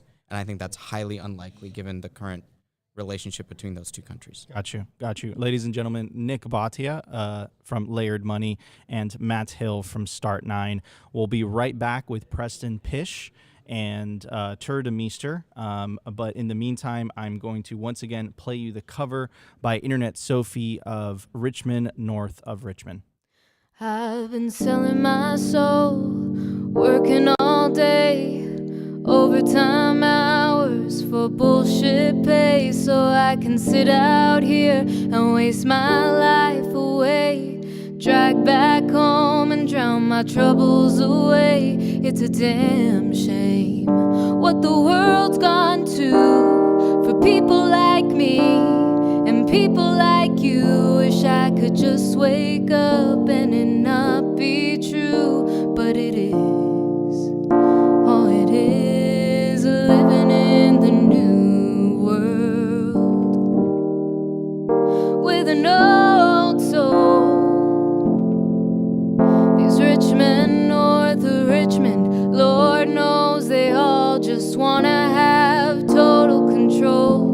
Wanna know what you think, wanna know what you do, and they don't think you know, but I know that you do, 'cause your dollar ain't shit, and it's taxing no end, 'cause of Richmond, north of Richmond. Oh, I wish politicians would look out for miners and not just miners in an island somewhere. Lord, we got folks in the street, ain't got nothing to eat, and the obese milking welfare. But God, if you're 5'3" and you're 300 pounds, taxes ought not to pay for your bags of fudge rounds. Young men putting themselves 6 feet in the ground, 'cause all this damn country does is keep kicking them down. Lord, it's a damn shame what the world's gotten to for people like me and people like you. Wish I could just wake up and it not be true, but it is. Oh, it is living in the new world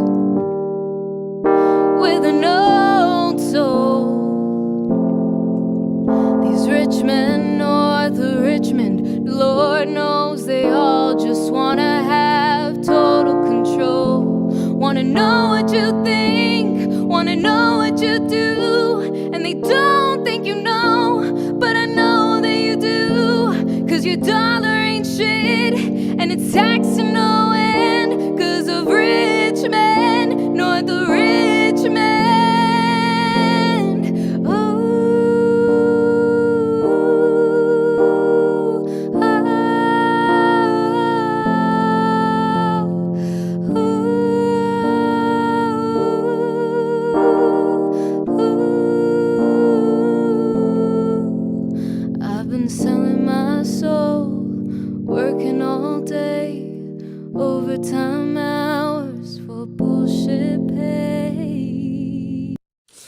right, guys, we're back. We got it. We got even a special panel for you. We have one of my favorite content creators. I'm going to fanboy a little bit. Come on. One of the most talented content creators I've ever met. The legendary Mark Moss, Turdemeester, and Preston Pish will be joining us in a little bit. And, of course, my legendary co-host.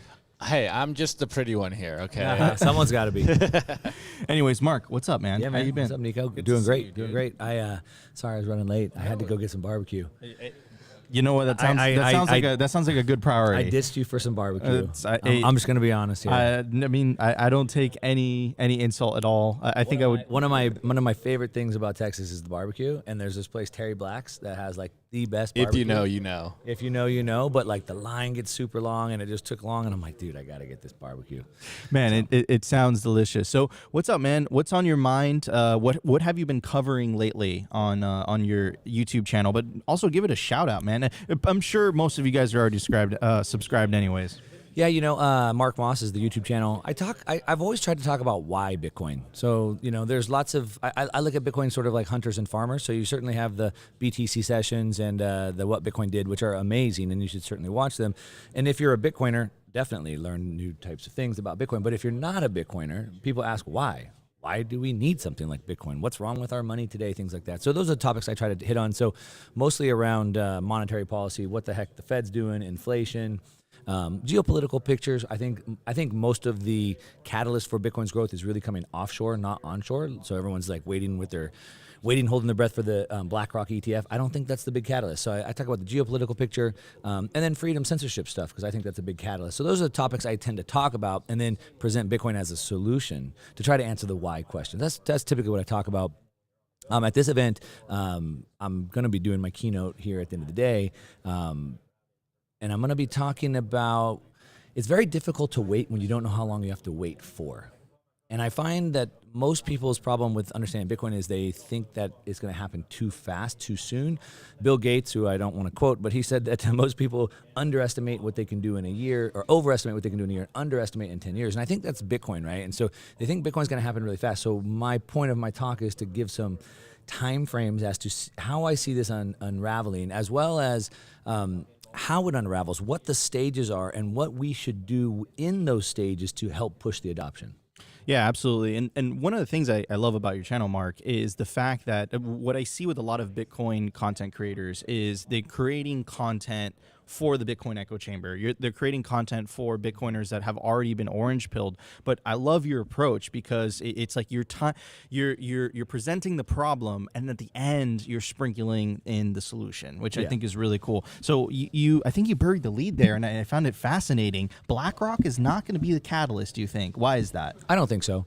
I think everybody's hanging on this. Well, let me explain. So humans only act in our own self-interest. Mises wrote the book Human Action. You should read it. But we act, human action happens in our own self-interest. And so what are we self-interested in? Well, there's two things. So humans are very simple. Our reptilian brain, we're motivated by two things. One, moving towards pleasure, and two, running away from pain. Now, it's been proven that we move away from pain is a bigger driver than the pleasure. So when the price runs up parabolically, people want to jump in based off of greed or running to pleasure. So Bitcoin, if a BlackRock ETF takes off, potentially we can talk about this, but potentially there's a lot of buying activity that happens. The NGU technology takes over, the number starts going up, and people will rush to pleasure to buy. But the problem is that's like a sugar rush.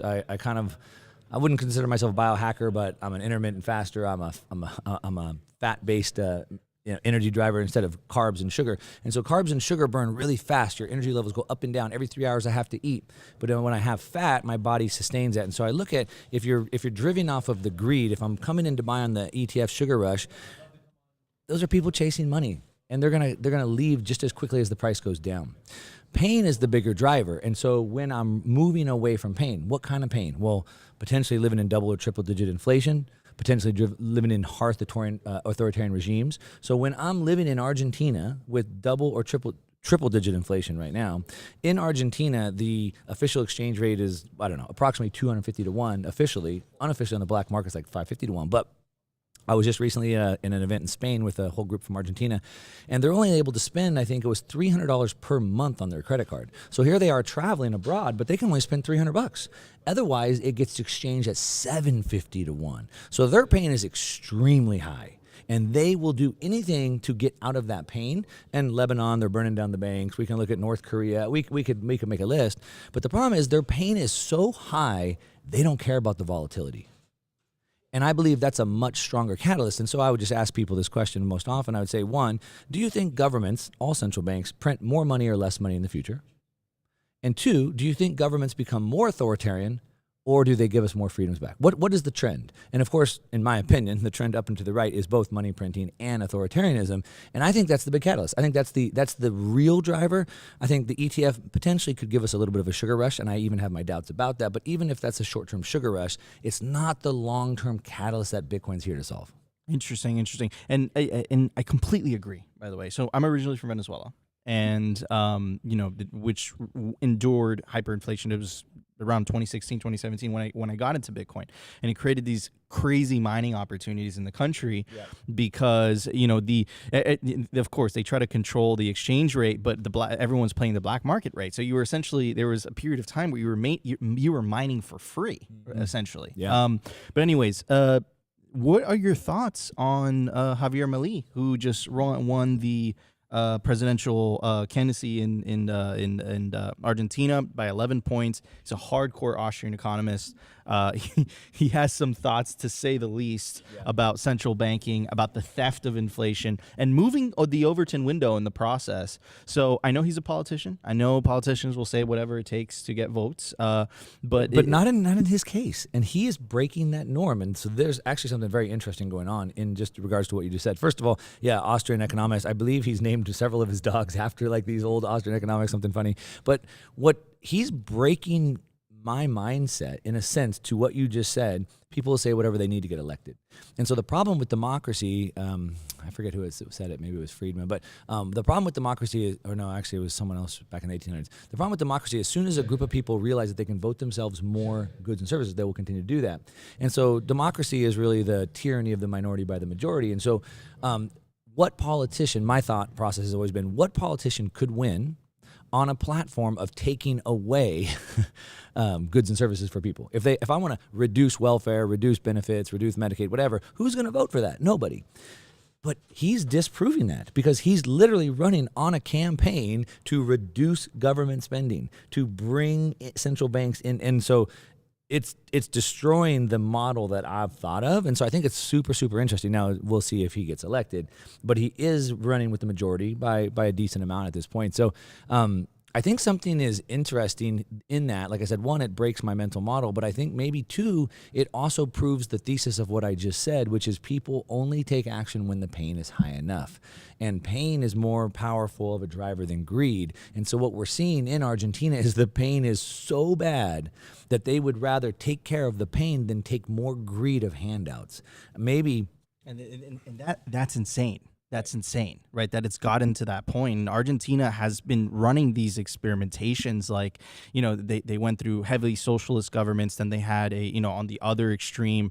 And what's really interesting, though, too, Mark, and I find it absolutely fascinating, is the bailout that the IMF gave Argentina came with the condition that the Argentine government had to de-incentivize the adoption of Bitcoin. I think I heard it earlier. It was even farther than that they couldn't make Bitcoin legal tender in the country, right? So even if this guy gets elected, are they going to be constrained by that IMF bailout? Yeah, I mean, that's a whole other interesting development that's going on with that. There's a saying something like, if I owe the bank $1 million, then I'm in trouble. But if I owe the bank $1 billion, they're in trouble.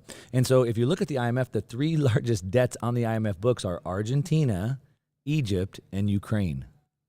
Think about this. So if somebody like him gets elected and he decides to potentially restructure or default on some of that debt, which one of the big arguments that we have in this macro conversation, which we might address on the stage later, is that I was on a call with Andy Scheckman, he's a gold guy, and Brent Johnson, the dollar milkshake guy, just on Friday. And he was saying, look, you don't understand, all this debt is dollar-denominated debt. And so in order for this to be settled, we have to extinguish that debt, which would cause massive deflation. And how can we extinguish that debt if these countries are moving to non-dollar denominated assets? And I said, default. So if we're no longer friendly with these countries, can they just say we don't want to pay? And so if you have Ukraine go down, I mean, not to jump into that rabbit hole necessarily, but it looks like as of today, there's absolutely a non-zero chance that they win at this point. So if they go down, what happens to that debt they owe the IMF? What happens to Argentina's debt if they get somebody like this elected who says, look, we have to restructure this debt. No way we can pay it. Now, what the IMF wants, and they did with Sri Lanka, is there's no way you can default on the debt. So what we'll do is we'll restructure, we'll give you more, we'll change the terms, but we have to keep that going.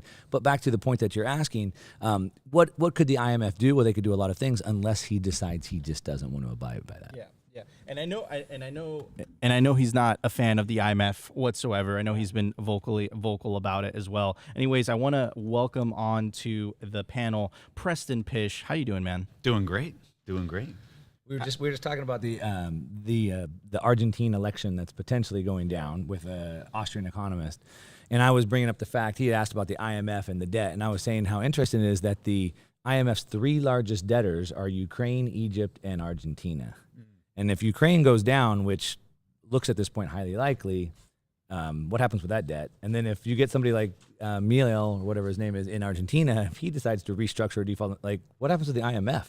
Yeah, well, there was some news that came out, or at least I read it. Luke Roman's Friday release, he was talking about this exact dynamic where the IMF is like really losing a lot of their authority because they're rolling this debt and they're doing it in Chinese denominated currency in the way that they're rolling it. So it's like a pass through the way that they're taking the loan from the IMF, and I guess they're paying these bill or their debt back, and it's through these Chinese vehicles that they're using. So I'm not really well versed on it, but I know that there's some really interesting dynamics where it's basically sucking the power of the IMF away through yet another example of the global shift that we're seeing from the old IMF, World Bank, U.S. dollar dominating everything over to this BRICS story and larger commodity-based money system that's kind of emerging. So you do believe in the multipolar world theory, that we're transitioning from a unipolar world to a multipolar world? Oh yeah. How could you not? Yeah, no doubt about it. Yeah, we're being smacked in the face with it everywhere we look. I mean, there's just no doubt about it. And I think this BRICS conference that just happened this last week, depending on what time frame you're looking at, it was a nothing burger or it's massive. Right? It's hold on. I'm going to stop you right there, and I want Mark to answer this. So we just had Nick Bhatia on from Bitcoin Layer, and I brought up the same question. I said, "What do you think about the BRICS announcements? How they want to drop the dollar?" And he said they've been announcing that for the last 18 years, and nothing's happened. So what would you respond? So the first question you always have to answer. We'll be on a panel later, and we'll probably give different answers. But you always have to ask what time frame. So I said it's a nothing burger today, meaning it's a non-tradable event, but it's massive in the longer term. Yes. So then what time frame is Nick talking about? Now, they did, all the news for the last several months was August 22nd, they're going to announce this new BRICS currency, but before the event, they said, we're not going to announce that. But some of the rhetoric that came out of it was, for example, they were encouraging every nation to start trading in their own national currencies. 2, President Xi says that we want this bloc to outcompete the G7. So it's not a cooperative thing. So now this is creating competition, meaning they're going to try to outcompete each other, meaning probably more restrictive policies, trade policies, things like that. So it's a big deal from that perspective. Now, to Nick Bhatia's point, and him and I have had these discussions because he said that the death of the dollar is greatly exaggerated, which it is in the immediate term, but it's like the death of 1,000 cuts. And so what happens is you have reserve currencies. That's what the trade is being settled. And then you have reserve assets. And so the reserve currencies, they're already trading other currencies. The reserve asset, there's no replacement for U.S. Treasuries. There's no other like deep liquid bond market, et cetera. But they're starting to reserve in gold. So there is actually a replacement for it. And so with those two things, I think it's big. And also, as this trading block gets bigger, it's a big thing. So you go back to look at the creation of the euro 23 years ago. And I just used this in a video just last week. And I pulled up these old headlines from Wall Street Journal. And they're saying, oh, the euro is going to be nothing. It's not going to mean anything to the dollar. It's going to be no impact at all. It's going to fall apart, blah, blah, blah. Well, they created the euro, which is a trading block of nations. And the dollar lost 45% of its value because of that, right? The euro is the largest trading the second largest currency.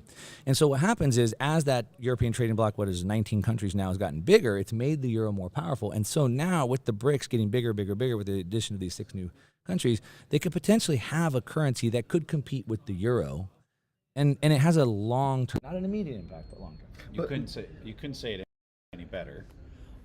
It's what time frame are you looking at? I think a lot of the times that Nick is bringing up his talking point, he's looking at everybody dominating the headlines and saying, okay, so that might be true maybe in the long run, but in the short run, like the dollar's going nowhere.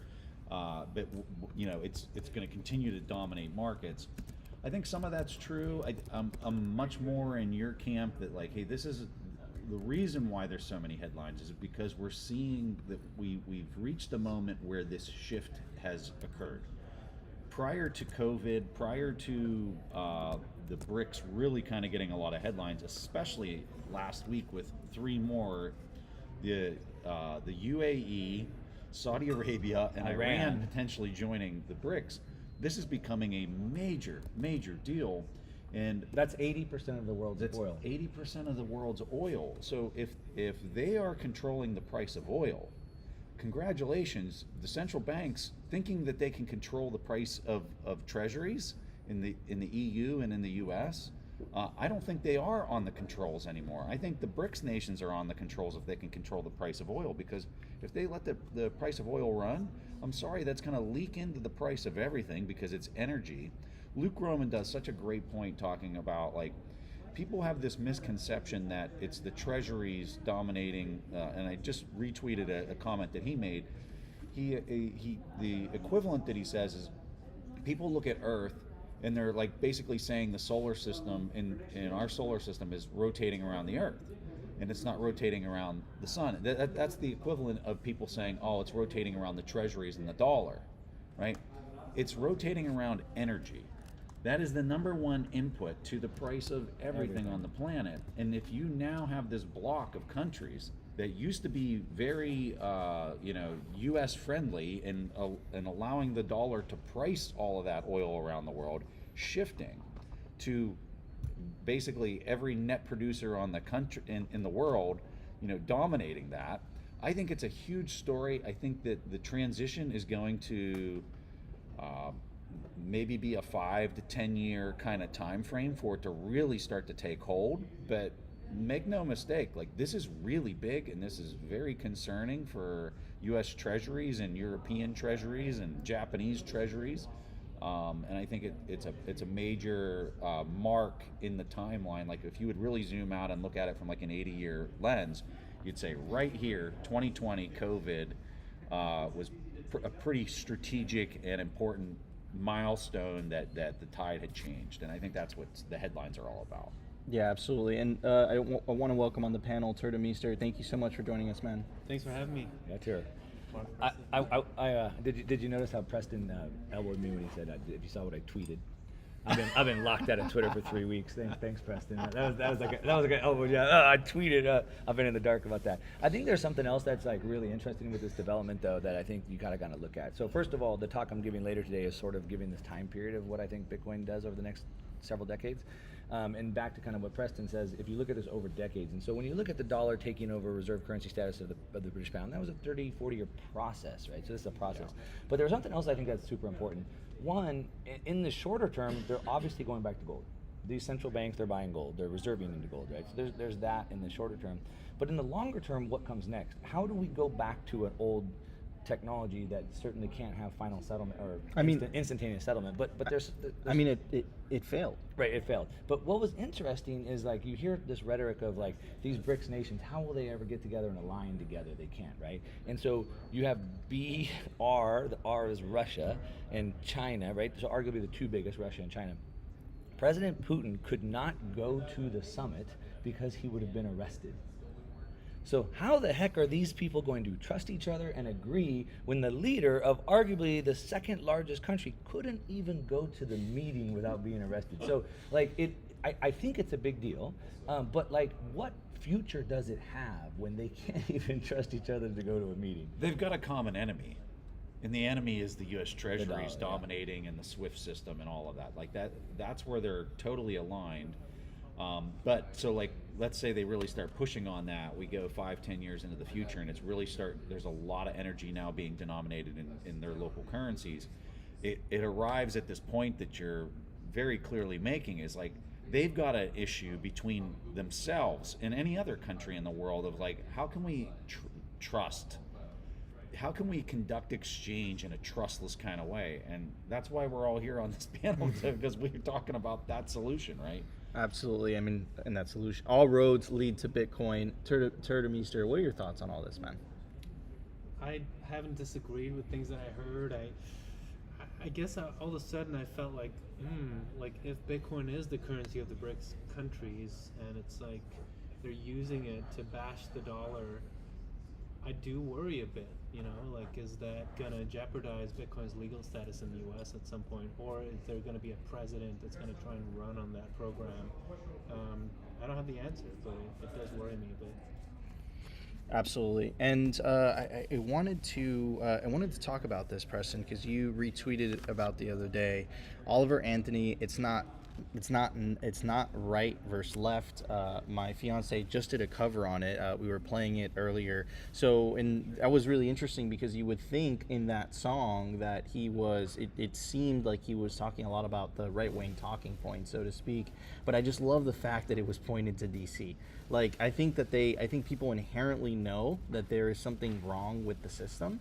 But they continue to seek a political solution, a voting solution, where the actual solution is a opting out solution, right? It's not these politicians, whoever's in power, the issue remains the same. The elite few get to benefit from being able to create money for free that everyone else has to work for. So I think people are sensing that, but they don't really understand that, hey, look, the solution is to opt out entirely. So why did you retweet that? Well, I retweeted it because I think for people that are polarized in either political party, they think that what comes next is not universal basic income, regardless of who's in charge in any, whether you're in the White House or dominating the Congress, whether that's Republican or Democrat. What's coming next is the deep need for additional monetary units that continue to be added into this system and just handed out without work being performed, but to subsidize liquidity throughout the system so we don't have a meltdown. And so in pop culture, and you covered it in your talk today, which was wonderful, pop culture is figuring this out, that they can't trust either one of these two parties, that they're starting to say there's something bigger and deeper that's wrong with this system. I don't quite know what it is. I know it's a problem, and it seems like no matter which side I vote for, they're not actually doing the stuff that they maybe promised, or they're doing things that I never thought that they would do, like UBI. And so that's what I think is starting to emerge in pop culture, and the pace at which this could accelerate. It could accelerate extremely fast. I don't know. Like, when you look at the treasury market, and you look at what type of contagion can set in, forced selling is what we're really talking about due to impairment. Like, sometimes that can happen in 6 months. Like, you can be in a devastating situation. And I think, based on how much they inserted in the last go around through COVID, I think the next one's going to be much more massive than the last. I think your everyday citizen would look at the amount of debasement and fiat units that were added into the system through that, and they'd say, well, that was a one-off scenario. That was because of COVID. And let me tell you, it was not because of, like, this is just math, and you can see it in the chart, and you can see the progression. You covered that also today in your talk of, like, just look at the math. There was people decades ago saying this is probably where we're going to be at on the debt load decades ago, and the accuracy of these forecasts are right on the money, years in advance. So it's a liquidity, it's a function of this fractional reserve system. And the way that it functions through just made up additional credit units on top of a small baseline number of units, and that they have to keep expanding it, and whose hands do they shove it into? All of that is wrapped up into these pop culture songs that aren't clearly identifying what the problem is, but there's going to be much more of that. That trend is going to continue to accelerate, and they're going to dive deeper into like what is the fundamental issue. Yeah, Tur, do you have any thoughts on that? Yeah, I was just gonna add that I remember comparing. This is back in like summer 2020, comparing the Spanish flu in 1918, I believe, with what was happening in 2020, and there was just no comparison. Like you would think, like, oh, there was a global pandemic, therefore there's all these economic problems. But actually, back in 1918, the economy barely budged, even though it had a big impact on people's lives, etc. So again, just another little tidbit that indicates, like, yeah, we had the repo crisis, and this thing was just coming. It was very convenient. I really don't think that this was deliberate at all, this whole pandemic, but it was a very convenient story to have, to just massively bail out banks and in a way bail out the real estate system as well. I would add into that what kind of what Preston was saying, this kind of pop culture narrative that we're seeing in us versus them. And Preston and I were talking the other night about this, and I was telling him how I've never voted Democrat in my life, but all of a sudden, like, RFK is looking pretty good. And the lines have become so blurred, and I think it's pretty evident to most people that now we are kind of having this us, we the people versus this government. And it's something that I framed up in a conversation I did with Breedlove, and I was calling it the crisis of confidence and authority. And really what we have is the internet has now given us all access to information, and the authority, we used to have these authority figures, whether they're institutions, the universities, or the doctors with their lab coat, but we have so much or the nightly news or whatever it was, but today we have so much information that we can instantly disprove and dispel any of that stuff. And so now we don't see them as authority anymore, and we know they've been caught lying over on all levels, from inflation is transitory all the way down to 14 days to stop this, to whatever you want to call it. And so we kind of have this breakdown everywhere. And so I think it really has turned into, and part of what I'll talk about later today, is we have these like socioeconomic paradigms that break down at the end of these technological revolutions, and that's sort of where we're at. Like, we're starting to see these paradigms that we've had, they're no longer relevant for the world that we live in today. So we still sort of have these old financial paradigms and political paradigms for like this old industrial world, but we're in an information world. So like it's all breaking down, it's all happening at the same time. So I wanted to actually, Preston, I think this is the question for you. James Lavish is a big believer in this, and I'm sure you guys are as well, but he covers the debt spiral, right? Where the US government continues to accumulate all this more and more and more and more and more and more debt. And it's going to get to a point where the interest payments alone are going to be like, it's going to be unfeasible. And then it was Lynn Alden that posted this picture. And if you look out in a 50 to 60 year time frame, like, it's unattainable. Things are going to break. Like, Yeah. It's inevitable. Well, Tur had a fantastic slide today in his presentation, and he laid it out for people that want to try to understand this from like their own purview. He said if you were an individual with the way that the U.S. is currently structured, you'd make $60,000, and these numbers are pretty rough. I can't remember the exact number. But Yeah, 60,000 in income. Your expenditures are 100,000, and the debt you're looking at is probably between 450,000 and several million. So think about that, and that's not having any equity in a home. That'd be like you don't own a home, but you got a debt load of $450,000. You make $60,000 a year, and you're paying, your outflows are 100,000.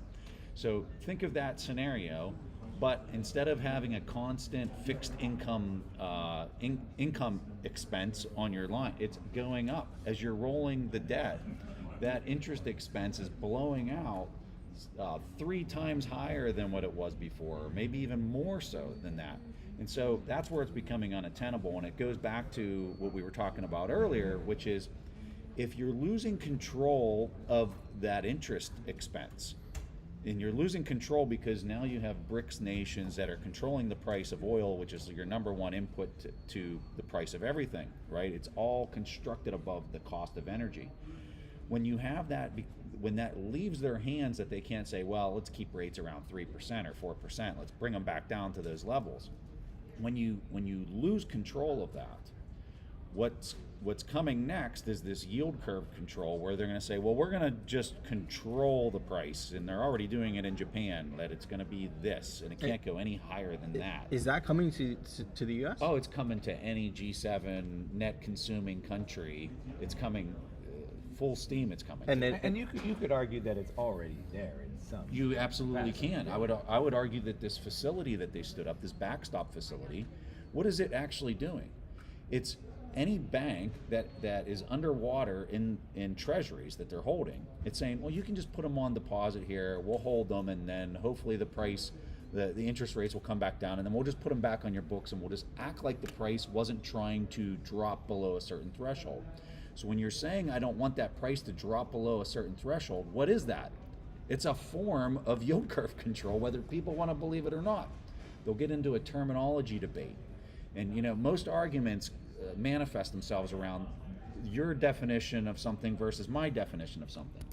But regardless of what definition you're using, if the price is trying to drop below 85 and the par value is 100, and there's this entity that's willing to come in and say, I will always buy at 85, you can just put it on deposit over here, and then if the price gets back up above 85, I'm going to push it back onto your books. It's yield curve control. It's a form of yield curve control, but they're playing with the duration. And so when people are like, well, it hasn't come here. Well, to Mark's point, maybe it kind of has already come here. And they're already toying around with all these, and they'll call it they'll use all these fancy names to mask. I mean, yield curve control alone is a fancy name that masks reality, where they're not allowing the pricing of money itself to take place in a free and open market. And that's extremely dangerous, and it actually accelerates all of this.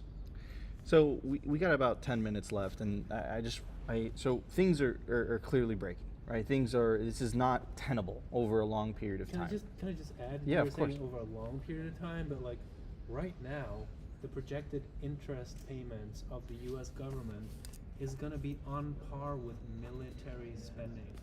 20% of all income that the U.S. collects through taxes is going to go just to interest. Like that, I mean, it's just so staggering. Like, which may be nothing unless you realize that the U.S. spends 10 times more on its military than any other nation. Exactly. Yeah, to me, like, if I had to name anything that's the biggest budget in the world, I would always have said the U.S. military. It's the biggest budget of anything.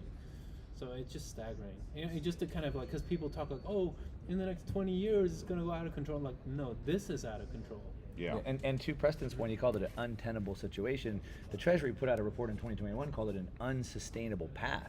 That was the title of their own report, admitting that this can't go on. We can't continue this way. The CBO is projecting, $50 trillion worth of debt by the end of the decade. So to their own admission, this is unsustainable. We just can't continue this way. Gotcha. So I want to use the last couple minutes that we all have together, and I'm really enjoying this panel. Tur, Preston, Mark, thank you guys so much for joining us. This is the BitBlockBoom live stream, day 2. We're streaming it from the Swan Bitcoin channel, from the BitBlockBoom channel, and also Twitter Spaces, Simply Bitcoin, and BitBlockBoom. So thank you guys for tuning in. If you're enjoying the live stream, make sure to smash that like button. Anyways, guys, a lot of things, they printed a ridiculous amount of money, right? It doubled. I live in Miami. It doubled the housing, literally 2x'd it, right? Very, very quickly. Housing is becoming unaffordable, but where's the recession? Right, because I was speaking to Larry the other day, and he was like, "Look, like it's coming." Dr. Jeff Ross says it's coming, but we're almost. I think we're halfway through the year already, and a lot of people were predicting a recession this year. Where's the recession? Did these central bankers manage to pull off a soft landing? What happened? I would say hell no, they haven't. I think it's still brewing. When you incentivize people to borrow a bunch of money at nothing %, they're going to do it, and they did do it. They went out and they borrowed as much as they could with as long as duration as they could muster. And as the rates were going up, what you found is nobody's rolling their debt. They're just trying to extend that runway out, and in some cases, especially if the debt's going down, they're rolling that debt because they want to capture the lower rates. But for the first time in 40 years, you have this aggressive uptrend. And so there's no incentive to roll that over. Well, they're going to get to a point where the duration runs out, and they're now forced to roll that debt at the higher rates. I've heard on a net basis that's kind of in the 24-25 time frame that a lot of that rolling over has to take place at these higher rates. So I think that's a really important point to understand for why it's taking so long. And I will tell you, I was very wrong about how long I thought this was. I thought these higher rates were just going to pop this thing like a zit. And it has really extended itself out way longer than I had ever anticipated if you would have asked me, a year and a half or 2 years ago. Tur? I'll take. I have a little bit of a contrarian take on this. I think in regards to most people, and that is, I agree 100% with Preston. And I did a video recently, and I talked about Allstate, the insurance company, and they did a report that a car accident happens every 6 minutes. There's always a crash coming. Will this market crash? 100%. Did they save the market? Absolutely no. But how long can they continue this game? And that's the question, because I got my ass kicked in 2008, and I kept waiting. Like, they didn't fix the problem just got bigger. The banks aren't solved. Like, it's going to crash again. 2012, 2013, 2015, and it's like they continue to extend it out. And so you got the Harry Dents of the world and the Peter Schiffs, and they're the broken clocks that will eventually be right. And so I think it's just important to understand that we have the way that we think the market should work or should respond, or we want it to, but then we also have what we're in. And so we're in a bull market, technically a bull market. Until otherwise. Right now, we just bounced off the Fed's news yesterday out of the Wyoming market, and it is what it is. They did not fix it. They have only kicked the can down the road. The question is, how long can they continue to kick down the road? And every time it thinks that we think they're out of moves, they pull some other rabbit out of the hat. And so now, like I was talking with Nick Badia last night, and he's just talking about all the swap lines that they've already opened up, these new facilities they've opened up. Like, they're signaling to the market, they're already creating this to prevent this. So they didn't fix it. 100% it's going to crash. The question is when, and I just think that some of us can be surprised how much longer it can go. Tur? Yeah, I guess my take is I've just given up on dollar-denominated charts. I express my charts in CRB index, which is commodities. You just look at, basically take off the dollar glasses, put on commodities glasses. Let me stop you right there. Sure. Could you explain what your logic is, for... Yeah, because they're printing the dollar into oblivion, and if you look at CPI is lying, so you have to take into account either high inflation. Ultimately, everything we do, all our expenditures are coming from basic input costs like oil and gas and foods, agriculture products, and of course some metals as well. And that's just what this index does. And it goes back 50 years, so you can really work with it. And then above all, the reason why I've stuck with it the last 10 years I've been playing with this is that it creates beautiful charts that actually make sense, instead of just markets going up and up into oblivion seemingly. Even on logarithmic charts you're seeing just continuous uptrends, and then what you see is that actually the global stock markets, they broke in 2021, global bond markets broke in 2021, housing broke in 2021 from a 12-year streak of massive rallies. So I believe we're in a bear market. 2021 was the start. This is going to be a multi-year, call it a depression, that's how I see it. I just have one other comment, and I'm going to put people back in dollar terms, and I agree with Tur 100% that if you're really trying to look at things and invest in a long-term viewpoint, you do want to redenominate the denominator in those charts into something else that's hard. And if you're not doing it in something hard, I would recommend you do it in the M2 money supply in each discrete point back in time, and those tell one hell of a story. But if you are just looking at it in dollar terms, typically a chart that I really like is when the yield curve gets inverted, and I would encourage people to use the longest duration with some of the shortest duration, so like a 30-year to a 3-month. When you look at that spread, and you look at it when it goes negative, when you look at when it starts to go positive again, once that shift happens, once you kind of have this volatility trend that breaks, that starts to go positive again, you don't see a bottom in equities for 600 days, like 2 years after that starts to go back positive again or starts to move in that direction. That hasn't even happened yet. So that if that trend would continue, and I'm not saying that it is, I just kind of suspect that just using that as a benchmark through the last 40 years, that's kind of been a good indicator as far as timing. That would put us out into 25 right now before you would find a bottom in this recession that we're talking about, at least from an equity standpoint. I just want to say that I think what Tudor said was actually really cool, and I'm going to start looking at things more that way. It's absolutely right. We need to compare things against other things, and specifically what we really want, which is goods and services, commodities. I know, Preston, you put out a ton of charts breaking down stock market moves against M2 money supply, which is a great way to do it, like kind of backing out the increase in the monetary supply, but also commodities. So certainly recommend. I'm going to start looking at that way. Get the four of us, good to but get send there. it to me. I can share my. Like this. I actually made a deck just yesterday. I can share it with you. I would say also to the point about the traditional indicators of recessions. People are saying like, oh, but there's full employment. Like even the White House is boasting like record high employment. It's like, yeah, but look at all those people that are suffering despite having jobs, right? They're not making enough. These people, and so it's just so frustrating to look at that and being like, oh, but they have jobs, they're fine, right? Or even on the public radio, I heard like, oh yeah, gas prices are up again, but a lot of people don't realize that gasoline is only 4% of the CPI inflation. You know? It's kind of like people like need to buy gas. Like your CPI index is just gobbledygook. It doesn't matter. Like real life people need enough money to pay the bills. So I mean, it's absurd to me that this is not called a recession. Like people are suffering. So you said something really interesting, Preston, and along those lines, right? This around 2025. That is the year that if Bitcoin continues to follow its previous cycles, we will reach a cycle top. Right. So do you think that this macro recession will affect the Bitcoin pricing cycles? I feel like Binance is a bigger factor. Like if Binance topples, like yeah, we'll see another dip, like maybe like with FTX or something. But to me, it's just like people are expecting the bailouts to happen just right away. So how deep are markets really going to fall? They're going to be standing. I mean, the bank runs are probably still happening. Banks are still teetering. So I just don't really believe that they're going to allow markets to go that low for that long.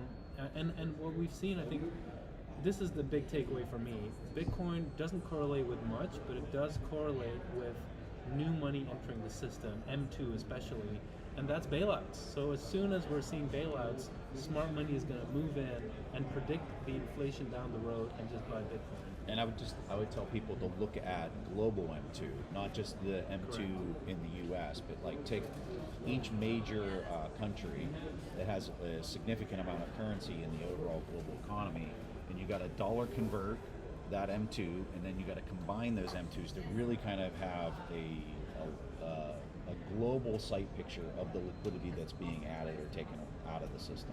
And when you look at that in a log chart, it's just going straight up and to the right in log term on a y-axis log y-axis, right? So that means it's going like that if you put it in linear terms. So since we're all fans of central banking, that's been established already on this panel. They just met. I would call them the monetary demons. Marty Bent calls them the unproductive class. Whatever you choose to frame it as. They just met in Jackson Hole. And Christine, I'm going to play a message from our favorite central banker, Christine Lagarde. Let's see what she has to say. Hello to all of you, and I would like to share this panorama that is behind me. It's the setting of the Jackson Hole. I'm playing a meme. I apologize, guys. But anyways, God damn it, Yellow. Those were my. That was the comments I had for you. That's how you feel about it. Yeah, that's how I feel about it. I got yellowed. Anyways, but no, she's basically saying, the central banking talks, like we got a solution for inflation. We got this solution for keep trusting us. You can rely on us. You can, et cetera, et cetera, et cetera. Anyways, guys. Wasn't she, remember there was a video of her like last year where she was on some talk show and they were showing the debt and they're like, how does that come down? And she's like, don't worry, it will. Yeah, but how? We'll figure it out. Don't worry. I think she got mad. The thing that I can't wrap my head around is she's posting this, and if you go into the comments of the post, every single comment on the post is somebody saying buy Bitcoin, like that's a lie, and every comment is just destroying her. I don't know how these people continue to make these posts, and it's just a market, like their posts are turning into marketing campaigns for that which they're It's the opposite of what they're trying to do. I just can't understand how they're not understanding that. That speaks to their incompetence, I guess. That's because all those people are stupid and they're ruining the democracy, and we have to take away their voice. Otherwise, people don't know who to follow. Dude, it's insane. It's insane. So do you think they really believe what it is they're saying themselves? I think they believe that the system is super shaky. They're worried. They believe there is no other way. They don't trust people to come up with their own technology. They don't trust people to take care of themselves. They feel like they are the ruling class, and they need to try to be good parents to all these toddlers that are, you know, the regular people. And I think genuinely they believe they're doing their best. I just disagree with that, you know, that way of looking at society, but I think that's how they see it. Okay, so I was finally able to play the video and we got about a couple minutes left, so I really want to share this and I want to get your guys' reactions. I know I'm not going to get memed this time because this is directly from the source herself. So I'm going to play the video, guys, and you let me know your thoughts on what Christine Lagarde had to say. Hello to all of you, and I would like to share this magnificent panorama that is behind me. It is the setting of the Jackson Hole conference that takes place every year. It is a little bit like the Sintra of the West, except it's been around for longer. Many central bank governors, many academics, many experts in monetary policy and on the economy in general will be gathering for 2 days, and we will talk about the current situation, the major shifts that we are seeing, the major breaks, and how we can best respond with good policies that will actually help bring inflation back to 2%. This is the goal, this is the mission. We're not done yet. We are working hard, but we also have to compare notes and share our views with others so that we can have really the highest level of confidence that we are taking everything into account. I'm sorry, guys. I can't. Where's continue. the puke sound effect? We need the puke sound effect. Opti, we don't have that on the sound? We don't. I think they're all idiots, and when I say that, I mean that very liberally, because I think anybody who thinks they could be in that role and do a better job would also be an idiot. Because to think the fact that they're experts in monetary policy and they can control an economy, you're an idiot to think that. It's not just them; it's everybody. And you know, back to your question earlier, I mean, Yellen is for sure believing she can do it. She's an MMTer, right? She's a Keynesian, and they all are. It's hard to hear that. I felt like my body language analysis part is like, I thought she looked worried when she was like, we're talking about the current situation and, you know, how things are breaking, what's happening. I feel like she looks worried, and that's the kind of stuff I look for. Like, of course, she's trying to stay on top of things. That's how she sees herself. Yeah, just trying to put on a good news show. And Preston, question to you. Do you believe that this 2% target is even feasible? I guess my question that pops into my head, and it's popping into a lot more people's heads right now, is why 2%? Was it Powell that was asked this? They asked him. Yeah. And his answer was it was insane. It was an abomination. And he just bumbled around and didn't get to the point and just said a bunch of just qualitative nothingness, right? And so we got to get it back to the 2% target. And I think you're getting this population that's starting to say, well, hold on a second. Why do we even need 2%? Why isn't 1%? Why isn't it 5%? Like, and it's really, it's just pulling the veil back on this reality that everybody's just bought into through their whole lives, because there's been stability, and it's all cracking. And I agree with you. I think she looked worried. And again, if you would click on that off of her Twitter and go into the comments, just read what people are posting. It's wild. Yeah, no, and I just wanted to the concept, right? And this is why I think what Javier Milei is doing in Argentina is so important, right? Because he's shifting the Overton window to the concept of there shouldn't be inflation in the first place, right? So what can we how do we accelerate that process? Is it a process where in the developed world where they have relatively stable fiat currencies, where we have Okay, guys, we're going to switch it back to the main stage. Thank you guys so much for tuning in to the news desk. I want to thank our guests, Mark Moss, Preston Pish, Tur the Mister, and we're going to put it back there. All right, guys.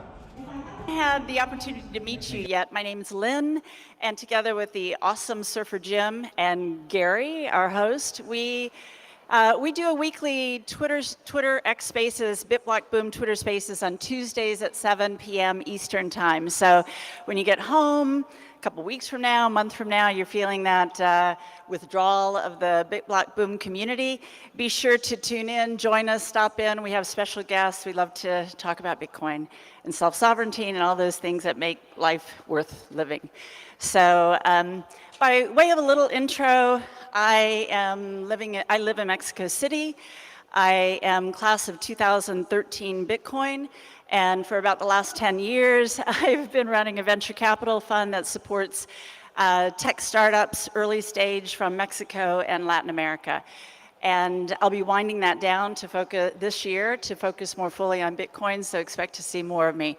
But when Gary asked me to introduce Max and Stacy, I was thrilled because of two reasons. One, couldn't be easier, right? If there's anyone in this room that doesn't know who Max and Stacy is, then you probably shouldn't be here, but happy that you are. Anyway, in terms of Bitcoin adoption, it's like the second reason I was really happy to and honored to be introducing them is because of the relationship that I have to LATAM and the appreciation I feel for them for really helping to develop the Bitcoin ethos and community in Latin America and to set an example for the rest of the world. So I mentioned that I was BitClass 2013. I learned about it December 2012, bought my first Bitcoin in 2013, February. And the reason wasn't because of the if, it was because of the how. So I had to kind of struggle a little bit to figure out how to buy it, but it came very clearly to me, which is different than I think a lot of people during that time and in my era. And the reason was, I'm pretty sure, is because having lived in Mexico and experienced personally a 50% devaluation in the assets I had in Mexico during the time I lived there, remittance payments that were sometimes as high as 40%, and the pain of sending money back and forth cross-border, I really understood to my core the problems that many parts of the world suffer. And I think a lot of us in this room are blessed enough to not have experienced those things. But I did see Bitcoin not as an asset, but a financial technology that could really help change and give financial inclusion to many parts of the world that didn't have it. So what Max and Stacy are doing in El Salvador and the time that they're devoting is really important, and I think we owe them a big round of applause and a big welcome. And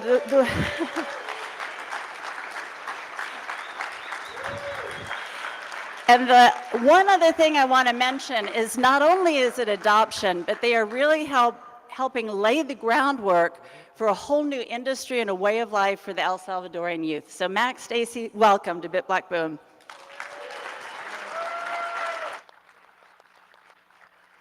I think, hello, I think Lynn said something about if you don't know who we are, then you shouldn't be here. Anybody not know who we are?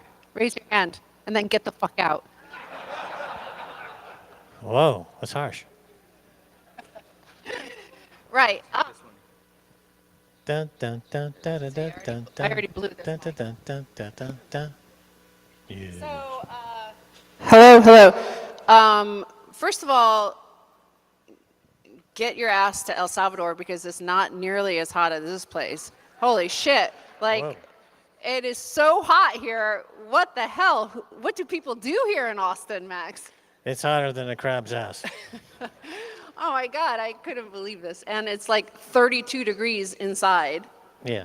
It's quite a contrast. Like, I want to put this hoodie on because I'm so cold. So, you know, I brought this up here too because my name tag, they said, well, you know, basically we told everybody if they don't know who Max and Stacy is, then get the fuck out. So that's why nobody here raised their hand. But so we don't need to put your name on your name tag, they said. So they put El Salvador as winning. And when I was out there, and lots of people were stopping and saying, you know, all sorts of stuff. But several people told me El Salvador has to win. It has to win. Right? So this is kind of the theme of what we're going to talk about is why El Salvador is winning and why we all need to make sure El Salvador wins, because El Salvador is the ARC. El Salvador is Bitcoin country, and we need El Salvador. Everybody needs El Salvador. Every Bitcoiner in this room needs El Salvador to win.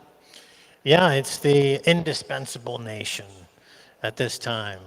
So it made Bitcoin legal tender, and the ethos and philosophy of Bitcoin is percolated throughout the country, throughout the leadership, throughout the population, and it's becoming really the Bitcoin citadel. And it's fundamentally changed the country and the region. And I think, for example, the president has decided to clean up the gangs in El Salvador, and that's yep, you know, because, you know, with Bitcoin, it demonetizes violence and it monetizes peace and love because it's unconfiscatable. I saw Tone Vay's, there's Tone, and you know, somebody said Tone actually kind of invented the term unconfiscatable. So yeah, okay, because I use it a lot, so I'm glad to finally give credit to the guy who came up with it. So because Bitcoin is unconfiscatable and you can't confiscate Bitcoin through coercion, through violence, through force, you have to come to the transaction with something peaceful, something somebody else wants for your Bitcoin. So it demonetizes violence. And we see this in El Salvador. They became violence intolerant. And they said, we don't need violence. We're going to get rid of the violence. And as a result, there's an incredible renaissance, as Stacy likes to say. Max has read all the slides, and he's like running through them all right now before we could get to them. But so thank you for coming, and it was great. No, you know, actually, while people were saying that, you know, El Salvador needs to win, and you were kind of talking about this, is that, you know, it made me think, and the President Bukele has tweeted along these lines of like, hard times create strong men create good times. And so we're in that period right now of the strong men creating good times. And that's why we need strong, you know, strong people, like not, you know, people with integrity and ethics, Bitcoiners, to come to El Salvador. Of course, anybody in this room who's been through a few crashes or cycles, who have a honey badger sort of mentality, that's the essence of a strong man, right? A strong person. So let's start with this first slide, because this is El Salvador is winning, right? President Bukele, I really, really want to say, I told you so. Of course, when President Bukele made Bitcoin legal tender in El Salvador, what did the mainstream media say? What did the financial press say? What did the US press say? What did the US government say? What did the IMF say? What did the World Bank say? What did everybody say? You're going to fail, right? Well, El Salvador President Najib Bukele scared off Wall Street by embracing Bitcoin. They say 2 years later, the bond rally he's overseeing is proving too lucrative to resist. Yep. The economy has benefited wildly. So the bond market, the Salvadoran government bond, is the best performing bond in the world this past year. Right? So it's up, I think, 70%. So that's the financial press has had to back down, you know, and they were wrong. And President Bukele likes to say, "I told you so," every couple of weeks. Yeah, I mean, and by the way, like Max and I have been in El Salvador we're going on 2 years now. It's going to be 2 years in a few months. You know, we just raised $1 billion foreign direct investment into El Salvador for volcano energy. We're going to be mining Bitcoin using geothermal. And, you know, when Bloomberg, I spoke to Bloomberg, journalist, on Zoom, and they said, you're not going to be able to raise $1 billion. And I said, no, we already have it. We have it. This was a year before we announced it. And he was like, no, you don't. And I'm like, I am telling you, we have it. They're like, no. And they ran a headline, they're failed. The investors are scared off. I was like, what the fuck? I told you the opposite. And sure enough, we always had it. I literally told him so. Yeah, so the $1 billion volcano energy project is up and running. We've got geothermal mining that we're tapping into, and we're going to geographically decentralize the Bitcoin mining around the world. So part of the mission there is to have some hash rate going in El Salvador, which is the Bitcoin ARC, to give some more robustness to the geographical decentralization of Bitcoin mining. And so they said everything that everybody says that can't be done, we do it. We do it easily. We do it gracefully. I think one of the greatest things about President Bukele is that he just does things in a way that's very graceful, and he's just having fun because he knows what he's doing, which is, I think, unique amongst world leaders.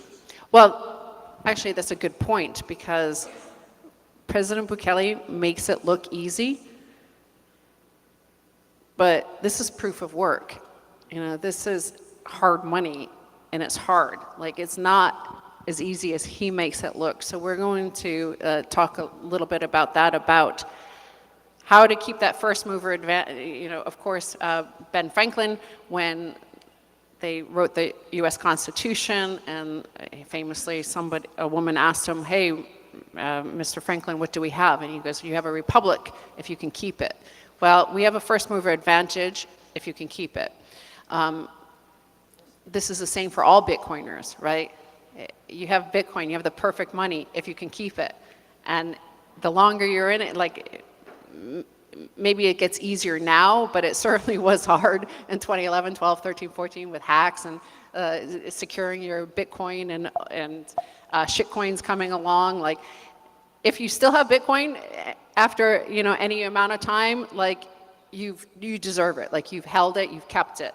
And so how to maintain, like, you declare Bitcoin legal tender, you're Bitcoin country, and you have the first mover advantage if you can keep it. So how do you get all the best and the brightest? How do you get the highest, ethical companies in this space, i.e. Bitcoin, just Bitcoin companies, and not all the shitcoin and crypto companies? So, when Max and I first arrived, we were looking around, and this is before we were like advisors or doing anything for the president. It was like, what can we do here as Bitcoiners? And as being in Bitcoin for a long time, but also like a different stage in our life. Some other, younger people are at a different point. They might have to work more or do other stuff. So at first we were like, okay, we've had VC funds and we were early investors back in like 2012 and a lot of the exchanges in the Bitcoin space, because that's what was needed back then. Now it seems like a space with a lot of companies, but back then it was Mt. Gox and Intersango and one or two others that blew up and disappeared with everybody's money. But, so we were early investors. So we thought, like, let's start investing, right? And startups in El Salvador in the Bitcoin space. And then we were like, where are all the Bitcoin engineers? And we're like, there were none there. So then we'll get into what we've done that with Kubo Plus and education projects and from there. But what do you have to say about that? Yeah, so when we arrived, our instinct was to do a VC fund, which we set up.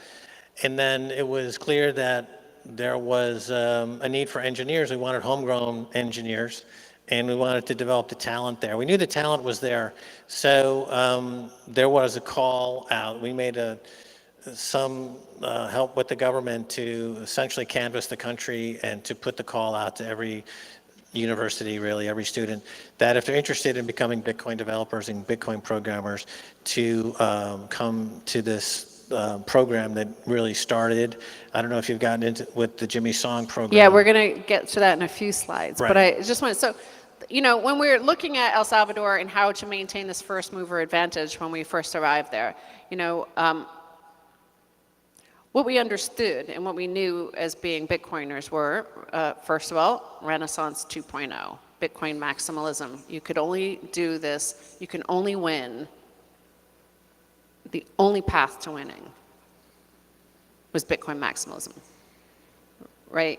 You could do shitcoinery like Dubai, or Hong Kong, like all the space to compete for those 25, 30,000, whatever, how many ever shitcoins there are, that's a race to the bottom, right? But if you could be not only effortlessly cool like President Bukele and have, you know, the coming out of the hard times that created the strong men and having that transformation of your society that is so unique, is such a unique moment in history. For me, why I called it Renaissance 2.0 is the same thing with Renaissance 1.0, is when I look at the history of what happened to Florence, you know, the florin came first, the perfect money at that time that the florin represented in terms of a standardization of the weight and the confidence of merchants throughout North Africa and other parts of the world to accept the florin. That, the perfect money, led to the Renaissance as more and more wealth came to Florence and participated in and built this economy. And I figured a year and a half ago, 2 years ago, that this same thing could happen in El Salvador. So, you know, from that, you know, foundation of having Bitcoin legal tender, a great leader, you know, the equivalent of a Lorenzo the Magnificent in Florence, that we could attract those equivalents of the best merchants in the world, i.e. the Bitcoin, the best Bitcoiners and the best Bitcoin companies. Right. Bitcoiners are born twice, right? When they buy Bitcoin, they become a Bitcoiner, then they become Bitcoin maximalists, really the second birth, right? That guy was just reborn. Just sprung into existence spontaneously out of the womb of Satoshi. Dunking him under the water. He's gestating in there for 9 minutes, and then the block just happened. And he burst out of Satoshi's womb. Because Satoshi's woke, so of course he has a vagina. Of course. Let's not be kidding ourselves. He's an hermaphrodite. And what the fuck was I talking about? I can move to the next slide if you want. Oh yeah, Bitcoin maximalism. You're trapped. You're born twice, you see. So you're born as a Bitcoin. And you know, as Jesus said, the path narrows. You know, people say, why are you so toxic, you fucking asshole? To me, they say that. That's me. That's like what I say. And I say, good morning. And they say, why aren't you more accommodating? Why don't you open the floodgates and welcome all? Because the path narrows, and Jesus would say, the path toward maximalism gets narrower, doesn't widen, because you have to come to grips with yourself. The maximalism is to know yourself, which is the most horrifying experience anyone can have. To know yourself. We spend our entire life avoiding that confrontation. But with Bitcoin, you must face yourself to become a true maximalist and to prepare yourself for the Bitcoin singularity, which is coming soon. Okay, shut the fuck up.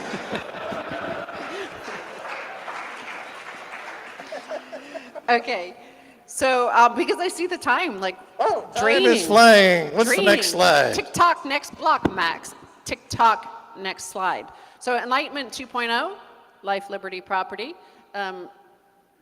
going back to the first slide, or the first concept of, we have a republic if you can keep it, is we have the shining city on the hill is now El Salvador. Life, liberty, and property are protected. And it's really dramatic, the end of that at the same time in the United States. We all see the headlines. Even MSNBC and CNN have to report on it now, of the mass looting events across California. I doubt that would ever happen in Texas. I don't think it would, it would result too well. The consequences would be felt in a bullet hole probably if anybody did that here. But that was very important. And when Max and I arrived, this was before the war against gangs. And now after it, you do see, I knew when we went there that we had the Renaissance 2.0 coming, and I knew it was going to be a huge transformation. But at that time, I was worried because there were vast areas of the country that were occupied by gangs that took 20-30% of everybody's income by force. The first 7 months we lived in a hotel in San Salvador, and all the staff, the waiters and stuff like that, lived in Soyapango mostly, some in Apopa and some in Ilopango, that were gang-occupied areas, and they would have to give over money when they got off the bus to the gangs. And then, we got the feedback as the securing the blessings of liberty happened. As the gangs were eradicated, you saw it in the people we were interacting with every single day, that they had more money suddenly. Their life, their liberty, and their property were secured, and we saw that happen. And Max and I were there on the ground. There were quite a few Bitcoiners, you saw it on Bitcoin Twitter, who were like, oh, President Bukele is a dictator, and that he's evil and all this sort of stuff. But we saw actual Salvadorans who had been under occupation by these violent gangsters being liberated. Right. Well, this is an interesting conversation about libertarianism, anarcho-capitalism, Bitcoinism, Shintoism, Christianity, Starbucks, and gonads. And what I mean by that is government is, at least, at the very least, at the very minimalist least, is to provide security. This is a job. That's what Bastiat said. Right. This is something a government does. So this is the minimal functionality of the Salvadoran government, is to provide security. So that's what they did. They got rid of the gangs, and they protected the human rights of 7 million Salvadorans. And I'm not clear why this is such a big issue amongst those in the Wall Street Journal and other publications who would characterize the guy who cleaned up the terrorism and the gangs as he himself being in the wrong. No, but then that's a publication coming out of a country where looting has been legalized. So I'm not surprised that they've got the whole thing upside down. Well, as Frederick Bastiat said in his pamphlet, The Law, when plunder becomes a way of life for a group of men in a society, over the course of time, they create for themselves a legal system that justifies it and a moral code that glorifies it. And that's what you have here, and that's what we see ending in El Salvador. And so it is part of the great, I had called it was the greatest rebrand in history, but it's more than just a rebrand, it's a transformation, and you see it, and it was important for that to happen. So, we're on the ground, and we're in El Salvador, and El Salvador is winning, and it's winning because of these choices and these decisions that President Bukele made. And, it's important, when people ask, what's the next country to hyper-Bitcoinize like this? And I had said at Bitcoin 2023 in Miami that I don't think there will be another one, because you need, President Bukele is a once in 500 year sort of leader. You need that sort of guy who has who is actually a leader. If you research like what makes a great leader, they have to have principles, they have to have a vision, they have to have the strength to withstand, like to maintain that vision, to like persuade not only the population, but to have faith in their own vision. Because when the IMF, when the US government, when all these like huge, the New York Times, the Washington Post, like we were there when they were like descending on the country, writing all sorts of horrible stuff. It's like a lot of pressure. But to have somebody able to withstand that and to stay strong and stay, you know, like maintain their conviction and their faith and their vision. You know, there aren't very many leaders in the world, and you can see that. Like, they don't have that ability. And I think, Max, you always say, like, you know, you don't change Bitcoin, Bitcoin changes you. And it's part of the whole process that we're seeing in El Salvador with the president, with the country, and with the people moving there. Yeah, so making Bitcoin legal tender was part of the equation, and the other part of the equation is to keep the shitcoins out. So there had to be a barrier to entry for shitcoins. So there was the new securities law that was introduced that effectively says anything that's not Bitcoin is a security. And so during the last year, when Do Kwon blew up, when Celsius blew up, when all these shitcoins blew up, Sam Bankman-Fried, all these things blew up, nothing like this happened in El Salvador. Because there were already laws in place that prevented shitcoins from coming in by saying that if you're not Bitcoin, you're a security, and go see the securities regulator. And of course, the cost of going through the securities regulator was too high for a shitcoin, so they didn't do it. It was an effective barrier to keep the shitcoins out. And so that's two parts of the equation. We don't need those. Those are weak people, right? We don't. The good times only happen because of the strong man. We're still in that process. Like, we need to have all the good, high ethics people there and contributing. It's a semi-permeable membrane, right? So the Bitcoiners, the maximalists can get in, right? But the shitcoiners, there's a very, very high barrier to entry, and it's been very effective so far in keeping them out. If you ever show up at the airport in San Salvador, Max is there, like checking everybody, see if they have Doge or whatever shitcoin in their pocket. Yeah. But we only have, you know, we're coming down to the time we have to talk about Kubo Plus. So we have 2 slides here, Kubo Plus. You recognize that guy, right? The hat? Yeah. That's Jimmy Song. So in that photo there, you see him with a lot of young Salvadoran guys. There were 2 girls who also, well, one girl made it to that to the final 12 that got to Jimmy Song's class. So I think this was the most amazing thing. Like, this turned out to be such a huge success, and it, you know, it makes me cry really to see that we were part of this. So when we were there from the very beginning, we started the VC, and then we realized we needed the devs, because we wanted, like, they had to participate too. Salvadoran people had to benefit from the decisions that the president had made. And we knew good times were coming. And immediately, I called Jimmy Song. I reached out to him. That was in January or February 2022, and then we arranged for you know, a programming Bitcoin course in July of 2022, and you know, that's 2 or 3 days. We had 7 students, the Jimmy Song 7, but it wasn't enough. Like, I knew, like, we needed something bigger, and this only came about because we were still building, like, a foundation and an infrastructure for a Bitcoin citadel, for Bitcoin country. And we had opened a Bitcoin embassy in Lugano, Switzerland.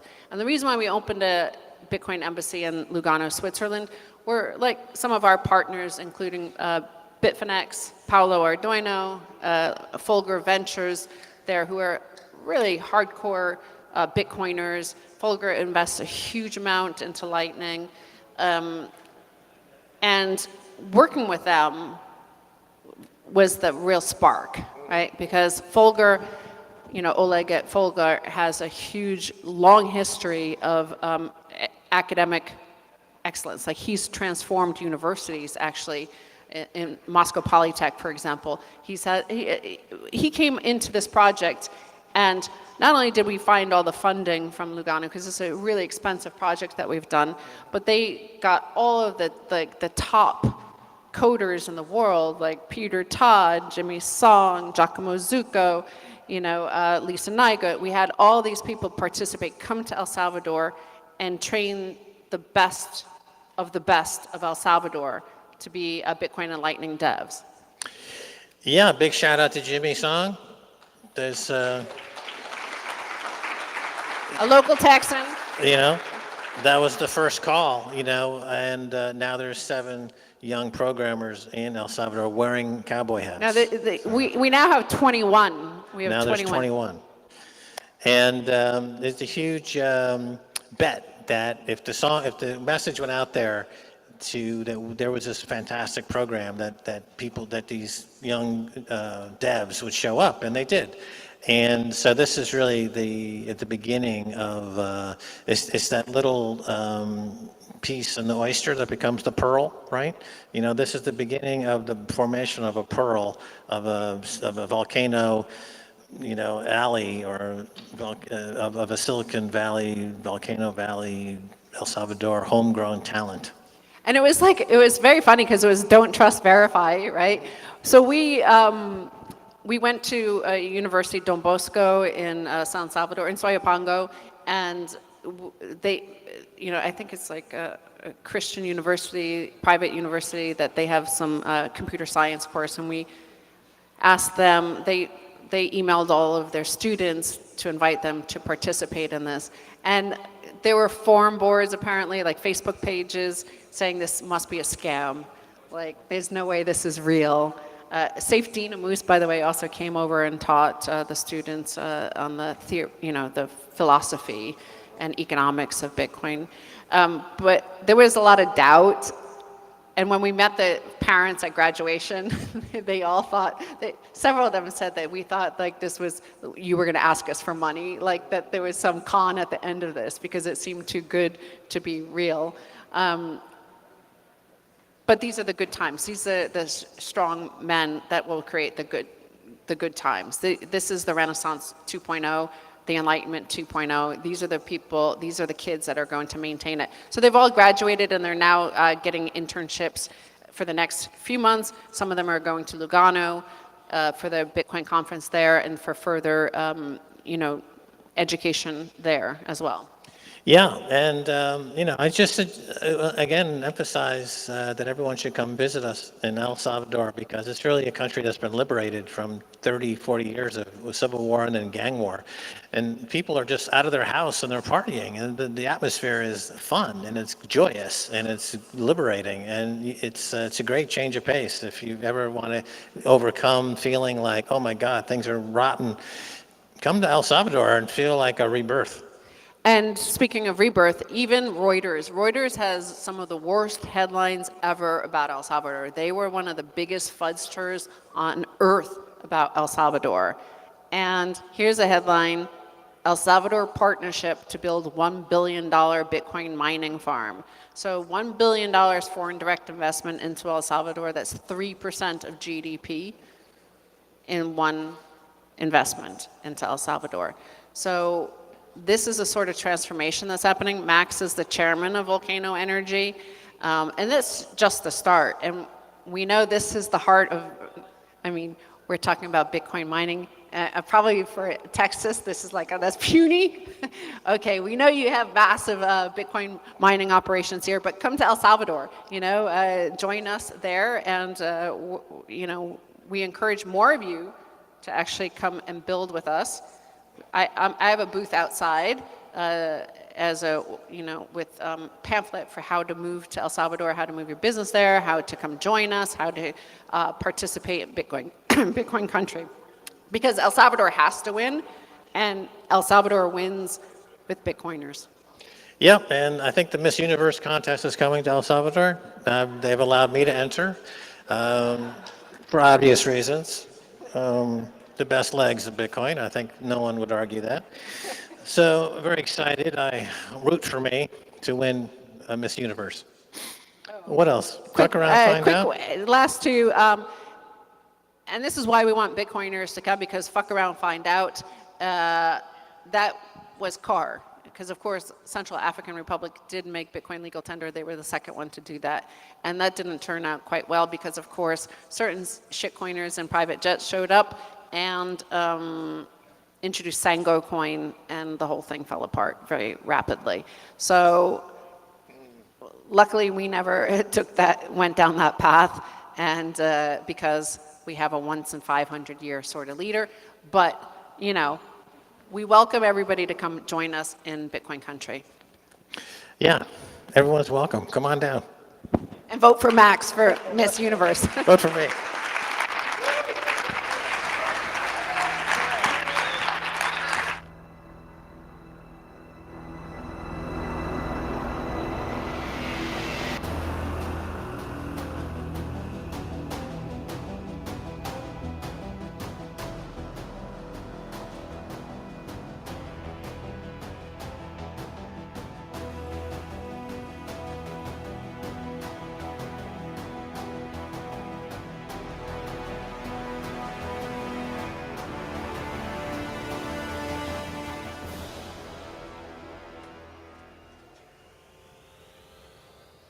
Hello, hello.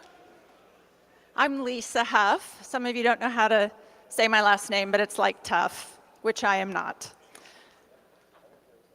Just a few comments. We've got somebody amazing coming up on stage.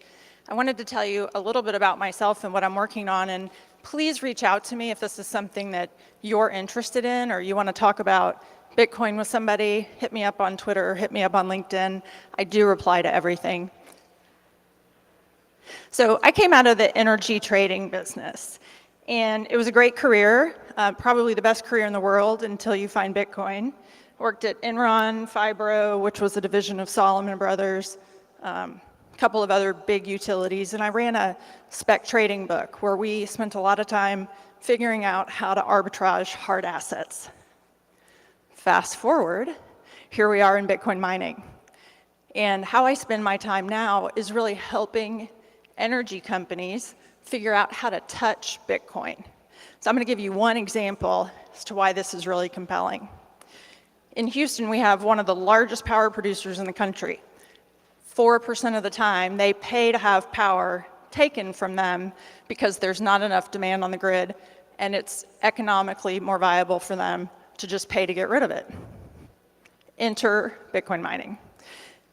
Up until about 3 years ago, they'd never heard about Bitcoin until I went into their office and told their president and CEO, who's a good friend, you really need to know about this thing called Bitcoin. You should hold it on your treasury, and you guys should be mining Bitcoin. And he was very nice. They gave me coffee. They let me talk for about an hour, and then they escorted me out. But fast forward, guess who's now showing up at Bitcoin meetups? The energy companies. And I really believe that they are the next wave of adoption. It's in their interest, it's in their shareholders' interest. I think they will be our greatest marketing team ever. But enough about me. You guys are here today to listen to Mark Moss. He is a gem. I've gotten to know him. He was kind enough to have me on his podcast. And if you don't know this about him, it's pretty astonishing. His YouTube and his social media channels have gotten 100 million views. Yeah, it's amazing. Yeah. He's the author, the Uncommunist Manifesto, and a partner in the Bitcoin Opportunity Fund. They invest in Bitcoin ecosystem companies. Thank God. We need investment. So without further ado, the main attraction, Mark Moss.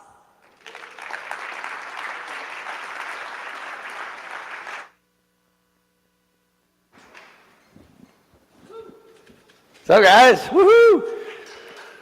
I know it's late in the day. Hopefully you guys are over the food coma, right? You still got some energy? You're going to stick with me here. All right. I got to wait for this to reset, but let me just ask a question. Who likes to wait? You guys like to wait long periods of time? One person. Would you agree that it's easier to wait if you know how long you have to actually wait for? Yeah, right? So I know a lot of people think that Bitcoin adoption is coming, Bitcoin hyperinflation is coming. Who thinks it's coming in the next 3 or 4 years? 5 or 10 years? Okay, there we go. All right. So what I want to talk about today is my slides up? Bitcoin and the recurring theme, and how we can look through history to see what it is that we're actually dealing with, how this all unravels, what type of time periods we have, and most importantly, what we should all be doing as Bitcoiners through these different cycles in order to get the adoption to happen. Does that sound good? Because we should be doing something. I just want to tell you guys something. You guys, the Bitcoin maximalists, the hodlers, and you're going to go get your little Bitcoin and go hodl on the hill, that ain't going to cut it, all right? We have to be more active. We can't be passive with this. It's time for action, all right? Now, I do also want to say just one quick disclaimer. I have to say this. I'm going to be talking my book here. I'm going to be shilling. I own Bitcoin. And so I hope that you guys buy it too. Sound good? Because we all like the NGU, number go up, right? All right, so it's always been technology that changes the world. We can look back through thousands of years of history, and it's always one small piece of technology that changes the world as we know it. History shows us that. It changes the way that we work, the way that we communicate, the way that we organize. It changes our structures. It changes our institutions. It changes our mental paradigms. It drives massive amounts of change, changing us and the world as we know it. Bitcoin, and the point that I want to make here is that Bitcoin is not even just a new technology. A lot of people think it is, which it is a new technology, but it's what I believe is actually creating a technological revolution, which is much different than a new technology. I want to break that down. There's been 5 technological revolutions that have happened over the last 300 years, and I believe Bitcoin is helping us usher in the 6th technological revolution, and it's one that I have titled called the decentralized revolution. I have a nationally syndicated radio show. Apparently some people still listen to the radio. It's on the iHeartRadio network, and each and every week I talk about the decentralized revolution, talking about the way that the world is changing. When new technologies happen, it's one new piece of technology, isolated on its own, that's typically an extension of a previous cycle. An iPhone, for example. Everyone have an iPhone? Most of you? No, you're good Bitcoiners. You have Androids, right? The iPhone, whatever, the smartphone is a new piece of technology, and it was cool. It extended the last revolution, but by itself, it was just a computer and a phone. We put the two together. That's cool. Didn't change the course of the world. Tech revolutions, in contrast, changed the entire techno-economic paradigm that we know. They give us a new set of building blocks to build new things that we never could have imagined. Us as humans, we're no good at imagining the future because all we can do is imagine a better version of what we have today. And we can only imagine a better version of what we have today based off of the building blocks that we have. And that's why technological revolutions are so much different. So they change the course of humanity, and they also drive financial markets. All right, they're different than new technologies in several different ways. And there's 2 different ways that they interact with each other. I've sort of drawn this up here. There's 2 ways. One, technological revolutions are not just a new technology, but a cluster of new technologies, a cluster of dynamic products, technologies, industries, and infrastructure that generate explosive growth and positive change. They work with some of the old technologies, some of the old, more generic technologies, some of the organizational principles that we have in order to create new engines of growth within that. And together, it creates more productivity in the entire system. So that's what technology is supposed to do, create more productivity. Of course, the fiat money system works against us. That's a whole other topic. So what I want to break down for you real quick is the difference of new technologies versus technological revolutions. And there's really 4 distinct ways this changes. All right, 4 distinct ways: the scope and the impact, the economic and social implications of that, the institutional and ideologies of that, and the timing and duration. The timing and duration is what we're going to go into so you can know how long you have to wait. And then, like I said, we'll talk about what you have to be doing. So first of all, the difference of a new technology: the iPhone, a personal computer, a laptop. Those are all technologies, and they're all cool, and they're all transformative, and I love them, and I use them. But the technological revolution is different in the scope and the impact. So in the scope and impact, it's a cluster of interrelated technologies that transform multiple aspects of a society and the economy, and they have profound and long-lasting impacts. They change the course of humanity. Now, when we look at Bitcoin specifically, and we'll bring this back to some things that you already know, but Bitcoin specifically, we can already see this. So it's not just Bitcoin, and it's certainly not blockchain. It's not Bitcoin, it's blockchain, right? No. See, blockchain is one piece of what makes Bitcoin so unique. We have cryptography, we have consensus mechanisms, we have public and private keys, we have blockchain, or really what the white paper says is, does the white paper actually even use the word blockchain? Anyone know? If you read your white paper, you would know it doesn't even use the word blockchain. It uses the word time chain. We have peer-to-peer networking. So this is a cluster of technologies that have come together to create this. And we also now have mining. So we can see how that started to change the world, the scope of even just what mining is doing. And so I'm going to give you a couple examples so we can see just how deep this goes. We'll get into mining in a minute, but just think about mining in the sense that it is revolutionizing the electrical grid, the power generation, power distribution system of the world as we know it. Think about how powerful it is. Think about how powerful it is in changing even the geoeconomic world as we know it. We're a nation like El Salvador who has no goods and services, no oil, no gold. They got bananas and coconuts, but they also have a volcano that they can now mine with. Think about how that changes the power dynamic of the entire world. And what are all the industries, what are all the technologies that will be spun out in order to enable that and develop that? We have Lightning. Think about Lightning as a payment network. We'll get more into that in a minute. The second is that we have the ideologies and the institutions and how this changes. So it changes business models as we know it. It changes economic paradigms. It creates brand new markets. So with Bitcoin specifically, we can already see we're creating industries. It's changing industries that rely on centralization for consensus. Facebook, Amazon, Wells Fargo. All of the institutions that have been built up under the old paradigm of the internet have all become centralized. They're all failing us today, and this is part of what will be changed. We have economic paradigms such as a fiat financial system. And the fact that the Fed has tricked us into thinking that the money supply always has to go up. How can we have economic growth if the money supply doesn't increase? Asset prices are a good thing, or so they say. We've been taught to believe in our ideologies in these institutions that we need gatekeepers.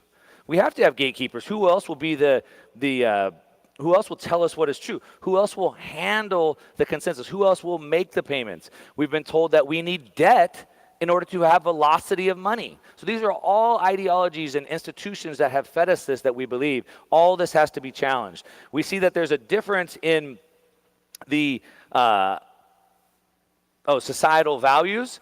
And so we can see that everything that we've learned in our current culture today, such as instant gratification.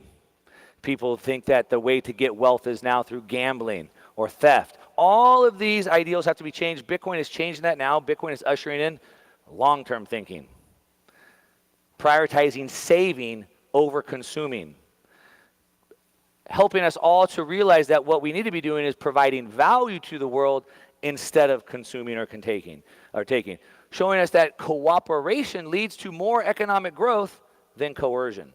All of these ideals will be changed by this technological revolution. And finally, the last piece is that technological revolutions are different than a technology on its own. Bitcoin is not a technology, it's a revolution. And it's lastly because of the timing and duration. And this is the part that I want to get into so you can understand how I see this all unfolding. And it happens through 4 distinct phases, 2 periods and 4 distinct phases that happen over a long period of time. Now, first of all, as I said, there's been 5 technological revolutions over the last 300 years. I believe we're entering the 6th right now. You can see a chart I have up on the screen right here where I've mapped them all out. They happen on approximately 50-year time frames. Now, you might have heard of like chondroitin waves or K waves. He maps them out on like a 40 to 60-year window. I call it a 50. Sort of like the seasons. Sure, we have summer starts here, spring starts here. Doesn't mean the weather changes instantly that day. So it's like a range. So just kind of bear with us a little bit. You have to understand these are concepts and they change. But it's not exactly, but about every 50 years. And we can see that the last 5 technological revolutions have happened since the mid-1700s. We had the Industrial Revolution. Before the Industrial Revolution, we had people working in farms and the cottage industry. That's it. It was a decentralized world of people working out there, and all of a sudden we had machines that could do the work of 5,000 men. Now, what the heck are these 5,000 men going to do? Well, turns out science, medicine, things like that. Then we move forward. So that, you can see how that changed the course of humanity. Then, the next, we came with steam engines and railways. Now we could move heavy loads and cargo across continents, across the ocean. It opened up global trade, global commerce, changed the course of humanity. Next, we had electricity and steel and heavy machinery. Now we could build skyscrapers. We could start to connect the world. We could have electricity. Next, 1908, we had the age of oil, automobiles, and mass production. Again, not just the automobile. The automobile was one thing, one piece of technology. It was a cluster of innovation between oil and having the automobile and having mass production that allowed us to build this industrial revolution. Now, finally in 1908, then we had 1971, the age of the microprocessor, which brought us telecommunications, which brought us personal computers, which brought us the internet as we know it today, and it brought us earlier versions of digital money.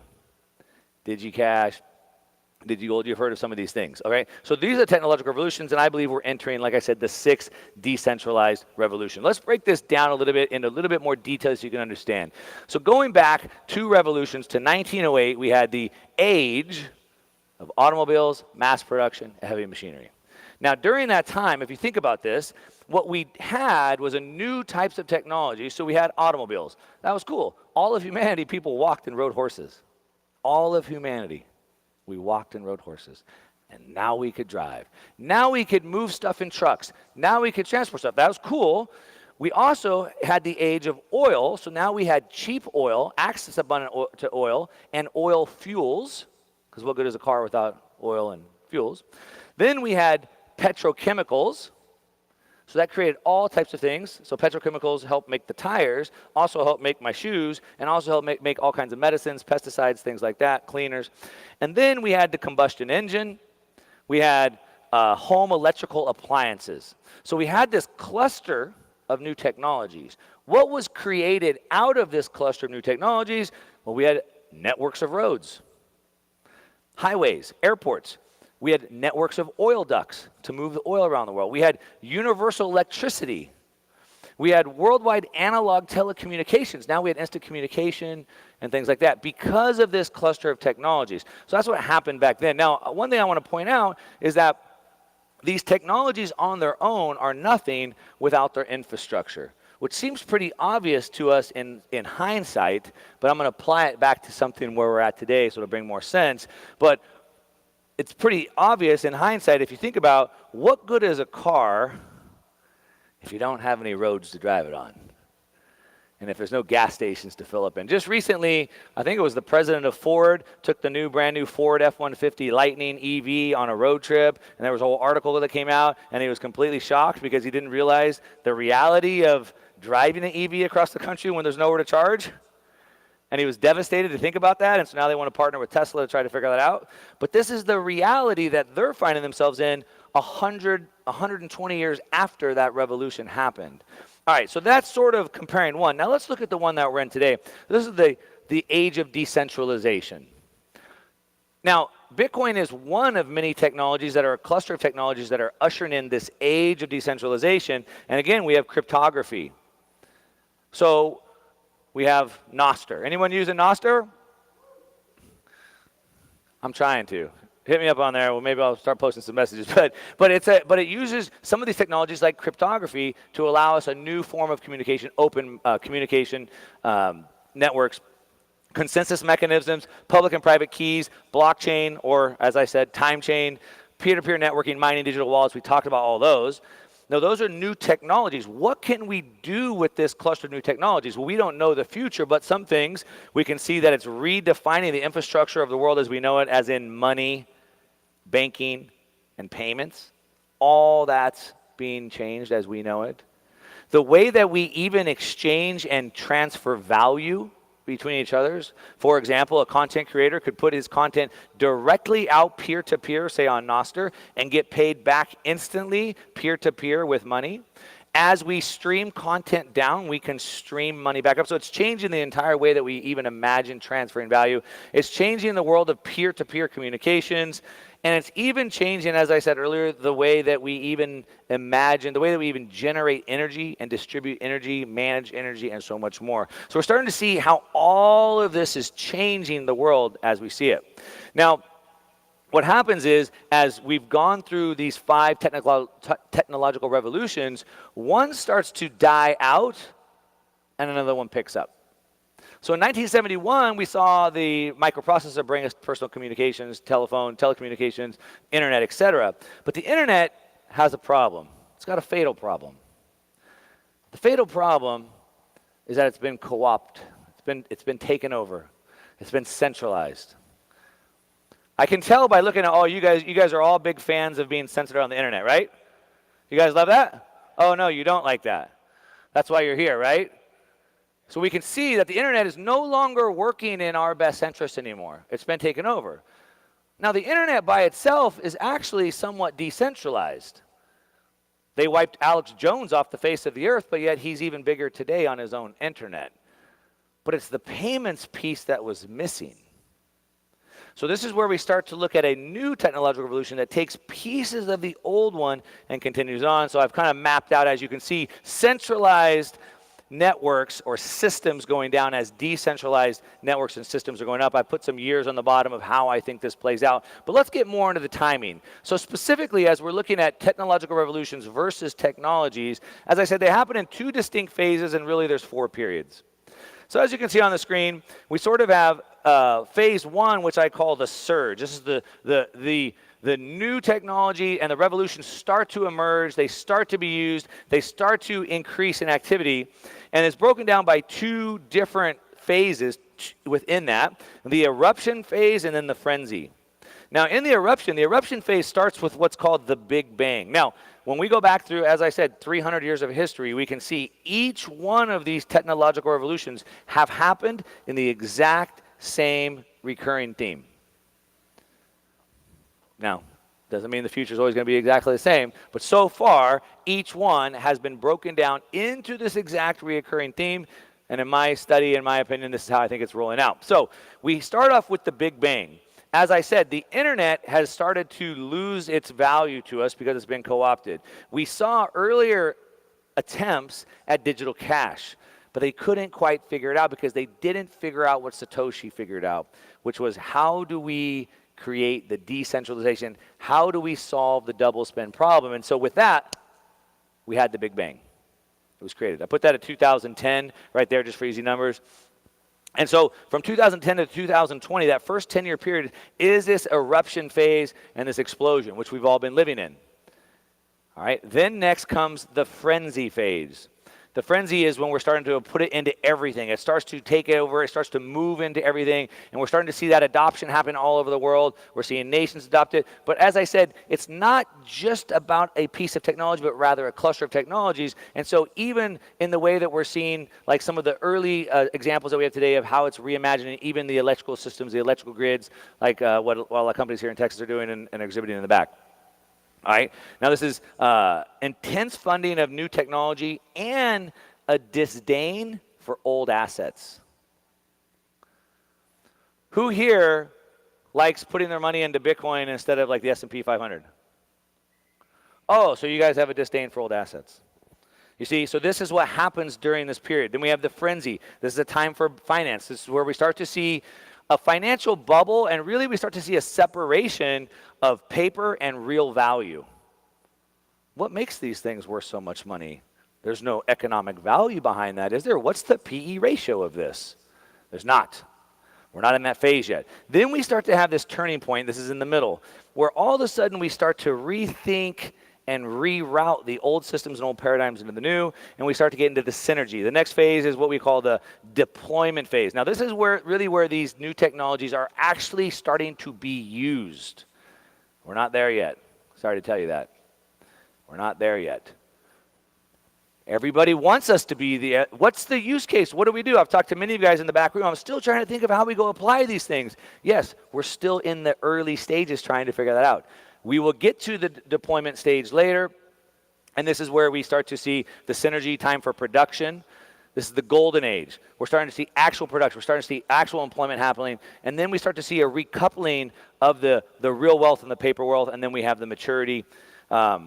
Now let me show you the time frames. So as I said, it's easier to wait when you know how long you have to wait. So how long do we have to wait? Well, again, based off of 300 years of history of the last 5 technological revolutions, this is how it's broken down every single time. And I don't have a lot of doubts that this will be the same way we see it break down.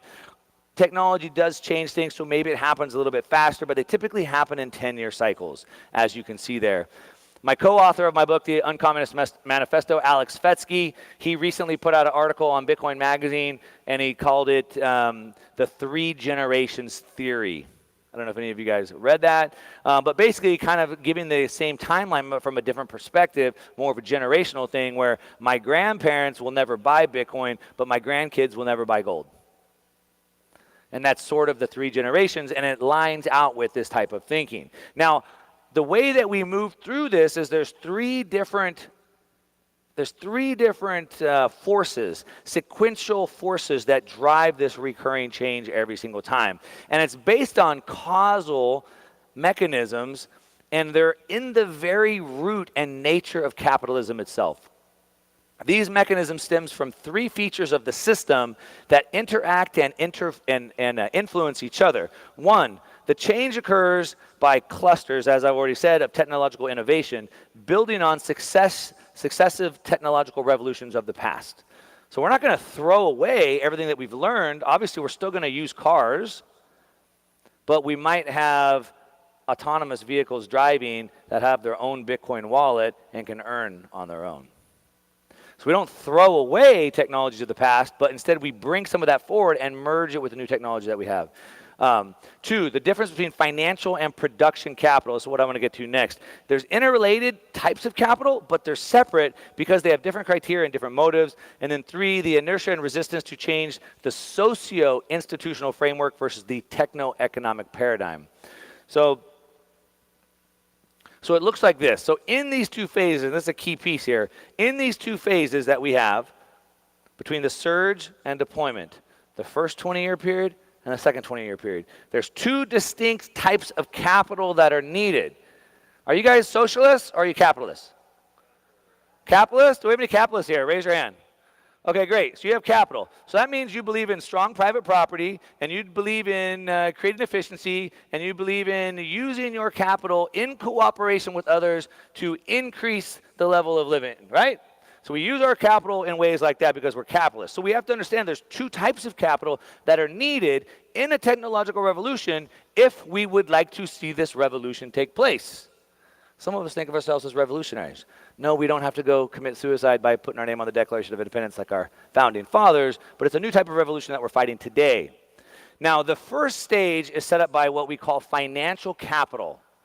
And some of you might not like this piece, but the early stages are financial capital. What is financial capital? It's the speculators.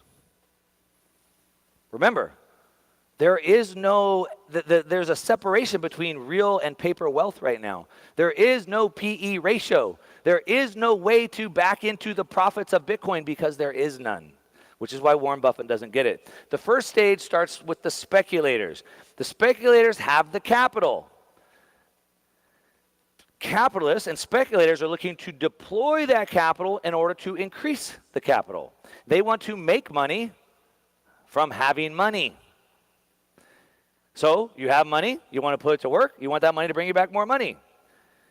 You can invest into companies, early stage companies, venture capital funds like Channel Venture Partners,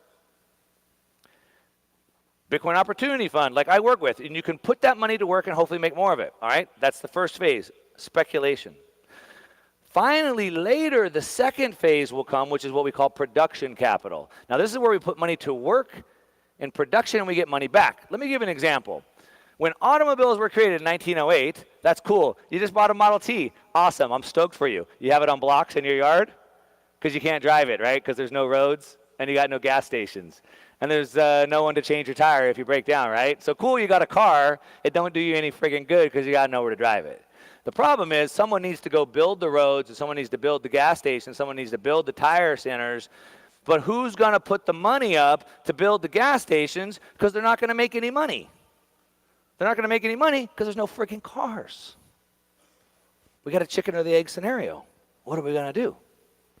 So somebody, a speculator, has to put money up, hoping, praying that maybe they'll get their money back at some future date. Now today, any of you can go buy a gas station and instantly start making money back, right? Because today we're in a later phase. Today it's called production capital. Anyone can go buy a gas station right now and get a return on investment. But in 1908, it was a speculative play. And that's where we're at today. And you have to understand, this is a much bigger thing. So let me explain. A gas station. Okay, so we need a gas station, sure. So when I get gas in my car and I put the gas pump in, who makes that little plastic cover that goes in there? When they measure how much gas in the tank, where did that gauge that they stick in come from? How did they figure out the pressurized truck to transfer the petroleum into the tanks? What about the LED screens that go on the gas pumps themselves? Oh, we just need roads, right? No big deal. How do we get roads? Oh, we need tractors. Caterpillar. Someone has to design a Caterpillar. What about the rubber for the track? Where does that come from? Oh, no big deal. Thousands, millions of technologies that have to be developed for this technological revolution of the automobile and the roadways to achieve its fruition. So you're going to go buy your Bitcoin, your 6.25 Bitcoin, and you're going to HODL it, and you're going to disappear on a hill, and you're going to magically hope that the world changes. But unfortunately, that's not the way it works. Someone's got to build the roads. It ain't the government. I know, my roads, my roads. If I don't pay taxes, where do the roads come? It comes from you guys. You guys are the speculators. So there's two different types of capital, complementary roles, but at different periods and for different things. Now, through these technological revolutions, we have a revolutionary battle that will come up. There's conditions of the previous revolution that don't fit. We no longer like the centralized world that we created.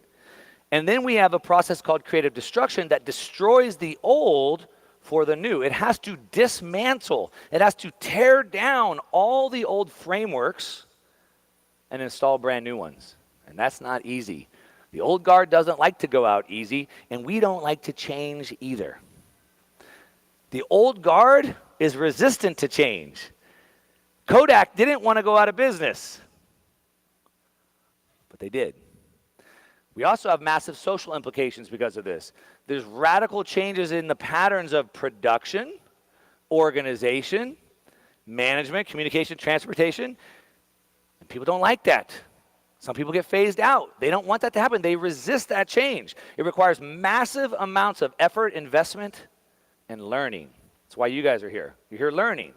You read books, like Jimmy Son's book. You read it, you learn. You spend money. You spent money to come here. You're spending your time, effort, energy. It takes all of that individually and socially. And this is why it takes about a half a century. This is why it takes 3 generations, as Alex Svetsky wrote about. And finally, it comes down to all of us with the mind virus. Orange pilling people. The people involved in the changes that occur in technology and the economy are us on the ground floor. We have to spread the common sense of each new techno-economic paradigm. Because the old people, they don't see it. As Jeff Booth says, you can't see the new system when you're stuck in an existing system.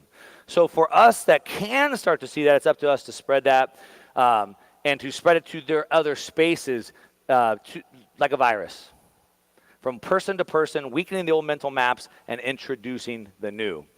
So the question I'll leave you with is that I believe personally that we should build the world that we want. I don't believe that I'm a victim. I believe that I'm responsible for the world that I want. I believe that I'm responsible to set an example for my kids and my friends and my community, and it's up to me to build the world that I want. Otherwise, I get the world that somebody else wants. There's a saying that says you either build the life of your dreams or someone else will hire you to build their life of their dreams. And I ain't building anyone else's dream. I'm building my dream, and it takes each one of us to do that. But here's the thing. Your 6.25 Bitcoin in long-term storage and you go live on a mountaintop ain't going to do it. It's not going to do it.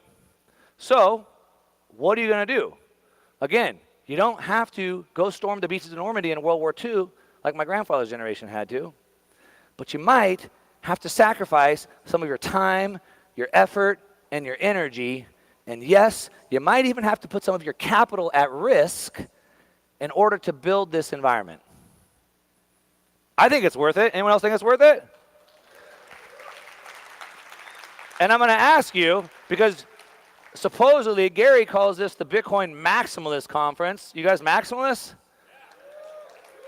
Okay, so you guys are the maximalists. So then I would just ask you, if you guys are the maximalists and you're not going to put your time, effort, energy, and money at risk to build the world, then who the hell is? I'm out. Thanks.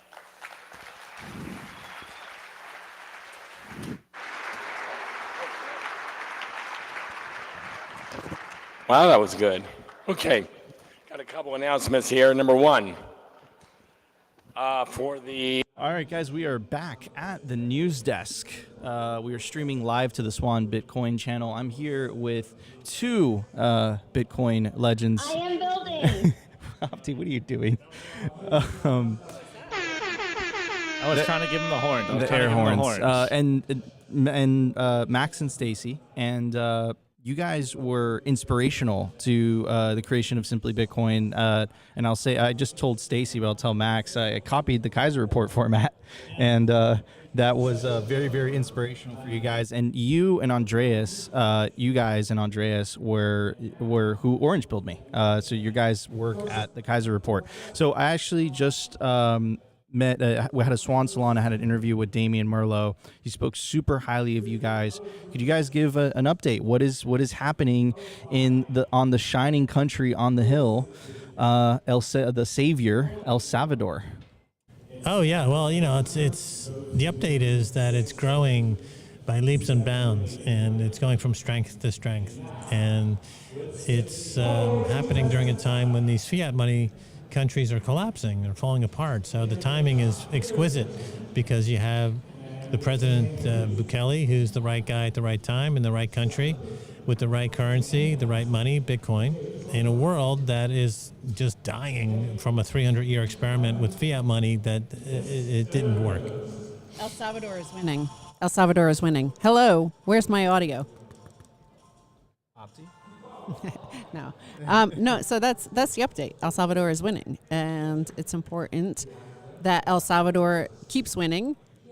Everybody here at this conference, so many people have stopped me and said El Salvador has to win, and it really has to. Of course. I mean, it's going to prove the model that, and I actually want to add to that, and I want to get you guys' take, because I had a conversation with Jimmy about this earlier.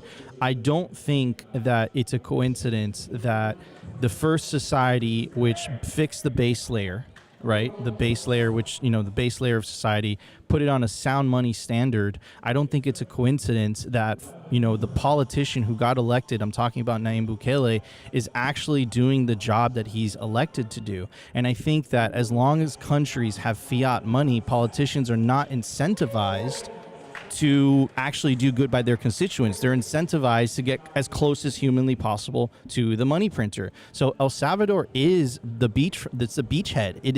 It's integral. It's integral that El Salvador keeps doing what it's doing, because it's going to prove to all the countries around that there's an alternative to the US dollar. There's an alternative to the IMF, and that's exactly what Nayib Bukele is doing. Yeah, fiat money is breeds corruption, and it's all proof of stake, isn't it? The U.S. dollar is proof of stake. If you have a lot of it, you get to make the laws to make it easier to get more of it, and it just creates a very corrupt society. With Bitcoin, you don't have that, and you have a virtuous government who is really working hard to get rid of the violence and working hard now with a new initiative as of a couple of months ago to go after all white-collar crimes and white-collar crooks. So the president is not going after the elites and doing a great job in reimbursing the citizens of all the money that was stolen with the previous administrations over the past 20, 30 years. Yeah.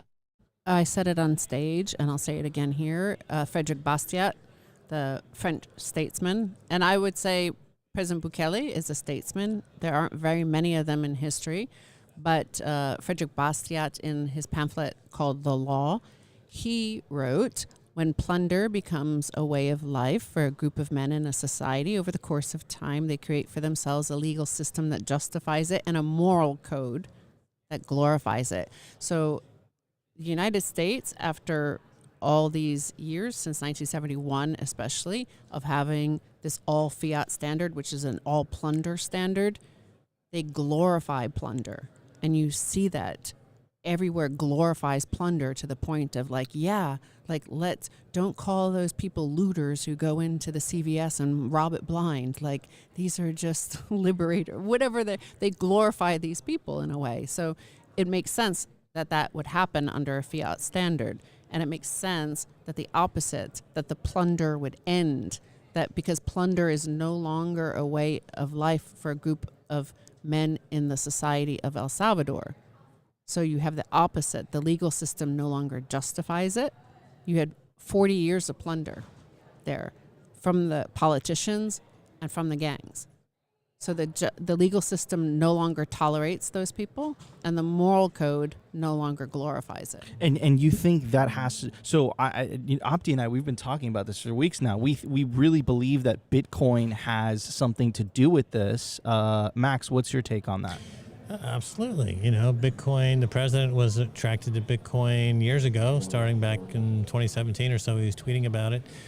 And of course, he made it legal tender. And it, Bitcoin changes you. You don't change Bitcoin. So it has this ability to elevate everybody's consciousness and moral standing to the level of the protocol, which is perfect money. And of course, it permeates throughout the society, and everybody on the street feels it. Even though the adoption of Bitcoin rate in El Salvador, actual people using it might be 10, 15%, the awareness of it is 100%. And the awareness of Bitcoin is just as equally important as using Bitcoin in terms of the ethos of Bitcoin and the philosophy of Bitcoin. And so you see that throughout the country. Absolutely. Wait, I'd like to ask Max and Stacy. I was in El Salvador, I think it was last year around August. What's the improvement, and like how far has El Salvador come in its last year and a half or so since they've been on the Bitcoin standard, since Bukele has been a revolutionary and really not only exposing Bitcoin to the world, but obviously just improving their country, and I think it's undeniable at this point. Well, there are two kind of answers to that. One is Bitcoin, and one is just the character and the strength of President Bukele to stick with his war against the gangs. So the war against the gangs, maybe it's a bit to do with Bitcoin, but really it's him. It's his character, and it's his determination as a leader. So that was really important. And since August of last year, you've had, weeks on end without a single homicide in the country. And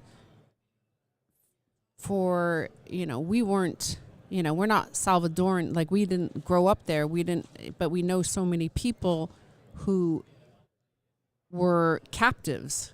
They were prisoners in their own homes for their whole lives. This young guy, Mario, who we work with, and he's like 26. He works with me in the Bitcoin office, and he helped with Kubo Plus. He, when he talks about his liberation, that he wasn't free to leave the house after, 7 p.m. when it's dark and closer to the equator. He couldn't leave the house. He wasn't free to leave. And now the world is like his oyster. He can go wherever he wants. And then there is the Bitcoin side. And yes, Bitcoin is now like it has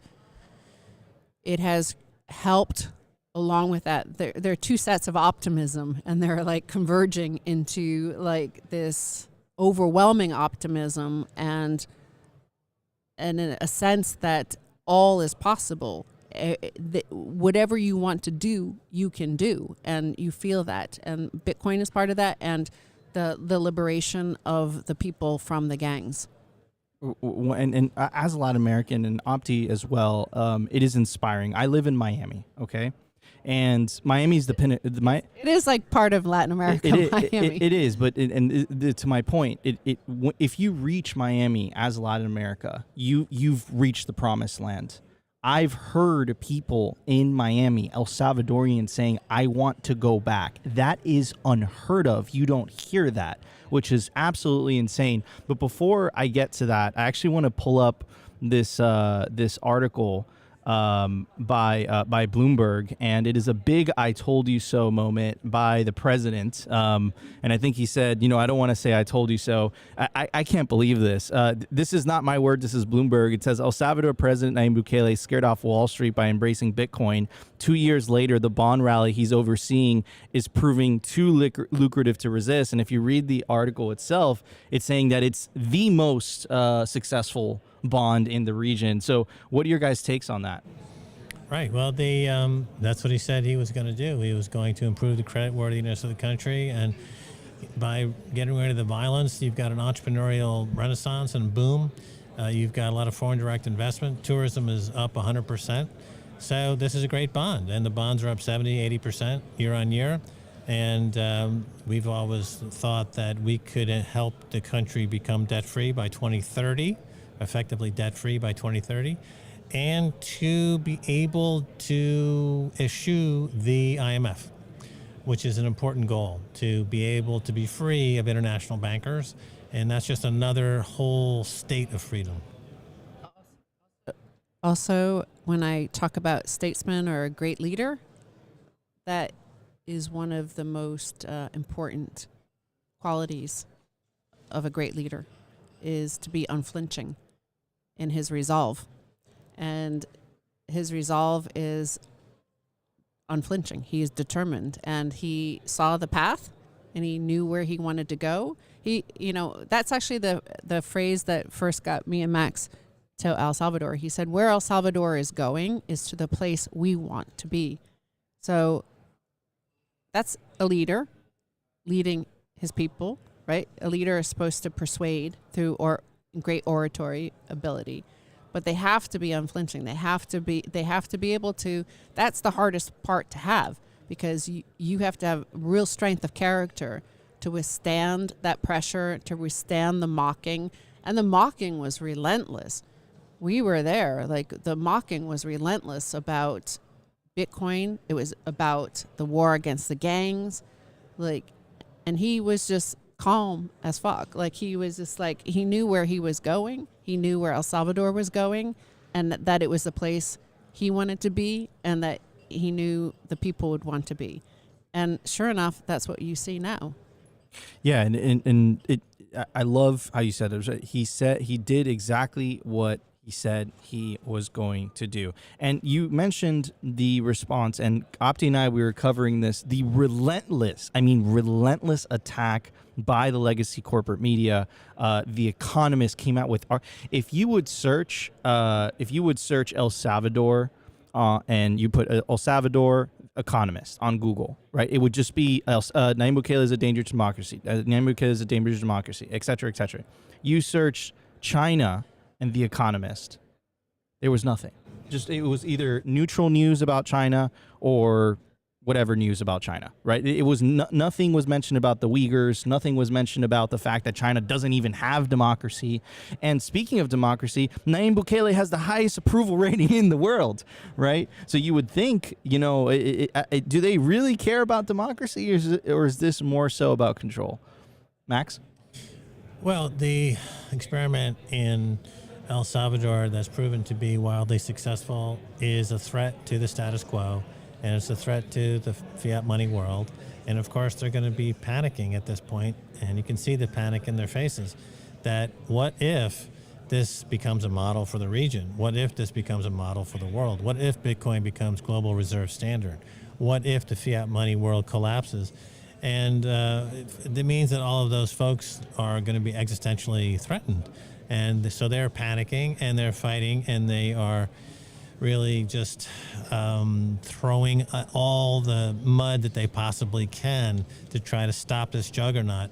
But Bitcoin is on a vector that's unstoppable, really. It's perfect money. It comes from a place of need that's deep and resonates deeply in the human psyche. And at this stage, there's no turning back. We as a species are going to make this Bitcoin singularity happen. Absolutely beautiful. And speaking about it spreading, this peaceful revolution spreading, you're already starting to hear this in other countries saying, hey, I want to copy this Nayib Bukele model. And then most importantly, I think the the breaking news is Javier Milei in Argentina, hardcore Austrian economist. And in terms of moving the Overton window, he's saying the quiet part out loud, and he just won the presidential primary by 11 points. And he's saying stuff like inflation is theft. You don't need a central bank. The central bank is the problem. He's a fan of Bitcoin. Is this part of the global rise against the central bankers, Max, that you've been talking about for years now? Definitely. And his 5-minute interview that he gave recently explaining money and Bitcoin and politics was the best I've heard in my 13 years in Bitcoin. And his catchphrase, which I think says it all, is make money private again. In other words, money existed before the state. The state ruined money, and Bitcoin is going to ruin the state and make money private again. And this will be hugely beneficial for all people everywhere. Absolutely.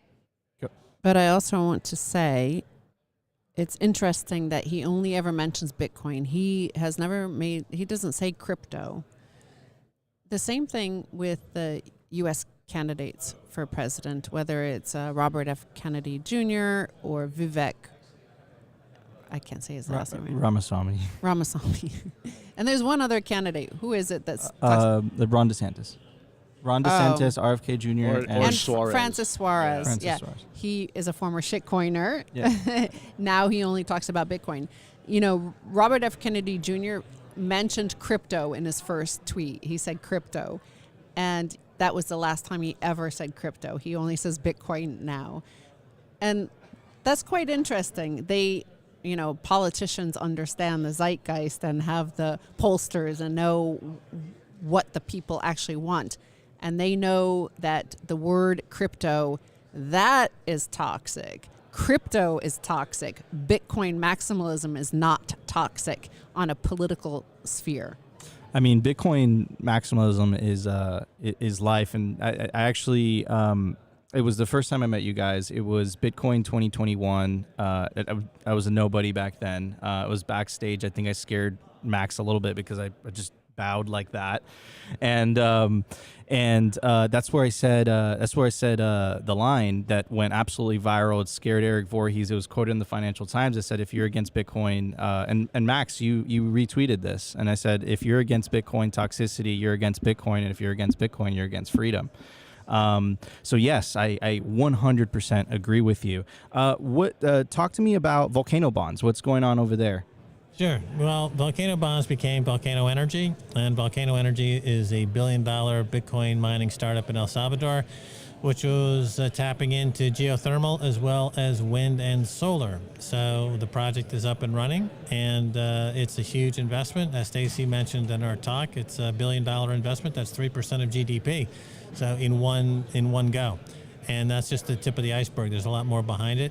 And the country's got a lot of geothermal to exploit, and we're going to be tapping into it. And we've got a lot of hash rate to hash. We want to become one of the biggest centers of hash in the world, and to geographically diversify hash rate to El Salvador as part of Bitcoin's ever need to become more and more decentralized. And it, of course, also does incentivize the building of infrastructure, energy infrastructure, and energy is life, right? So we're building new energy infrastructure, and we encourage others to come do that. There will be a bond coming probably in 2024. So, well, yeah, next year. So we still do have that to look forward to, but the way we did it is, so it's pure equity play, and it's no debt at all. And that is really important to maintain sovereignty. And El Salvador has sovereignty. Max and Stacy have sovereignty. Volcano Energy has sovereignty. We have no debt, no leverage, zero leverage in Volcano Energy. And next year, we're going to offer some of it as debt, just a little bit, and scale up. But people do want to participate. It might be, some sort of way for people to participate in it, because we do know people want to be part of the story of El Salvador. If you can't move there, we encourage Bitcoiners and builders to move to El Salvador, to come join us there and help build Renaissance 2.0 and Enlightenment 2.0. But if you can't, they want a way to participate. They just want some chunk of El Salvador to say they were part of this revolution. Absolutely, 100%. So we got about 4 minutes, guys, before the next panel. Nayib Bukele, 2024. Bukele 2024. Max is wearing the hat, and I'm going to read it. No, it's too far away. Max, do you mind turning your head? Translation is God, Union, Liberty, and Bitcoin. Bukele 2024. Could you guys talk about that election? I mean, you would think that it's going to be a blowout. It's 90% approval rating. Now, I forget who. I talked to an advisor of Bukele, and I brought up the question. Does it concern you a little bit that the U.S. might get involved a little bit? Because look, there was a bill that got passed in Congress that was exploring. Yeah, that's from some lame. We don't even want to mention their name. Lame Democratic Congress people. But look at what's happening. Just look at the actions, because people love winners, and President Bukele is a winner. And El Salvador is winning. And you see the attitude shifting from, President Biden did appoint a great ambassador of the United States to El Salvador, Ambassador Duncan. And so he is somebody who has been very positive. There was a interview with him, a great clip. Like, he was saying amazing things about El Salvador because he's there. He lives in El Salvador. He sees.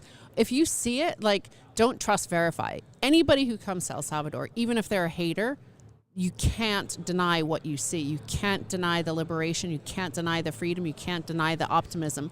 And that is what Ambassador Duncan sees. So he says that, and therefore the shift in attitude that you see coming out of the Biden administration, you see that with Marco Rubio, Senator Rubio coming to El Salvador. You see that with Ted Cruz says positive stuff about El Salvador. So that is because people like winners, and he's not winning for no reason. President Bukele is winning for a reason, and you want to stand next to the guy who's winning, and that's why the United States is standing next to President Bukele. And I think. I would imagine they want a winner to continue in office there in El Salvador. That is very, very nice to hear, Stacey, and thank you for that update. Max, we got about a minute or two left. We got about 1 minute. Bukele 2024. What's your message to everyone watching? Well, to follow up what Stacey was saying, the U.S. loves more and more Bukele in El Salvador because migration patterns are reversing. As you pointed out earlier, we're approaching now the moment when more people are going to El Salvador than leaving.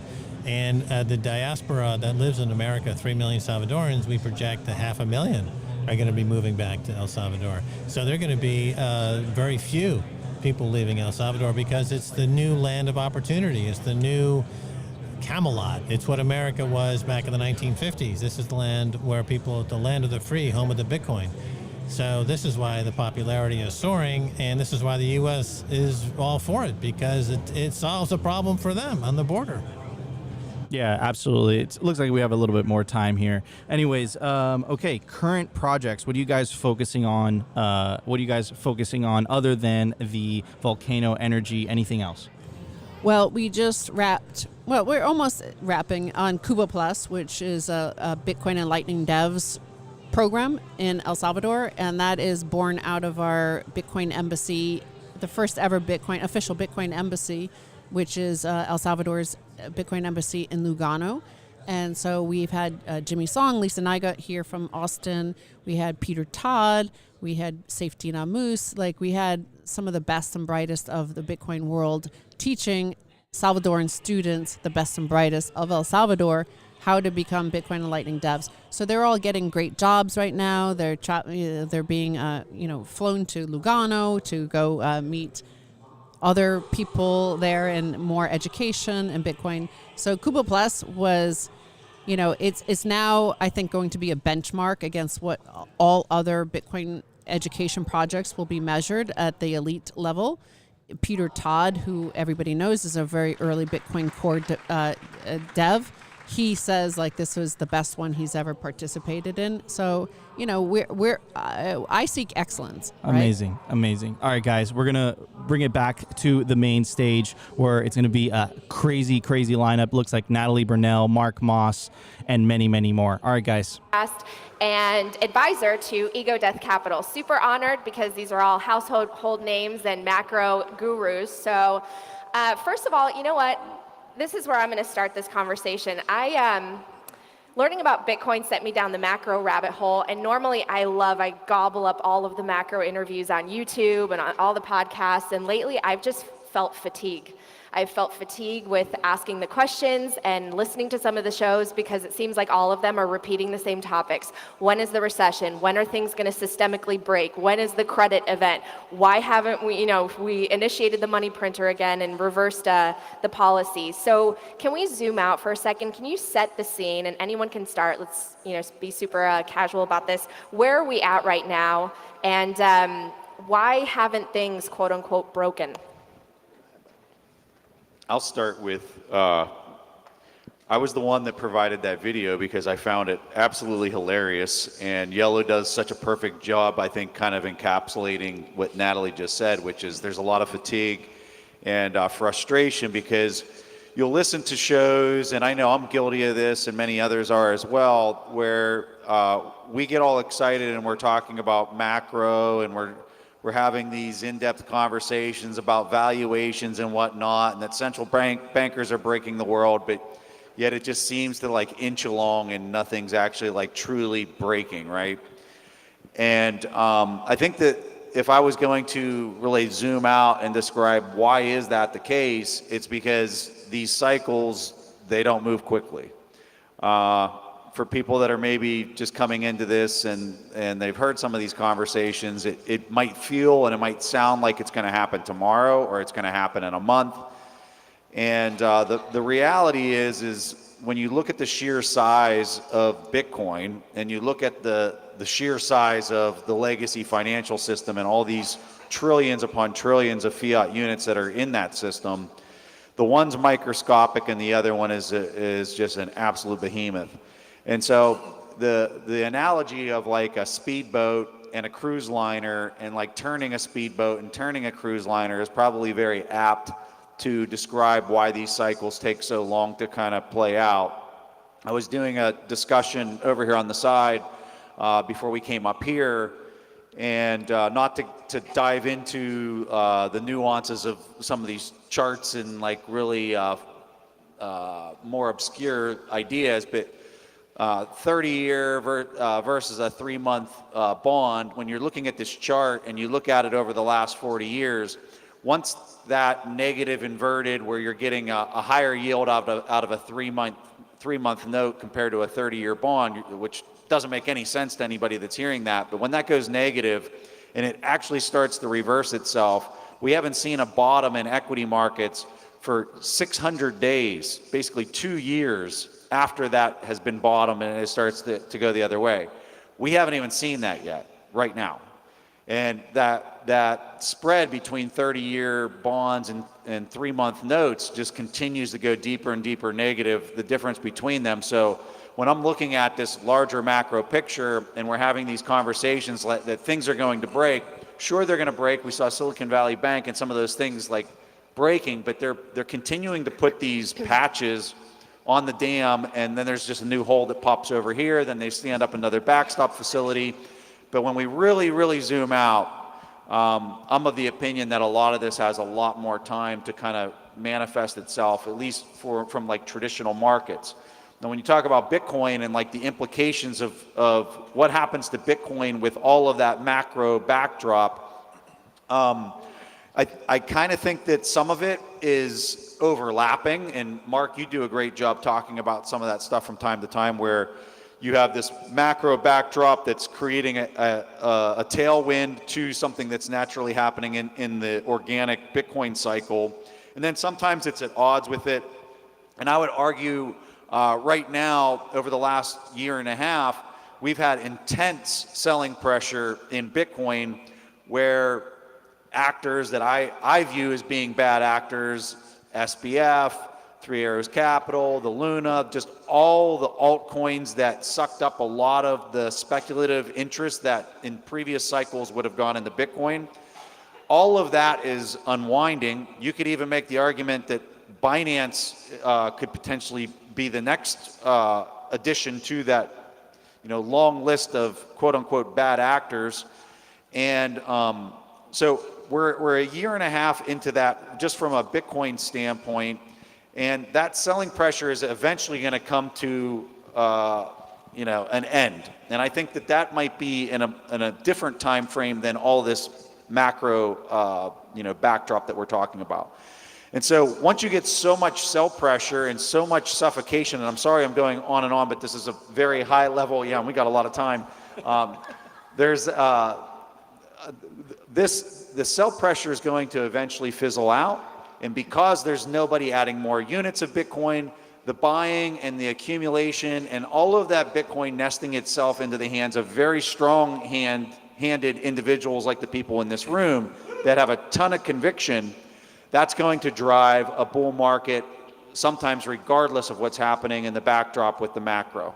So you got to really kind of, I think you got to look at them in two different buckets. Sometimes they're complementary. Sometimes one's providing a huge tailwind to the other, and then other times they're kind of going in two different directions, and it can get kind of foggy or unclear, and that's where you get the sideways movement a lot of the time. So. I'll let them weigh in, but by the way, if you liked Preston's answer, you can zap him right now Do it. on No Do Sir. it. Zap him. If you see the zeros on top, that means no one's zapped. So it's kind of sad right now. Going back to the kind of original question, like it looks like something's breaking and when is it going to break and things like that. The first thing you have to clarify is, what is your definition of breaking? Because I was given this example, actually, it was a few months ago. One of my buddies was texting me sort of frantic, and he's like, what does this news mean? Am I going to wake up one day and find that my dollars in my bank buy me half as many goods and services? I'm like, they already do. Just look at the last 3 years. Houses went up by 50%. Gas, steak, milk went up by 50%. They already do. Like, it's all, what you're afraid of actually just happened. And so it's really easy to look at like the Turkish lira. It's lost 95% to the US dollar in the last 5 years. It's crashing. Argentina, the currency's crashing. Venezuela, Lebanon, we can go down the list. All these currencies are they breaking? What's the definition of breaking? And then you go, okay, well, if they're breaking, but then the dollar's lost 65% to the S&P 500, 45% to the US median real estate, et cetera. So it's already breaking. How else is it breaking? Well, the Fed's broke. The Fed is now losing money. They're no longer paying the Treasury. The US government is now broke. And now the banks are broke. So what is the definition of breaking? I would say it's already broken. Now, if your definition of when will it break and no longer cease to exist, well, you may be in for a sad surprise, because that might not happen. So for example, the dollar took over the reserve currency status from the pound sterling 100 years ago, but the pound sterling is still the third most used currency in the world today. So the chance of like, and really, I mean, there's different levels of this conversation. I think we're witnessing currencies breaking or disappearing left and right now. Eventually, yes, the U.S. dollar, is going to continue its downward trend. I think the bigger picture is the international monetary system that we know today. The fiat monetary system is breaking. But I think again, it's just this continual decline, and it accelerates. But yeah, what's your definition of breaking? I guess what to say about that. Yeah, and we don't want the system to just break. I mean, if we had the system just fall apart, that would be catastrophic. That would not be fun for anybody. Even all the Bitcoiners who have their 6.15 in cold storage, it would not matter. It would be a really bad event. So, but, you know, there's a lot of different ways to pull this apart and unpack it. And many of you in this room, you own Bitcoin because it's an investment. You know, many of you own it because you just believe it's a great savings vehicle. It's where you should save your money. Many of you believe that. Oh, okay. Is this one terrible? Okay. So they gave me the garbage mic. Grand Poobah. Yeah. Thanks, Gary. So anyway, so the bottom line is, you come to Bitcoin a lot of different ways. I mean, I came to Bitcoin as an investor. That's where my background is. I've been in hedge funds and private equity for 30 years, and I saw Bitcoin and understood it in a different perspective. But I can tell you, from that perspective and pulling back and looking at this market and talking about what Preston and Mark are talking about, this is the most difficult market I've ever looked at from an investor perspective. This is really, really hard, right? So you've got so many forces that are working against each other and pushing each other on a system that is more levered than we've seen in a very long time, any of our lifetimes, right? So the issue here is it's going to break. It will break, but will we have a parallel system along the same lines that we can use while this other system is kind of coming offline? Or can we just run those parallel systems forever? You know, whether it's a US dollar that we're going to use as a means of exchange, and then you have Bitcoin and the Bitcoin ecosystem and the Bitcoin protocol, that all these different things that Mark was talking about in his speech just a little while ago that are built on top of. Well, that's our hope, that we get that built, and that's what we're all here for, is to try to help people understand that. But going back to what Mark was saying, you know, we can come to it from a perspective of we see Bitcoin as an investment. We're U.S.-centric. We have this tremendous benefit that we are using the reserve currency of the world. That's pretty. We're fortunate there. You know, we don't need Bitcoin. But people in Lebanon need Bitcoin. People in Argentina need Bitcoin. People in Venezuela these people need it. And so when you look at timelines, we're all on different timelines in our need for it and what we expect from it. And so just looking at it from that perspective, just remember to pull back. And I'm not saying be patient for the destruction of the U.S. and fiat world, because I don't think that would be a great event. But we do want Bitcoin to grow organically, and it is happening. It's just on that pace in the beginning of that parabolic curve that Mark was talking about. To Mark's point, where he was saying that it's your definition of breaking, I think is a really important point. And what I would challenge people that when they change the unit that they're using to look at the overall system, whatever their investments are, let's just say you're investing in the S&P 500 index. When you're looking at it and you're just denominating that in dollars, the chart just looks like it's parabolic. And so for a person who's, let's say you're having a conversation with your family member and you're saying, oh yeah, I listen to these Bitcoiners and I listen to this macro panel and they say everything's breaking. That family member is saying, well, I have money in the S&P 500 index and it's just going straight up. It's doing quite well. It was down a little bit in 2022, but it's doing quite well this year. That's the comeback, right? But when you take that performance and you M2 adjust that performance, meaning I'm taking that dollar and I'm going back throughout time. Let's say I look at the last 10 years of the S&P 500's performance and I redenominate each one of those discrete moments in time with the amount of dollars that were in the system at each one of those discrete moments in time. All of a sudden, that performance is actually going sideways and slightly down. And I know most people in here probably have a TradingView account. It's real easy to create this chart. Just go in there, type SPY, which is your ticker for the S&P 500, put a division symbol, and then I think the ticker for the M2 is M2SL. Just put that in there, hit enter, look at the chart, and you'll see the chart is like going sideways and slightly down. That's your actual performance of the S&P 500. People that have seen the housing prices double, right? Everybody's like, well, yeah, but I'm not, like, if I have to move right now, especially if you don't have your house paid off, let's say you have 20, 30% down on the house and the rest is debt, and you want to move out of that house that just accumulated in all sorts of value, and you want to buy a new house, congratulations. Your lifestyle is going to get worse as you transition to that new house. That's where you're seeing the reality of this situation that seems to be masked in a very superficial conversation when you're talking about the system isn't breaking. Well, I'm really glad you brought that up because I just pulled up a report that came out from, if you guys follow the Kobayashi letter. Median cost to buy a house hits a new record of $2,748 per month, up a massive 90% since 2020. In other words, buying a house today costs nearly $33,000 per year. This is 46% of the median pre-tax household income in the U.S. Post-tax, home buyers in the U.S. are spending nearly 70% of their income on home payments. Meanwhile, the median monthly apartment rent just hit a fresh record of $1,859 per month. How has it become this difficult to have a place to live? So let's touch on that a little bit because I think there's a lot of gaslighting going on, right? We're hearing we have a very strong economy. Inflation is coming down. The labor market is hot. What is the truth behind what we're being told?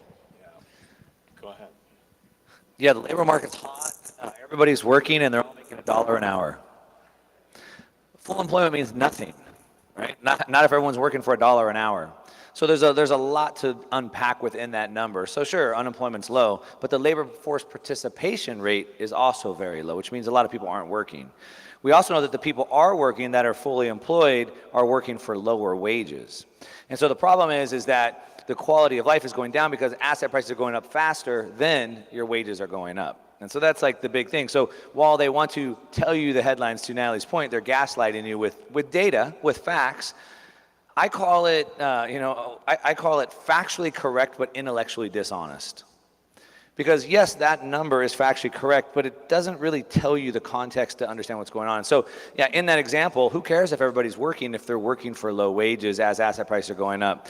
And the other thing is that when you're looking at things on micro levels, you also don't see these big moves. So home prices had gone up because the overall payment of the home went down because interest rates were so low.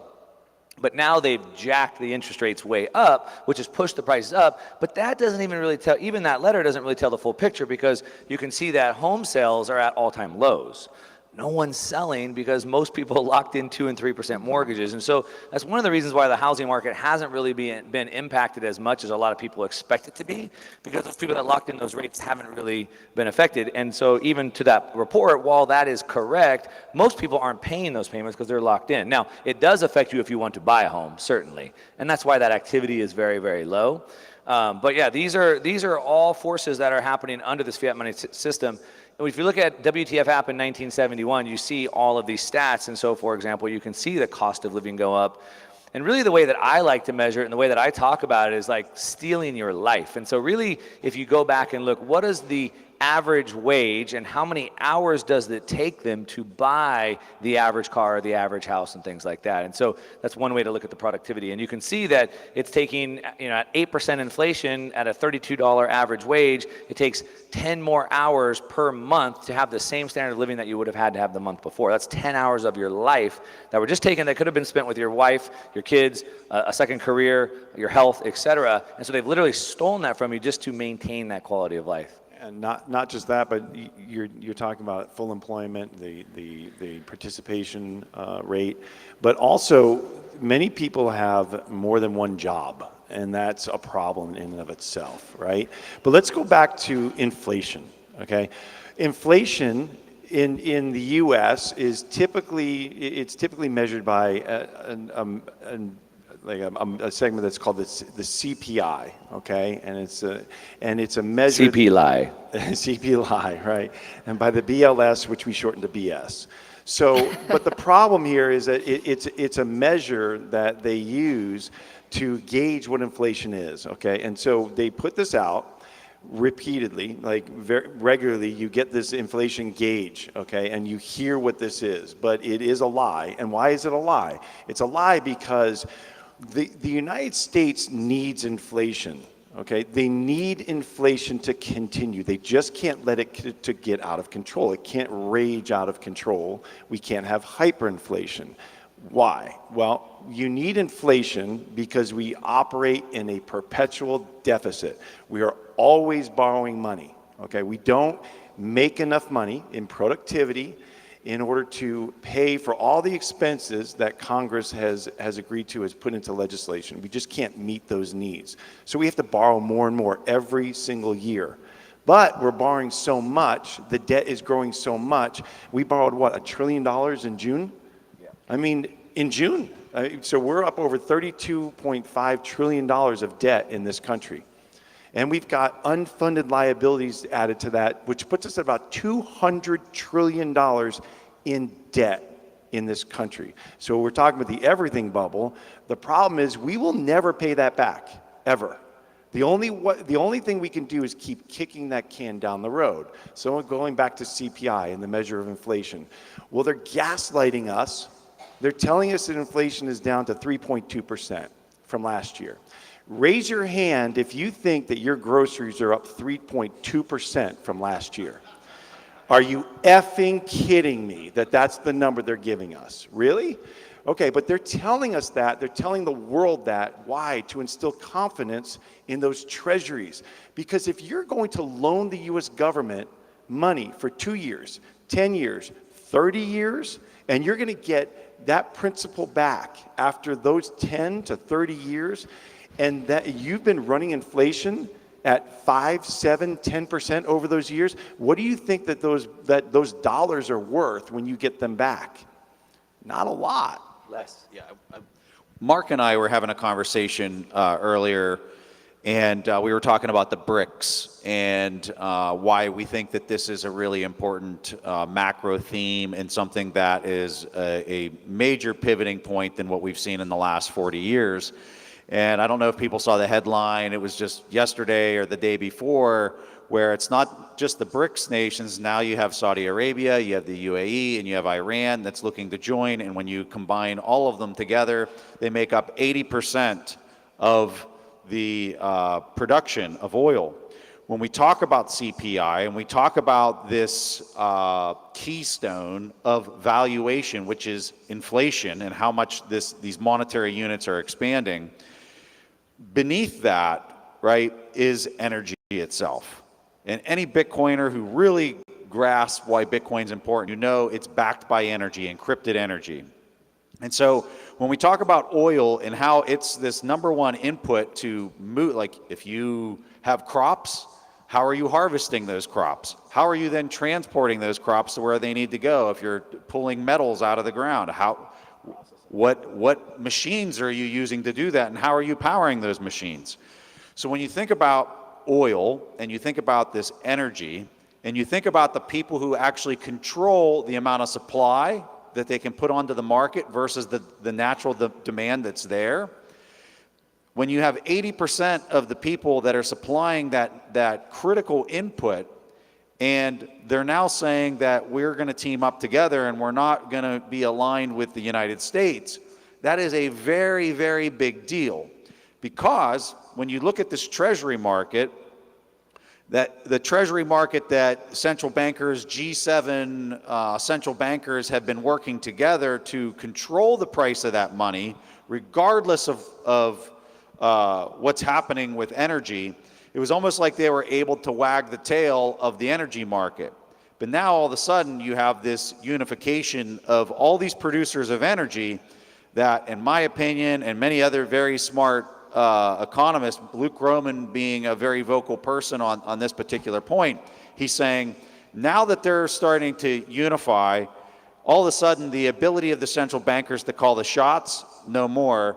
this new entity over here that's controlling the price of oil can actually dictate the price of treasuries and Euro bond markets and Japanese bond markets, because they're the ones calling the shots. And it's a massive shift than anything that we've seen. It may take time. I know Nick does a really great job talking about this, and this is something that Mark was talking about earlier, is you have to understand the timeline, right? I'm not saying that this is going to drive treasuries in the next year, but in the next 10 years, I think we're going to see some fireworks take place, because they can't control. If you can't control the treasuries, you can't control the price of money itself, which means you can't control the price of everything.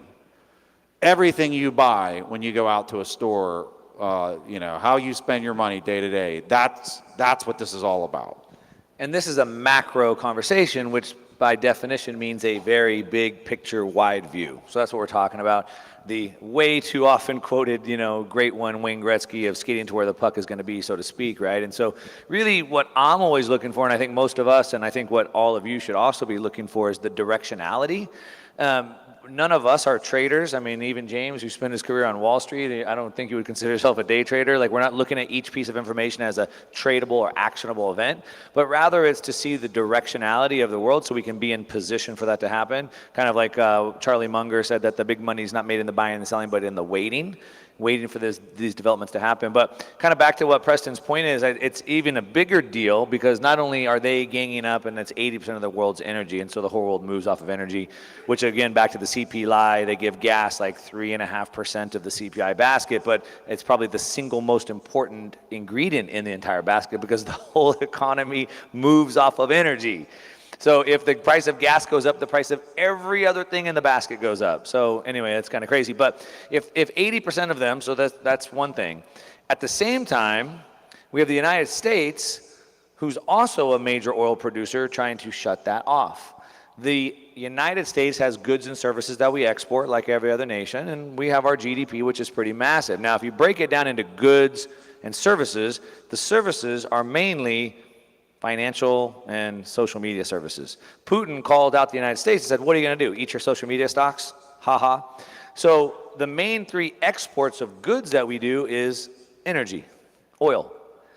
And so if our main exports are oil, 80% of the world is kind of cooperating, and we're trying to shut ours off at the same time. Where does that lead things? From this macro picture, which direction are we going? And you kind of start to see, how does this treasury market get backed up by a country who no longer has energy and has now been co-opted? And then the last piece I'll add is that some of the rhetoric that came out of this BRICS meeting last week was very antagonistic, in a sense where they said that we are encouraging and emphasizing all of the nation members to do trade in their own currencies, meaning outside of the US dollar, one. President Xi of China said that he wants the BRICS to outcompete the G7. So Preston just mentioned the G7 that used to have control over the treasuries and the oil. Well, now we have 80% of the oil being over here, and they're specifically saying their goal is to compete with. That's a lot different than cooperation. That's coercion. So now we have to compete. No more free trade. So this is what's happening. And to Preston's point, I would agree. This is over a 10-year time. This is a macro conversation.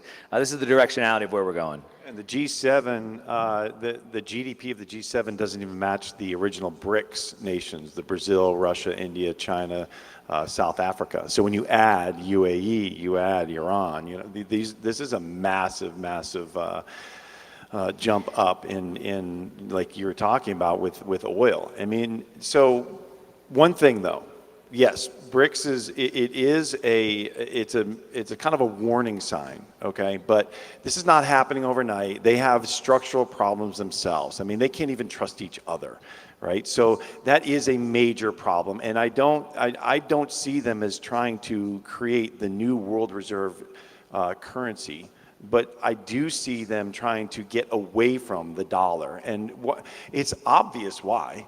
When Putin's treasuries were seized by the U.S. government, when they were cut off of SWIFT, the messaging/payment system, and they couldn't transfer U.S. dollars, they realized, well, we've got to get out now and have our own system. Okay, and then it just sent a signal to every single country around the world who's not perfectly aligned with the United States that if you don't do what we want you to do, we'll cut you off from the system. So what does that make you want to do? Well, clearly have your own system. And so it isn't nothing. It is absolutely a warning sign, and it could absolutely grow into something that pulls a massive amount of trade outside of the current system. And why that matters is because everything right now, as Preston said, is based on treasuries. And if the US Treasury market starts to falter, that's when you see the cracks begin to appear in the United States, in not just our financial system, but then the system across the world. So the U.S. Treasury market is absolutely king. It's essential for this whole fiat system to continue. And that's kind of the signal that we're all looking for. If there are problems there, then there are problems that we cannot overcome. Well, I'm actually glad you made that point, James, because right now the dollar is still so entrenched globally. 80% of transactions, most debt denominated in dollars. So we're at the very beginning phases, but we see this happening. However, you also have to acknowledge that even a couple decades ago, people were talking about de-dollarization. And I don't know if you saw this this tweet people were talking about from Peter Zeihan. We're all familiar with him, right? He said some stupid things about Bitcoin on the Joe Rogan show. But he said, have you ever seen a couple of 3-year-olds sitting on the playground talking gibberish and acting like they're making life-changing decisions?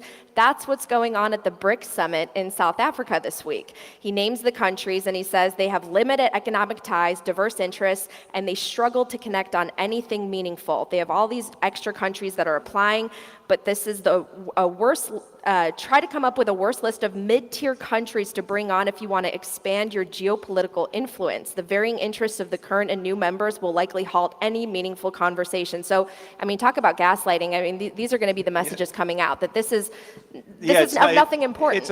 We get messages like this all the time, like, oh, the downgrade of the U.S. Treasury debt from the credit agencies is no big deal. Yeah, it's a big deal. It's a really big deal. I mean, we just fell from one of the highest rated countries' debt in the world down a tier. That's a big deal for a number of reasons. One of them being that if you're an investor and you're worried about having a technical default on your treasuries, then the problem is if you have a technical default, you have counterparty risk. You have collateral at risk. And you can't meet that collateral. It's a big deal, but they're gaslighting us here, okay?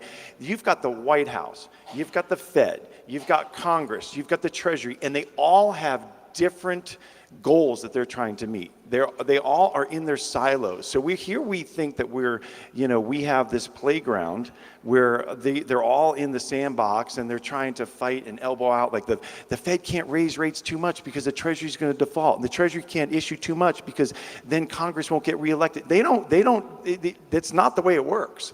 They don't talk to each other like that. Powell says, I have a goal. My goal is to instill confidence in the US dollar. That's my goal. And the way I do that is to keep inflation in check. And our targeted rate is 2%. That's what I've been told to do. That's my goal. The Treasury has a goal. Their goal is to issue enough bonds to meet the demands of Congress's spending. Congress has a goal to get reelected, period. That's their only goal. And so... And to vote money into their district. And that's right. And that's it. So to get reelected by voting money into their district and then overspending. And the White House has a goal. We don't know what it is, but they have a goal, okay? So what James is saying is that they all have independent goals that sometimes overlap, but they also sometimes contradict. And that's exactly what Natalie was just talking about in Peter Zeihan's quote that he said. And all of these nations often contradict, and how can they work together, but they also sometimes align. And in Preston's conversation that we were having earlier backstage, I mentioned how also the same problem persists when you have BRICS, Brazil, Russia, India, China, South Africa, now plus the other member states, but Russia being one of the biggest members of that, probably the second largest, and Putin couldn't even go to the event or he might be arrested in South Africa. So like that sort of shows that. That being said, it's funny, and it does show that like this is going to be difficult, but at the same time, enemy of my enemy is my friend.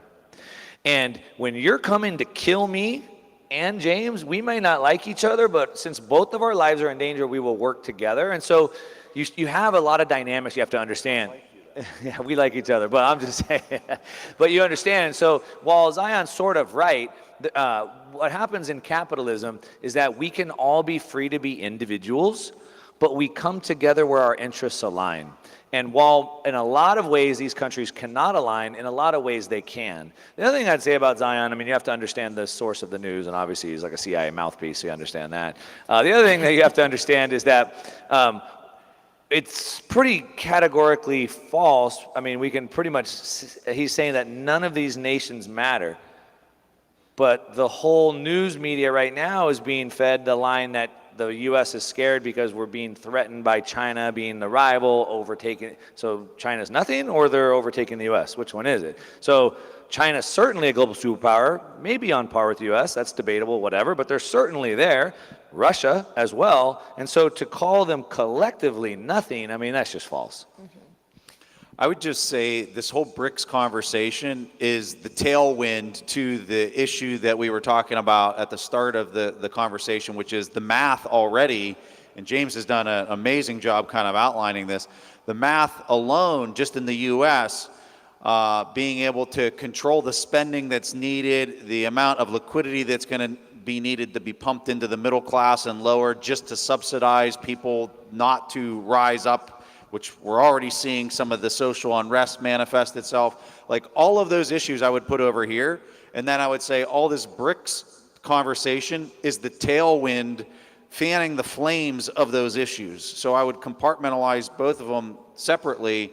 Well, you can't because they actually feed each other. Well, they do feed, compartmentalize isn't the right word, but I would say look at them as one supplying and fanning the flames of the issue that's over here. Cause and effect. Compounding it. Cause and effect almost. They're feeding off of each other. Yeah.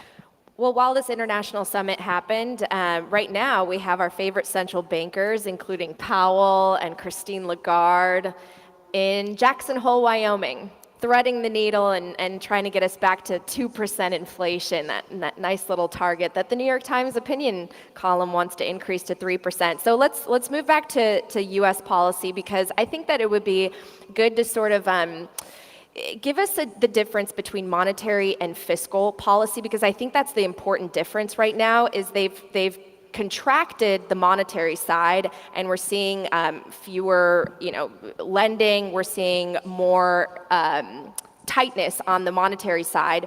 But on the fiscal side, the spigot is totally open, and we have everything from the ERC program still injecting liquidity, and we have other kind of stimulating factors on that side. So that's sort of, tilting things off balance. So we actually do have more of a bubble and not a recession yet.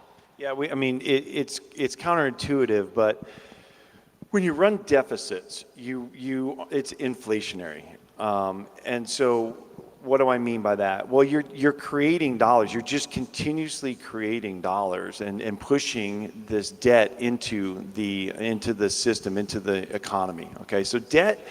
Let's go all the way back. Debt in and of itself is not a bad thing. Okay, if you use it responsibly, all you're doing is pulling future productivity into the now, right? So if I want to go start a company, if I want to go start a restaurant, say, okay, bad idea, but let's say you did, okay?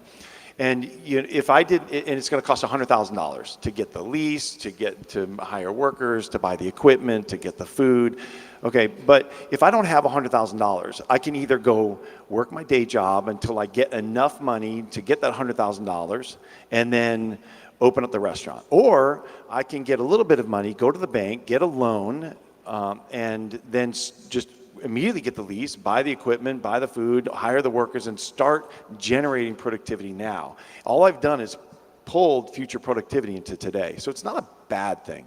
The problem is we can get over our ski tips with that and have too much debt, which is what we've done at the U.S. level.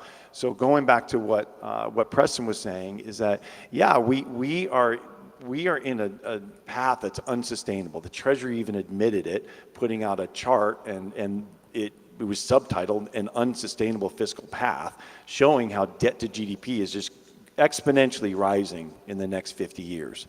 And they know it. It was kind of a warning signal to Congress but that's why they put that out. Okay, so, but the issue here is we're borrowing more than we're making every single year. We're pushing that into the economy, right? And then every single time that we have a crack in the system, so go back to last spring, and we're talking about Silicon Valley Bank, and that collapse could have been catastrophic if it was going to touch other banks, if those other banks were going to be, if they were going to fall into bankruptcy as well because of contagion. Okay, it's like a contagious virus in finance, where if one thing fails, another thing fails, another thing fails. And if anybody remembers 1998, back when long-term capital management was about to fail, well, this is kind of the first time that we ever really rushed in, the Fed really rushed in to save the system, which is partly what you're talking about, is continually save the system. It started back in 1987, okay, when in Black Monday, when Greenspan assured the markets that the Fed was there to help them and keep everybody solvent. That was kind of the hint. Then you move forward to 1998, and in long-term capital management, run by a couple of guys who had actually won the Nobel Prize for creating the Black-Scholes options model. And so these were geniuses, right? Well, these geniuses went out and borrowed 100 to 1, $100 billion to $1 billion, and they shorted volatility. Okay, does anybody know what that means? It just means that if things go volatile, they lose money. Well, what happened? Russia depegged the ruble over the summer. Bonds got super volatile. These guys lost not just billions of dollars, hundreds of billions of dollars. They were going to take down the entire system. So that was when that used to be a big number. That used to be a big number, right? So pretended hundreds of trillions. Right. So, so what happened is they literally went to the Goldman Sachs CEO went to the Fed and said, hey, the head of the New York Fed, and said, if you don't help us here, we're going to collapse and take out everybody with us. And that was the start of it all. And so the New York Fed gathered everybody in that room, and rumor has it that Bear Stearns refused to play ball. And so when you fast forward to 2008, when Bear Stearns needed to be bailed out, Goldman Sachs was like, sorry, pal. So, but that's kind of where it all started. And so, yes, we're having conflicting, we have the BTFP program, we've got, we just continuously injecting liquidity into markets while the Fed is trying to raise rates and tighten things. And so it is working against each other. So you had this was 97, when was this? 98. So this was 98, then you had the 2008 crisis, right? And then you had the European crisis, which was 2011, 2012 timeframe, right? And then things are pretty stable for a little bit, and then you have the repo situation in September of 2019. And this is where I would argue that everything kind of started coming back to manifest the next global financial crisis, where you're having impairment is about to set in, and cascade contagion throughout the global economy, and they step in and they do their repo backstop facility. Then all of a sudden COVID hits 2020 March. They're doing drastic QE and all sorts of liquidity measures into the system. Then you go to September of 2022, and you have the UK gilt market on the cusp of breaking, and you have global cooperation amongst central bankers to backstop all of that and to calm the markets again. Then March 2023, this year, we have the Silicon Valley Bank. So look at the frequency and look at the actions that it's not just one central bank, it's all the G7 central banks that are now globally cooperating together in harmony in order to try to prevent this cascading impairment to come through the market and expose fractional reserve banking for what it is. So what does this look like into the end of the year? We got $1.8 trillion just in the United States that still has to be issued at these really high rates compared to the low rates that they're rolling over. Okay, so there's the frequency, the whole point of laying that history out is to show you that the frequency is really picking up, and it's aggressively picking up, which goes back to Mark's original comment when we started this conversation, which is, how do you define broken, right? Their intervention is the signal to everybody in the market that something is extremely wrong. The problem is a lot of people aren't educated around that being truly an issue because they have swooped in and miraculously threw another trillion into the system, and these numbers are so large that they are incomprehensible to everyday citizens that they don't even, like these numbers, like the Silicon Valley Bank thing, was bigger than the numbers of the 2008 crisis by a lot, right? And that was a massive news event. The Silicon Valley Bank thing, I think if you lined up 100 people on the street, 95 to 98%, 98 of them probably wouldn't even have known what happened. And it's like, what are you even talking about? Right. We've exceeded a lot of the numbers from 2008 in terms of how much has already been drained out of the system. Mark? I just want to go back to your original question. You were asked about the difference of the monetary versus the fiscal spending. And I think it's an important piece that you kind of need to understand and pay attention to, because what we have monetary, which is what the Federal Reserve controls with interest rates and bank policy, but then you have fiscal, which is what the government or the Treasury spends into. And the reason why those are important to understand is because what the Fed is doing, what Powell's doing, is trying to bring inflation under control, thinking he can control an economy of billions of people with a single digit of the price of money, which is pretty crazy in itself. But by raising interest rates, he's trying to bring down inflation. But the problem is, inflation is, if we take it for what they mean it to be, the prices of things going up. And really there's two ways to change the prices. So prices are the equilibrium of supply and demand. So we could bring more supply to the market, but of course the Fed can't do that. So what they're trying to do is crush demand. So if they bring rates up, make money more expensive, there's less demand for the goods and services that bring the prices back down.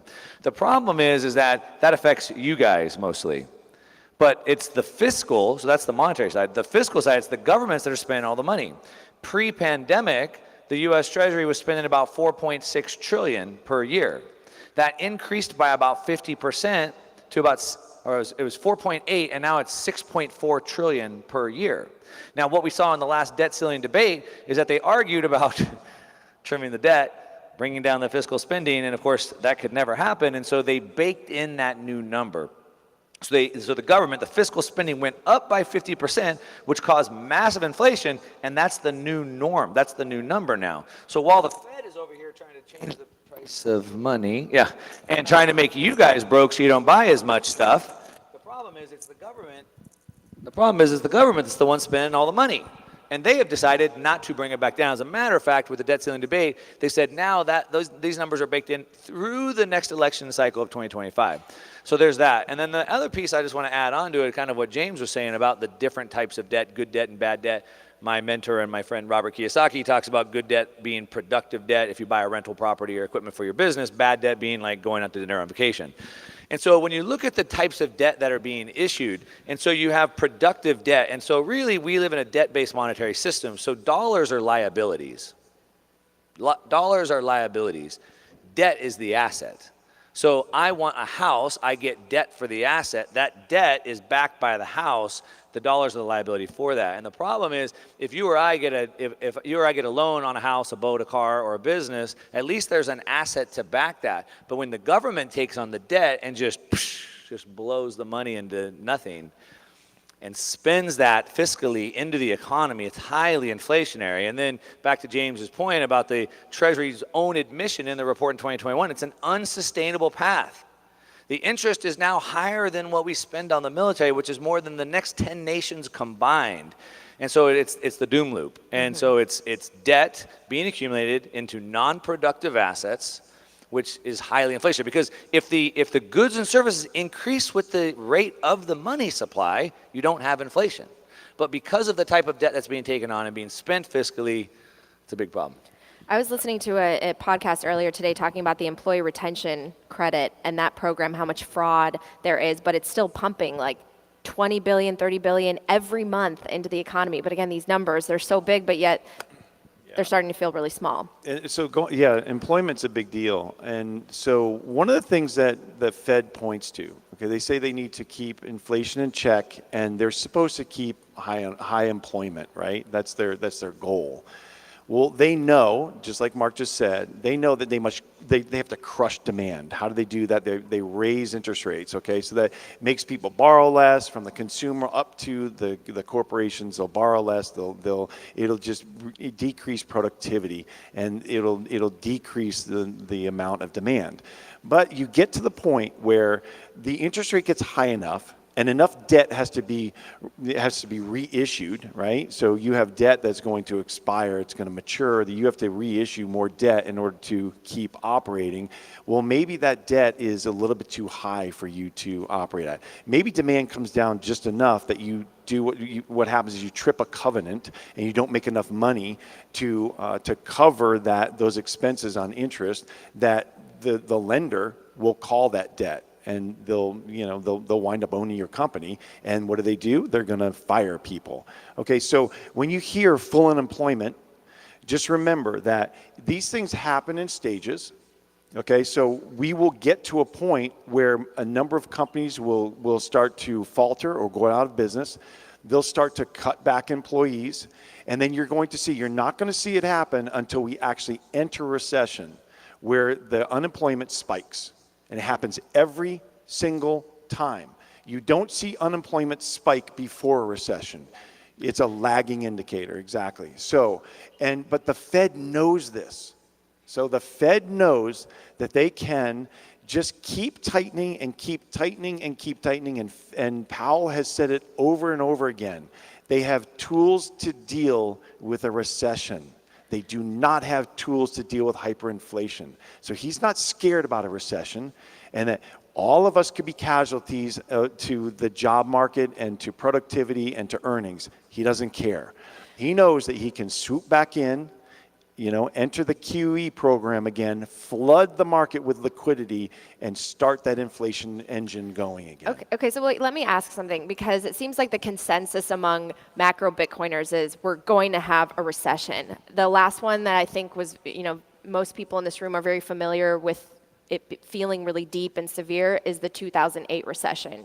I was part of the 10 million American families lost their home. What will this recession feel like given the macroeconomic factors and all this debt in the system?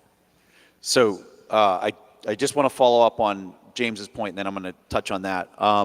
So one of the things that I think I got really wrong, like if I had to go back 2 years ago, was the speed at which them hiking rates, like the impact that was going to have on the economy. I kind of suspected that at best they could do it a year and then things would really start to break and fall apart. And this has been way more resilient than I had ever imagined.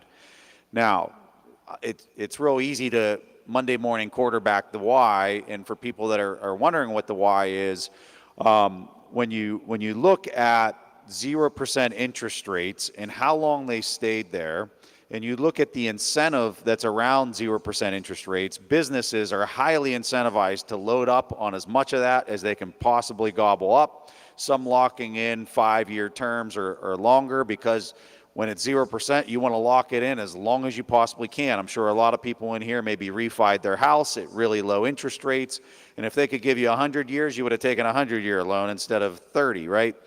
So you had a lot of this happening across the whole spectrum, whether it was an individual, a company, or even municipalities that took on this really cheap and low interest-bearing debt. The reason that this is able to be persistent for so long is because none of them are rolling any of that debt. You can see this, everybody in this room, how many people went out and refied their house since the rates started going higher, and pretty much nobody's going to raise their hand. Same thing for companies and corporations. So you're on this shot clock where some of this debt that people have borrowed is going to mature, especially if it's 5 years or 3-year terms on this debt. Once that rolls over, and you're seeing it with the Treasury already, they're experiencing it firsthand, because we're seeing the amount of issuance that they have to do because the rates are higher, and what that tail looks like at the federal level. But you're going to start seeing that at the individual level, and you're going to start seeing that at the corporate level, and it's going to start to manifest itself. And my guess where it really gets nasty is by 25, if I was just to bet. And I've heard that a lot of these companies are going to have to start rolling at 24, 25 at much higher rates. And so that's where a lot of this is going to start taking hold. So with respect to Natalie's question, which is, so like, what does this look like? And this gets extremely difficult for me to answer. And the reason why is because it really comes down to, you got so much buying power nested into the fixed income bond market. You're just talking trillions of buying power globally that's stuffed into that type of vehicle. And as the math continues to mature, and more people, it becomes the consensus that there's no way any of these G7 countries can actually get this under control, and they're pulling that buying power out of that thing because they know it's going to continue to get debased and get crushed. Where does somebody stick that buying power? Well, most individuals, especially the boomers and the people that are controlling a lot of this buying power around the world, where they're going to stick it is in companies that can actually still produce free cash flows, and they're just going to bid those PEs to the moon. They're going to buy that equity. You're going to see PE ratios that you didn't even think were possible because there's really nowhere else to go. You're going to see gold get bid. You're going to see Bitcoin get bid. Not everybody's going to be able to wrap their head around this initially, but as the time continues to march on, I think it's going to become more and more obvious just through the price action as to where that goes. Now, if you're a business that can't produce free cash flows, which gets really, really hard the further you go to the right on the timeline with all of these dynamics playing out of higher interest rates, inflation, and everything, those businesses that are not generating free cash flows, they're going to get wrecked. They're going to absolutely get wrecked. And as the government steps in and tries to subsidize this by controlling the price of money through yield curve control, and I would argue quasi-yield curve control has already happened with some of these backstop facilities because they're not allowing the prices of bonds to drop any lower. Just put them on deposit over here if you're running into issues. That's a whole nother terminology argument that we could get into. But long story short is, the few businesses that continue to have free cash flows, they're going to consolidate the equity. They're going to buy up any other mid or small cap company that can produce free cash flows, and they're going to do it more easily because they're becoming more and more dominant. Almost like when you're playing a Monopoly game, and let's say the four of us are playing, and let's say any one of you guys are starting to dominate the game. Let's say James is dominating the game, okay?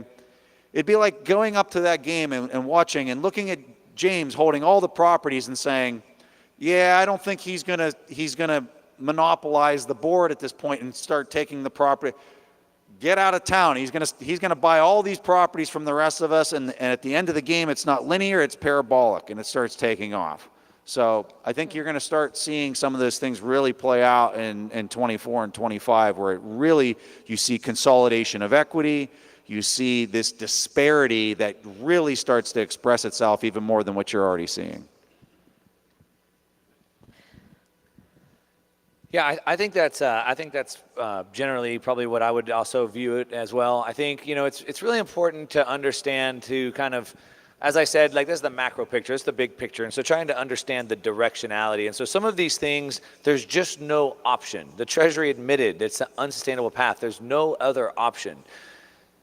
Do you think the governments print more money or less money in the future? I mean, there's just no choice. And so that leads to one thing. So that's the direction. Now, what happens within that time frame is up for debate. I always like to refer back to, there's a great book written, When Money Dies, and they talk about the hyperinflation through Weimar Republic, Germany. And you guys have probably seen the chart. It's been used many times. It was the German mark to gold ratio. Over a 9-year period, it just went up parabolic like a hockey stick. And then there's an overlay with a red overlay that shows the volatility that was within that, right? So like, that was a 9-year trade. Just step out of marks, buy the gold, come back 9 years later, you crushed it. But if you were living within that, the volatility was so extreme that most people were shaken out over and over and over. And in the book, they talk about how people had never seen their asset prices so high. Their gold had never been worth so much. Their house had never been worth so much. They needed to sell those assets before they came crashing back down because it was going up, down, up, down, up, down. So they did. So they sold all their assets before they crashed back down, and they ended up holding a bunch of worthless paper that was worth so little, they burned it in the fireplace because it was worth less than wood. And so I think that's sort of where we're at, right? In Zimbabwe, everybody became a billionaire, but eggs were 350 billion. And so I think, what happens in the next, 6 months to 12 months is anybody's guess. Looking at all the data we have, the inverted yield curve, which could stay inverted for another year, we don't know. But there's probably a big liquidity crisis in front of us. We can see at least a dozen, whatever, gray swans in front of us. But what comes next is probably a liquidity stream that we haven't even imagined. And so the bigger problem is, how do we keep our head above water as that inflation rises? If we're looking 3, 4, 5, 7 years out, I think, in my opinion. So I think there is probably a big liquidity event coming in the next 12 months, it seems like. We know that, historically, when we see massive rate increases by the Fed, it takes about 18 months for them to start to show up in the system. So we're going to be there here at the end of the year, going into next year. And so there's probably a big liquidity event. I think it's probably like a V-shaped deal, sort of like we saw in 2020. Probably not a tradable event, in my opinion, unless you have some dry gunpowder ready and your finger on the trigger. But then the question becomes, how do we keep our head above the water as that inflation rises? I think Bitcoin, any scarce assets are always going to do good. We saw, for example, Austin that we're in right now has been the fastest growing city in the last 20 years. Over the last 3 or 4 years, real estate's gone up by 40%. But on Lake Travis, lakefront property went up by 150% because it's scarce assets. And so Bitcoin, I think, is going to be one of those lifeboats that will keep our head above water. Yeah, I would absolutely agree that the liquidity event that Mark is referring to, I'd say it's a credit event. And what I mean by that is that eventually, after 18 months of raising rates or whatever it is, after 24 months of the inverted yield curve, we finally get to the point where you have a major company or a major credit event. Company fails, or an insurance company, or another major bank, or something that we're just not expecting. And it causes something that we call, like I was saying before, contagion, where it will take down a major number of large players. And if any of those players are anywhere near what are considered the globally systematic important banks, the GSIBs, if they're anywhere near that, then we're going to see the U.S. Treasury and the Fed, get together, print money, and start monetizing assets again. Why? Because the Treasury market must continue to operate. Why? Because the U.S. must continue to float treasuries to operate. Why? Because we're completely fiscally, we're fiscally, I want to say a word that I can't really say it here, but you guys know what I mean. We're FUBAR, right? So, but because we operate in such a perpetual deficit, there's no way that we can let the Treasury market lock up.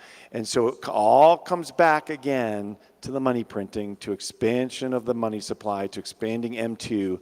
And that means that you have to protect yourself, like Mark is saying, keep your head above water. How do you do that? You own assets that will appreciate along with that money supply expansion. Buy Bitcoin. That's what I'm hearing from this. Okay, I think we're going to have to wrap this up, but we might have time for one question. Anyone? Quick question? Puppy. Puppy, come on. Say it. We'll repeat it.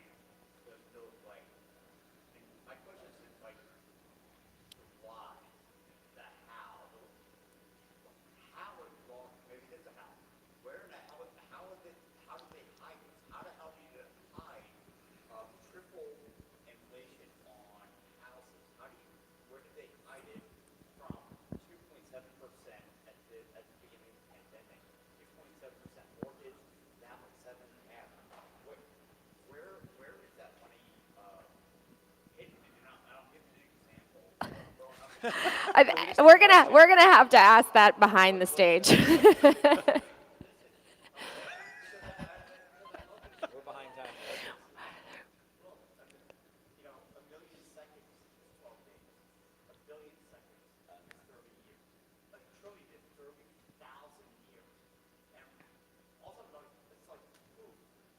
I think his question is, when will the debt be paid back? And the answer is never.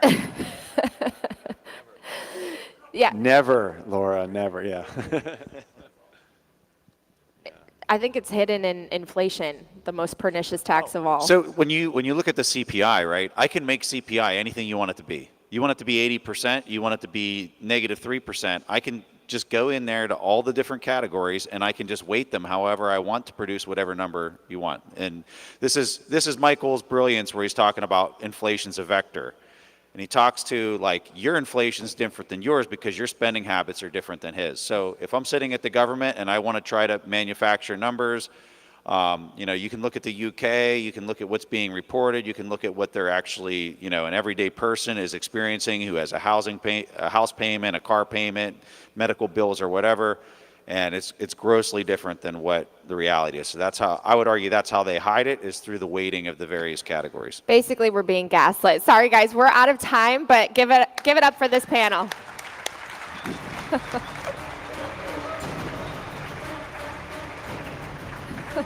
Sorry, guys.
And there we go. Now it's working. Can y'all hear me okay? All right. Last talk coming up, right? So originally, when I was asked to introduce my good friend Parker Lewis here, I was going to come up here and try to mildly embarrass him the way he did to me last year. But actually, after watching Natalie Brunell's talk yesterday, I was kind of overwhelmed with nostalgia for the early days of Bitcoin, and it got me thinking about I think it was actually Max and Stacy's clip of them doing their victory lap on how's it feel to be a Bitcoin millionaire. It really got me thinking about sort of the early days of Bitcoin and some of the changes I saw from growing up in tech, living in New York City, watching the world of finance, and watching my good friend I'm about to introduce here come into Bitcoin. And what surprised me the most was remembering all of the sort of first principled thinkers that came into the space at the very, very beginning. It was almost a prerequisite. The gathering of people in 2010, 11, 12, 13, they weren't exactly normal. They're very odd. And the best word I could think of is first principled thinkers. And when I was living in New York City, I remember, I was working in tech, and kind of counterintuitively, tech was devoid of first principle thinkers, especially in that time around 2006, 2010. Everything we were doing was very derivative of what had come before us. And so I started looking to finance to see if I could find those types of people. I wanted to think like that, and I didn't. It wasn't intuitive to me. And I remember starting with investment bankers, thinking like, oh, these are the smart guys. But it turned out they weren't. They also were derivative. They did deals and they sold things. And finally I found hedge fund people.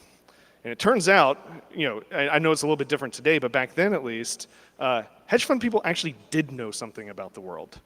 They had to, in order to do their job. They had to make really counterintuitive bets. They had to think about the world very differently. And of course, they were punished greatly if they didn't get it right.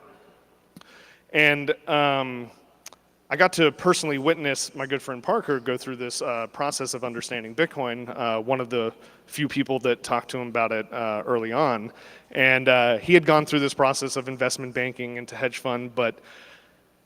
hedge fund world, and I had actually seen him become like a first principles thinker. And being in the hedge fund world, if you're going to make a big bet against a company, if you're going to call fraud, as Parker did against a company in Dallas, Texas, then you better be right and you better understand something fundamental about the world. The funniest thing about this is that it's almost as if these first principle people are discovering secrets about the world. And I feel like what Parker's been able to share with many of you are some of the secrets that he learned on his journey to Bitcoin. And so it is my privilege to bring up here my best friend of 35 years, business partner, and the #1 trending account on Nostr right now, Parker Lewis.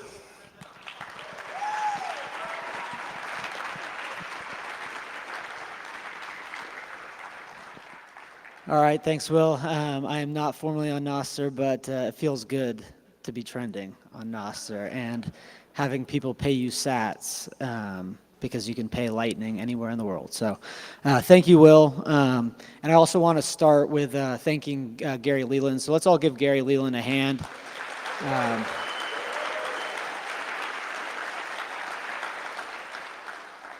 Each year, this conference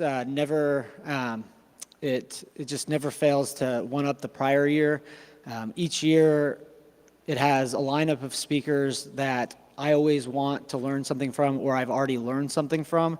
And it's actually the hardest conference to give a presentation for, because by and large, you are all rabid Bitcoiners. So when anybody gets up on this stage, it's easy to explain some principle about Bitcoin to a bunch of people that don't understand it. But when everybody is already starting with the baseline that Bitcoin is the best form of money, how do you come up here and give a presentation? So Gary does a great job of year after year, not only just getting people to show up in terms of the type of speakers, but it is the longest running Bitcoin conference. And he stood up for us when everybody else was shutting down, and I'll never forget that. And so I just want to thank him again. We don't need to give him another round of applause, but I did. Gary Leland's a leader, and I really appreciate it. All right, so with that, I'm going to get into my talk. So when I found out that I was going last, I was actually pissed off at Gary. I was like, okay, everyone's going to be exhausted, and everyone's going to want to get to the bar. So I was thinking about making a funny talk when I already prepared a serious one. But I just decided to change how I was going to start it to get your attention. But the name of my talk is The Beginning of the Endgame, Bitcoin as a Price System.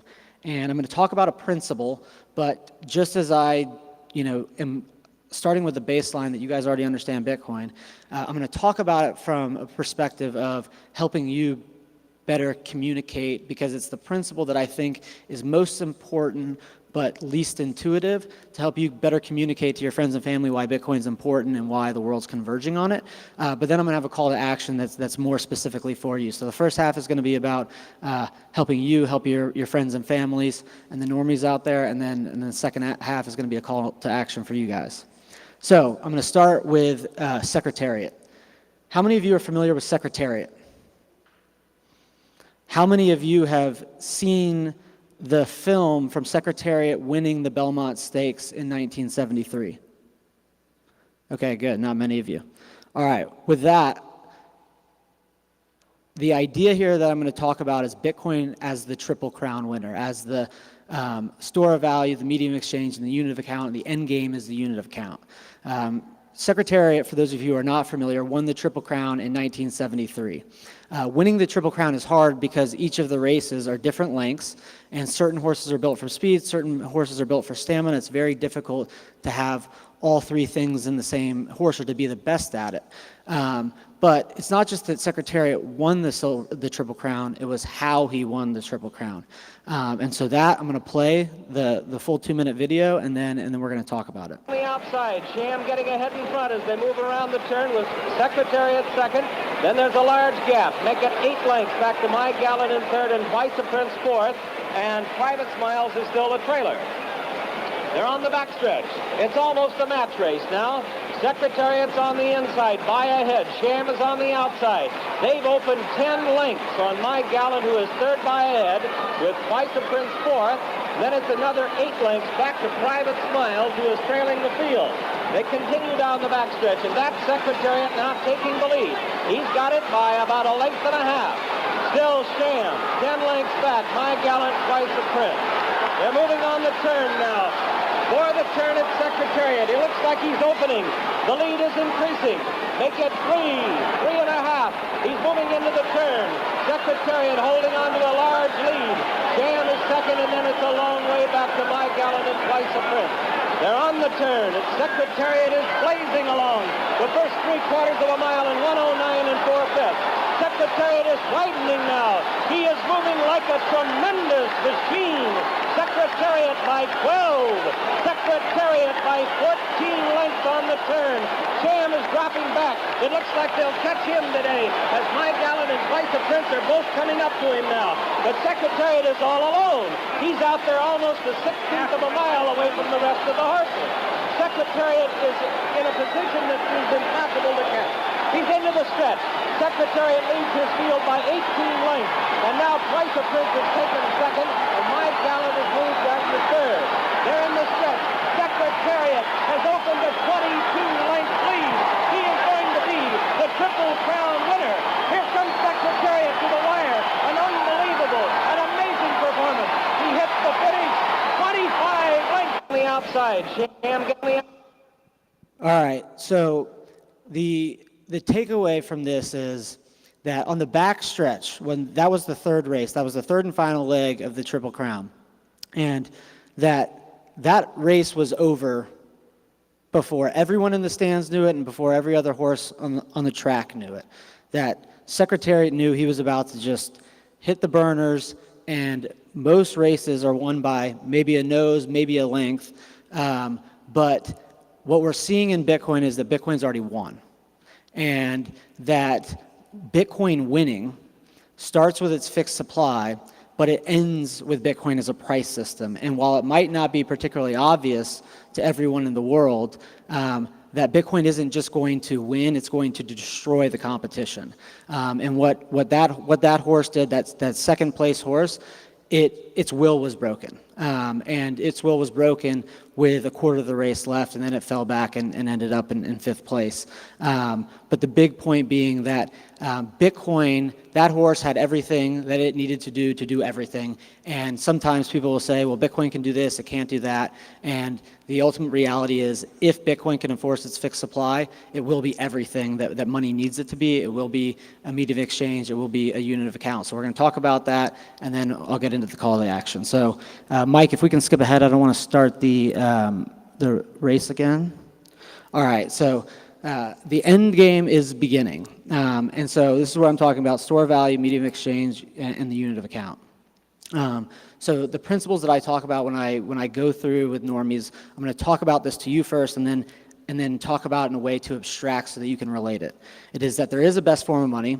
It's the form of money that can't be printed or that's hardest to produce, and that money converges to one. And that principle of money converges to one, the first half is easy, the second half is not. The idea that money converges to one is what I've personally found when I'm talking about Bitcoin to others, that is hardest for others to take in because they see a world of fiat currencies. But it's all very linear logic. It's that if Bitcoin has a fixed supply and it is credible, that it will store value. If Bitcoin does store value and that fixed supply is credible, it will be used to trade. And if Bitcoin does those first two things and is used to trade, then that trade will ultimately be denominated in Bitcoin. But there's this other idea that humans are rational. And when I talked to BitBlockBoom 2 years ago, I talked about hyperinflation. I said I wasn't going to make you feel doom and gloom about hyperinflation. But it's that hyperinflation is rational if the government, the Fed, the banks, however you want to think about it, if they create money out of thin air, people will stop trading their finitely scarce time for that, and Bitcoin is the other side of the coin of hyperinflation. So this is for you guys. This is the way, if I have somebody deep down the rabbit hole, the way I explain this concept to them is that specifically the money converges to one concept. It's that I have to have the form of money that you're willing to accept. And I always talk about it in the idea of literally relating me to you. Like if I want to buy the goods that somebody in front of me is selling, I have to have the form of money they're willing to accept, but they have to accept the form of money that I have. So it becomes it requires a consensus. But then if you think about the next person over, that it applies to them too. If I give you money, then the person next on the hop also has to accept the form of money that the first person had. That same problem actually extends out to all 8 billion people in the world. That's the way that I help somebody understand it on a very individual level. But there's this ultimate idea of the end game of Bitcoin being a price system, and that when you start to think about this principle, and if there's one resource that I recommend for people, it's The Use of Knowledge in Society by Friedrich Hayek.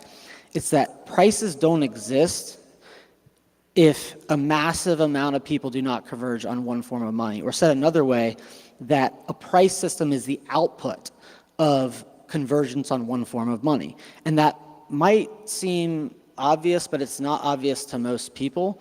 And when you start to think about or realize just how fundamental price is, the price of a water bottle, the price of parking, the price of a hotel room, the price of a airline ticket to get here, that it's like, where did all those numbers come from? But where they came from was the world converged on one form of money, and the output was this very idea of price. Now, if you tell these things that I just told you, and you guys are Bitcoiners, so you probably understand it, this is what the world hears.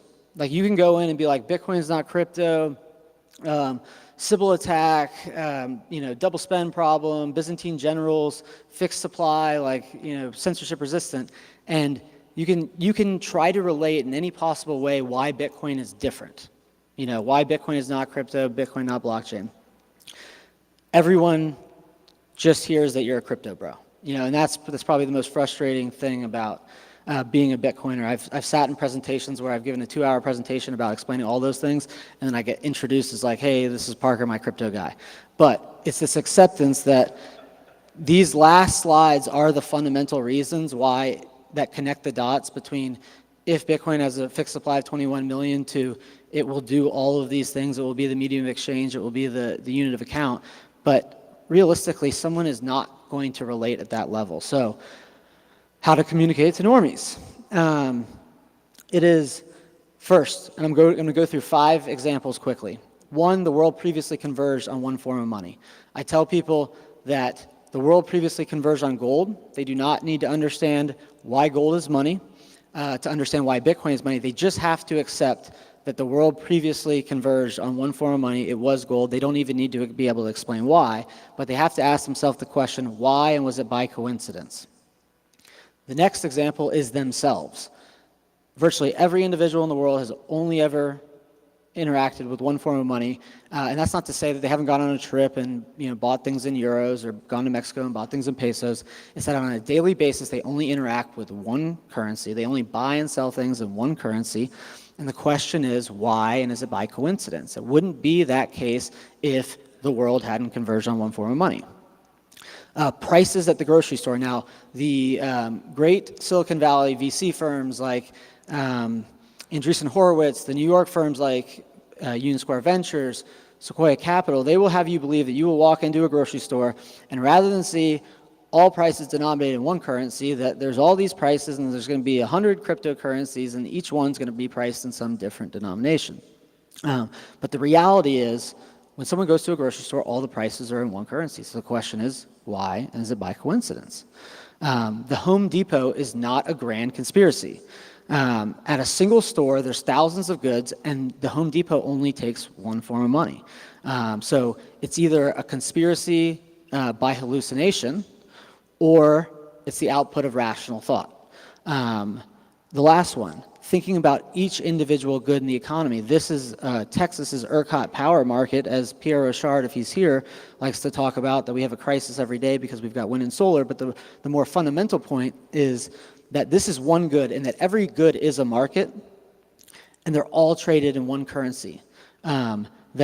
This one price is coordinating power for 38 million people in the state of Texas. Right now, the price of energy is spiking to about $3,000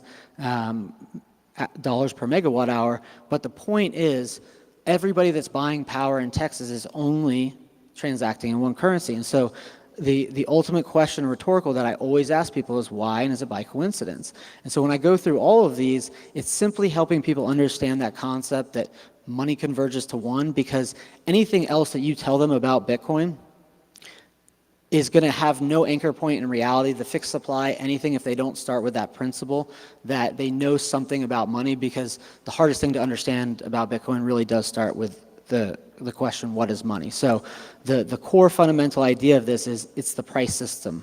And this is where I'm going to transition my talk into more of a call to action. And it is that the price system is emergent, and it is emerging right now. And what I mean by that is that every decision of yours to save or spend, you're pricing Bitcoin. Every fiat to Bitcoin conversion, you're pricing Bitcoin. Every dollar sale that's dollar denominated and actually settled in Bitcoin, you're pricing Bitcoin. And every sale denominated in Bitcoin that's exchanged in Bitcoin is pricing Bitcoin. That when you start to think about this idea of the world converging on one form of money, and that the end game is a price system that can affect day-to-day transactions, it's kind of hard to get, well, how do we go from where we're at today to the future? So when I think about that in specific terms, is thinking about, I have a salary of $5,000, I convert 1,000 to Bitcoin, 20% of my time equals approximately 3.8 million sats. If I buy a good, I'm doing the math as to how many sats, even if I'm not quantifying it as sats, I'm thinking about the trade-off, do I buy it or sell it, or do I not buy it? But then at the end also, if I decide not to buy something, I'm ultimately starting to price things in my head in sats, and that it's not going to be a flash cutover where all of a sudden we go to the grocery store and everything's priced in Bitcoin. That it's actively a process of emerging. Now, this is the key point. It's that Bitcoin's price system, and this is where I'm speaking to each one of you as individuals, that Bitcoin's price system is singular, not circular. I'll get to the next slide that is circular economies are very tiresome, but Bitcoin adoption is a personal journey, and it's a personal journey at every stage. And there is no circular economy. Everything is highly specialized, and the only thing that you control is your destiny. So focus on yourself, and that means you and your customers, or you and your vendors, or anybody who you pay, or people who pay you. You can't manufacture your own circular economy. All you can do is control your own time and your own actions. So this is the point. A lot of Bitcoiners, I don't want to say LARP because that's unfair, but a lot of people talk about how we need a circular economy for Bitcoin to be successful. Point is, you don't get paid by the same people who pay you. That is the nature of that's literally what money enables us to do. We're not bartering. And that as a consumer, it's not going to be consumers who cause this trend of making people pay in Bitcoin. It's going to be you as a merchant, you as a professional, demanding that somebody else pay you in Bitcoin. That what Mark Moss said earlier, where he said, who's going to build the roads, and if not you, then who?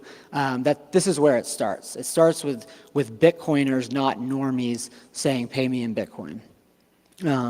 And this is maybe the probably slide you can take away the most from. It's that when Bitcoiners think about the circular economy, about Bitcoin, being able to facilitate all trade, and that economies are circular, it's really an imaginary theory. The right side of the page, I think it's the right side, that is really all you are in control of. Who pays you and who you pay. But realistically, in that equation, what you can control most of who you're delivering value to is who is paying you, because you are the one who is voluntarily opting in to do work for somebody. And this is another key. Just be selfish. Normies versus Bitcoiners. The normies of the world, they need to understand Bitcoin, but somebody first needs to understand why Bitcoin is going to store value before they can accept Bitcoin payments. And oftentimes people want to go into the little grocer or the coffee shop and teach that person what Bitcoin is and get them connected to receive Bitcoin. But the point is that if you polled 100 of your Bitcoiner friends, 1 out of 100 is being paid in Bitcoin right now. You might run a company and you might not pay your employer or your employees in Bitcoin. That don't expect of somebody who does not yet understand why Bitcoin stores value to suddenly turn around and go from 0 to 1 and start accepting Bitcoin. And so when I think about people saying pay me in Bitcoin, it's really got to start with Bitcoiners. It's not normies. And this idea of being individualistic and being selfish. Don't try to save the world, just try to save yourself. Bitcoiners owning businesses are the ones that are going to usher in Bitcoin as a price system.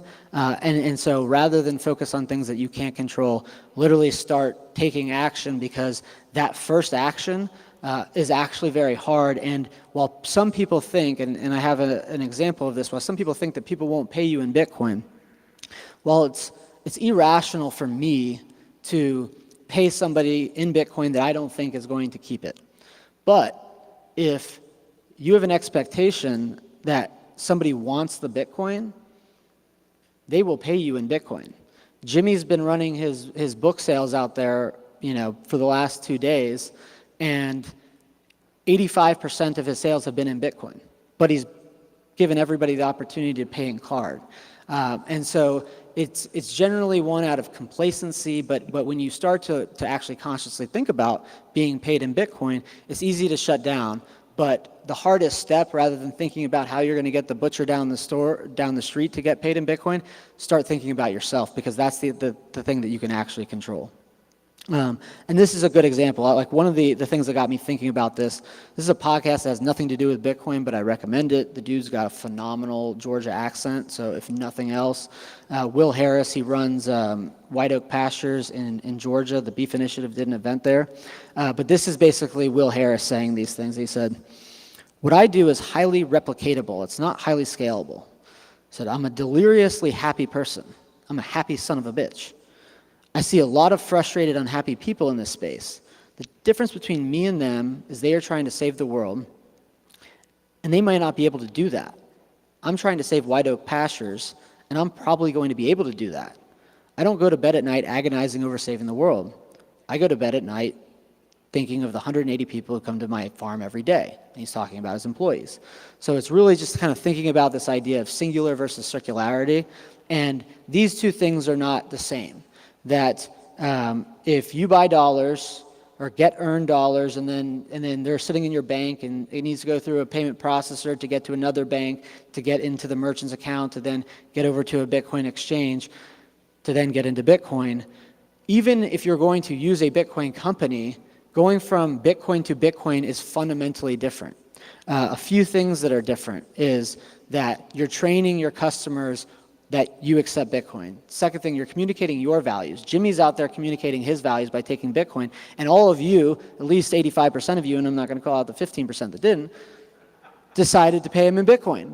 But it's more a lesson that you're communicating your values when you're saying pay me in Bitcoin, and if you're someone that has customers that are Bitcoiners, they will pay you in Bitcoin if you enable it, because and you can go, I talked to somebody about it where like they show up and they want to pay dollars, but then they feel like, well, shit, like if Jimmy wants to be paid in Bitcoin, why wouldn't I do that? And if he didn't then take his wallet out and pay in Bitcoin, then he would have been thinking about that and judging himself the whole time.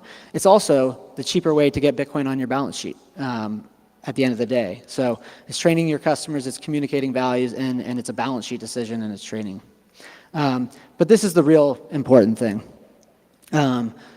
Jack Dorsey put a tweet out about 2 years ago saying hyperinflation is going to change everything, and it's happening.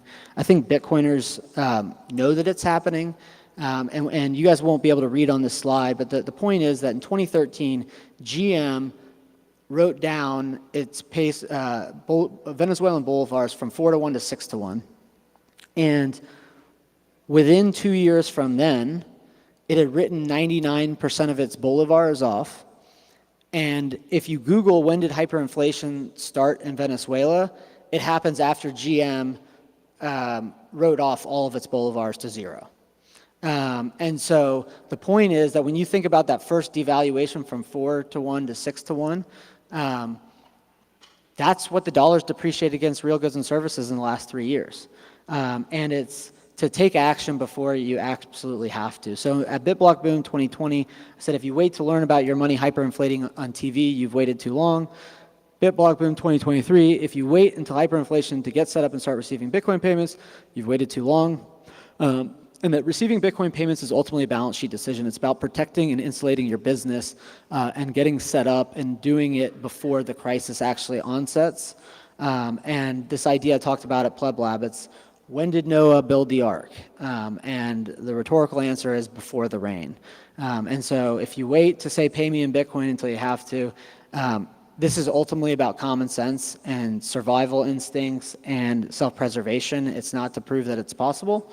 And I'm eating my own dog food. So for those of you who guys might like, I got set up to receive Bitcoin on my crowdfund. The URL is graduatethansuddenly.xyz.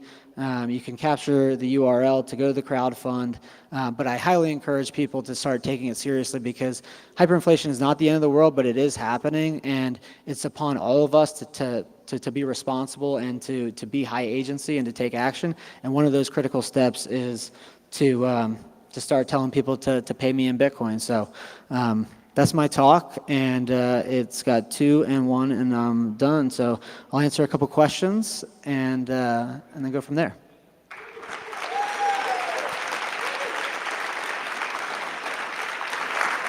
We have a mic in the middle of the room for questions. If anyone has one, come on up to the mic. Any questions? Yeah.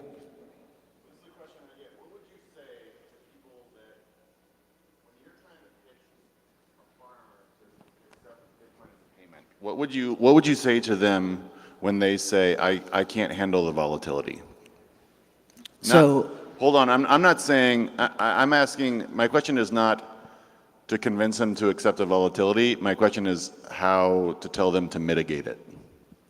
So I think that the question is, hey, if I'm talking to a local farmer or rancher, how do I kind of help them understand, that they maybe should be accepting Bitcoin payments despite the volatility, or help them get comfortable with the volatility? So I'm actually not going to answer that question, but I'm going to answer it in the sense that I think as Bitcoiners generally, we should be focused on, it's like those type of people first need the Bitcoin standard. That I wouldn't show up to somebody's door and be like, you got to accept Bitcoin so I can pay you in Bitcoin. That I would be like, okay, if you're interested in Bitcoin, rancher, I will help you understand why it's not too volatile in that full gamut. And then somewhere later down the road, you're going to come and say, well, now I figured out why Bitcoin is going to store its value. Now I want to get set up for payments. And so in that triple crown of getting to that endpoint, it's actually backwards to start, so in my opinion, to start someone off as payments, because if they don't understand why it's going to store value, why would they ever convert it directly for it? And also our time is scarce, that trying to help people understand this is like, help those people understand Bitcoin. Everybody in this room start getting paid in Bitcoin as an order of operation. Hey, Parker. So I think I'm fairly certain that a while back, Eric Voorhees and other people like him have kind of made the claim that, okay, with technology, it's trivial to convert any kind of currency into kind of your own mental model currency. And, fundamentally, I feel like that's flawed because I think it's supporting your point, but I'm just wondering if you've had any, ways of kind of addressing that sort of thought process. So is the question, it's fairly trivial to convert something into another currency's value? Yeah, so it's kind of like, he's obviously involved in a bunch of other cryptocurrency projects, and I think it's him just kind of justifying, trying to say, well, yeah, actually you can have multiple currencies. Yeah. People try to justify unethical things all the time, so I get it. That I think the answer to that question is that for there to be a price of the other currency, or to have a conversion ratio between two currencies, that there first has to be a price system for the euro or the yen. And so there's a dollar price system, there's a euro price system, there's a yen price system. So yes, it's fairly trivial to convert dollars to euros, but that was predicated already on mass convergence on one form of money. And that in reality, the euro's price system and the yen's price system both emerged off the same thing that the dollar price system emerged off of, which was gold. And so it's that he's basically like a look over there, where it's like, well, no, but how did price in the first place exist? Because what I explain is that mass convergence on one form of money is a prerequisite for any concept of price to exist. And so they all emerged from gold being, euros, or really before the euro existed, other country currencies having price systems that emerged off of gold. So it's kind of like you have to explain the fundamental of why any price exists, and can that happen on a first principle basis unless a massive amount of people all decide to use one common form of money. And then the question is, well, why would they use another? Got it. Yeah, that's helpful. Thanks. So you got a good job offer. You're going to take the job. They can't pay you in Bitcoin. So the second best is to simply take the cash and buy Bitcoin. Agree. But, and like when I say this, I think it's like everybody needs to think about these things, right? It's not, I don't have an expectation that 100 out of 100 are going to be able to do it. But you could go find another job if you got a good one. If you've already got a good one, then your time is scarce and valuable. And you can go to your employer and ask them, right? Doesn't hurt to ask. And so the point is there's enough people who can, and they just have to not be complacent and do it. Because if it's 1 out of 100 a day, which it's probably less than that, if it were 5 out of 100 or 10 out of 100, that's a lot better than we're doing today. But realistically, it's not focusing on the 10. It's just each person thinking about themselves and saying, hey, am I in a position to do it? Because you're right. If you're not, you get those filthy dollars and you convert them to Bitcoin.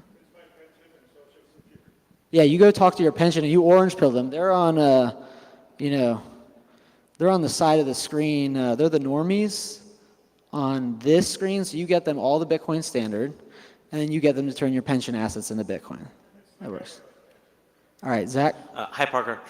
Since there can be tax challenges with being paid in Bitcoin, would it not be better to be paid in dollars and then sweep the profits to Bitcoin? Again, like I go back to, when did Noah build the ark? If you wait to start getting your rails set up to accept Bitcoin payments until the world's burning around you, you've waited too long. And so I also think that what people often overlook is there's friction both ways. There's a lot of friction in the dollar system.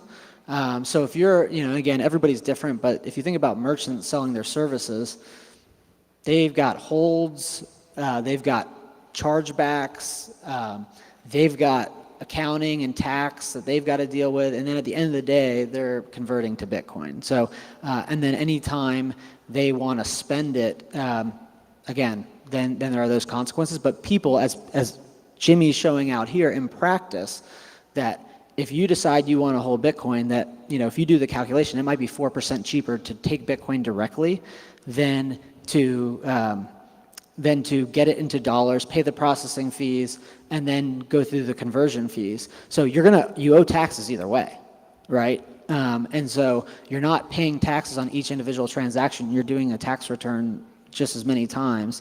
You just need to make sure that you're accounting for Bitcoin's volatility. So this is kind of a quick one. So at the end of the day, Bitcoin is a tool, right? And my big question, what do you think is the biggest limiting factor for merchants using that tool to accept payments?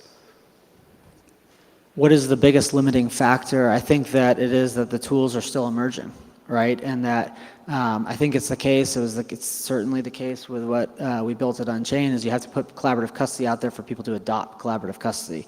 You got to put tools out there, and people have to start adopting those tools before additional capital can come in to perfect those tools. So there'd be a lot of things to make the process that Zach just described of the kind of friction that's introduced by taxes a lot more flexible. But the chicken and egg problem is I've got to put the tool out there that people will use, and then as people start demanding Bitcoin payments despite the friction, more capital is attracted to the space, and then the tools are perfected, so the automations to accounting systems and to tax reporting systems, where they go from kind of elementary or basic to you never have to think about it and it's done in the background. But it starts with a market of people saying, all right, I figure out that the boat's leaking at every point of the ship. I need to start communicating to my customers that they can pay me in Bitcoin, and I'll figure out the tax consequences, because it's not just about getting the Bitcoin today, it's about being set up and training behavior and conditioning customers and communicating values before you have to.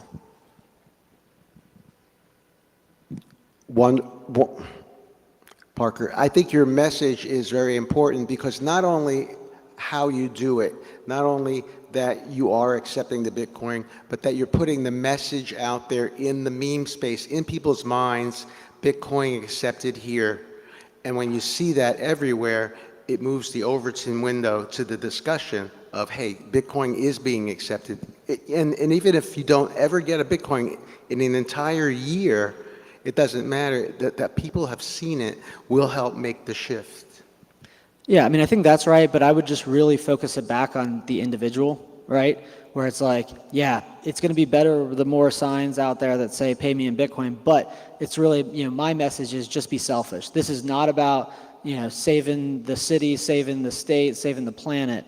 It's about saving me, my family, like my company, the people that work for that. And so if you start to think about it as like, put my oxygen mask on before helping the small children next to me. It's like, if you start being selfish and realize this isn't about like the greater mission, it's about, I got a problem and I need to create a solution for it, then what you just described will happen if enough people do that. That will be the output of enough people saying, all right, I'm going to go through the things that I need to do, the steps I need to take this very necessary step. So I agree with you. It's just kind of like looking into yourself and being like, all right, I'm going to get up off the couch today and go to the gym. I'm going to get set up. Okay, fantastic. I will be selfish first. Okay, last question. Hey, Parker. What do you think about incentivizing your clients by giving a discount on your Bitcoin sales? Like, do you do that? And if yes, the percentage you're giving, and just your general thoughts on it. This is not my sock puppet, Simon. This is just Simon, a friend. But that's a great question. Give me a softball. It's very important, and I think about it differently. It's that it's like a slight reframing, but it's very important. It's like you don't give a discount if somebody pays in Bitcoin to incentivize. It's that if you want to pay me in fiat, there's a surcharge, because there's actually more friction to me to take the dollars and go through the dollar system and then get them into Bitcoin. So yes, I do think that, and it's part of something, it's not something we have yet in Zappai, but it will be there, that what we're planning to do is charge $25 for our service. And the price is $25, but if you pay in Bitcoin, it will be $30 if you pay in fiat. So it's like, we will take the fiat, we will go through the friction to get it into Bitcoin, but what we would prefer for our value communication is, please pay us in Bitcoin, but we're happy to take your dollars if you pay us 20% more. Thank you. All right, with that, thank you. Let's give Gary another round of applause. He's a champ, so thank you guys. Thanks for listening to my TED Talk. That was an incredible presentation by Parker Lewis. We're back at the BitBlockBoom news desk hosted by Simply Bitcoin, being streamed on the Swan Bitcoin channel. I'm here with Sam Callahan, lead analyst at Swan Bitcoin, and also the host of Swan Signal, Rustin Watt, who is responsible for the Simply Bitcoin originals, and my legendary co-host, Optimus Fields. We're going to close out BitBlockBoom. Sam, you have some interesting Swan Signals coming up. Why don't you tell everybody about them? Yeah, man, thanks. Thanks for the shout out. We have Neil Howe coming on. author of The Fourth Turning. It's a super popular book in the Bitcoin community. If you haven't read it, go check it out. It's about generations and how they kind of this large cycle of generations and how we're entering this more chaotic period where there's a lot of change. It basically takes that like, strong men create good times, that whole meme into that book. And he actually termed the term millennials. And so his new book is about the millennial crisis and that we're in the fourth turning. We have him coming on with Brandon Quittem, who's like summarized his work through a Bitcoin lens. And it's going to be a great show on Monday because he's not a Bitcoiner, man. If you listen to him, his recent interviews, it's like he's talking shit about Bitcoin pretty hard. And so we want to just try to orange pill him, try to make him understand that, Bitcoin kind of is, fits into his narrative. So Sam, you are pairing him with Brandon Quittem. Yeah. And they're going to have that dialogue. This is I'm so glad this finally happened. This is going to be epic. And by the way, I will be producing it, so I'll get to see it before all you guys live. And I'm sorry, but I'm not sorry. I'm really looking forward to that. I know you have Lynn coming up soon as well. Why don't you talk a little bit about that? Yeah, well, Lynn, I think Lynn's one of the best analysts, not just in Bitcoin, but in the entire world in terms of educating people about the macro picture. She's amazing. Everyone loves her for a reason. And she just wrote her first book, so Broken Money. She just released it this week. And so she's coming on next week to kind of discuss that book. It's thick. It's got 400 citations, so I am reading that as quickly as possible to prepare so I can ask the best questions. But always a pleasure to talk to Lynn, so she's coming on to talk about her new book. Awesome. So Sam is also one of the best writers I've ever met. He writes some amazing stuff for Swan. Some of your articles, man, have really, really popped off. Are you working on anything that you could tell the audience? Yeah, I mean, I get excited about this stuff, but I recently read a paper by the Bank of International Settlements, and it's called the Limits of Fiat. And it's about the Bank of Amsterdam. And they basically, they looked into the Bank of Amsterdam and they said, hey, this is an example of a central bank that failed. That really, the currency failed and people lost faith in the central bank. It completely collapsed after 200 years. Why did that happen? And they basically list out the reasons. And one of them is like negative equity. It meant the central bank was actually losing money. And if you guys know about the Fed this year, for the first time, is losing money, all right? And the other thing is that when the fiscal support becomes constrained, and you look at the fiscal picture of the United States, and you're like, okay, check, that's another thing. They're very constrained with the debt situation to come in and kind of prop the central bank up. And then the third thing is that you need an alternative to turn to. So in the Bank of Amsterdam, that was metal coins that people turned to. They could escape the fiat money and go to metal coins. And in this paper, they even mentioned cryptoization, the risk of people choosing digital assets, like they call it, like a Bitcoin. And so you really have all of the circumstances there for when a central bank's failed throughout history now. And so that's kind of what I'm working on, is kind of taking that piece, applying it to Bitcoin, applying it to today's picture and the Bank of Amsterdam back in the day. Man, that's awesome. Where can people find your work? Usually it's posted on Swan Signal, which is the blog on swan.com. So you can check that out. I post it on Twitter. We post it in our newsletters going out, so you can kind of join that by going to Swan and joining some of the monthly newsletters that we put out. And then, we post it, in show notes and all over the place. So Twitter is probably the main place, but, go to the Swan blog too to check it out. Awesome, guys. All right, this was BitBlockBoom 2023, the live stream was hosted by Simply Bitcoin. Thank you. Also, shout out to Swan for we're live streaming onto the Swan channel. Shout out to Gary and of course BitBlockBoom. Guys, we will be back next year from Dallas for BitBlockBoom 2024. I'm Nico, this is Sam, this is Rustin, Opti, my legendary co-host, and we are signing out, everybody. Take care. All right, guys, all right. Well, we did get a few rug pulls on the spaces, boys and girls, but hey, I don't know, we did what? I think we did less today than yesterday, but it's been a long day. We are now going to break everything down, and if you are in Austin, I am sure everyone is going to be hitting up a LobbyCon. So I hope you guys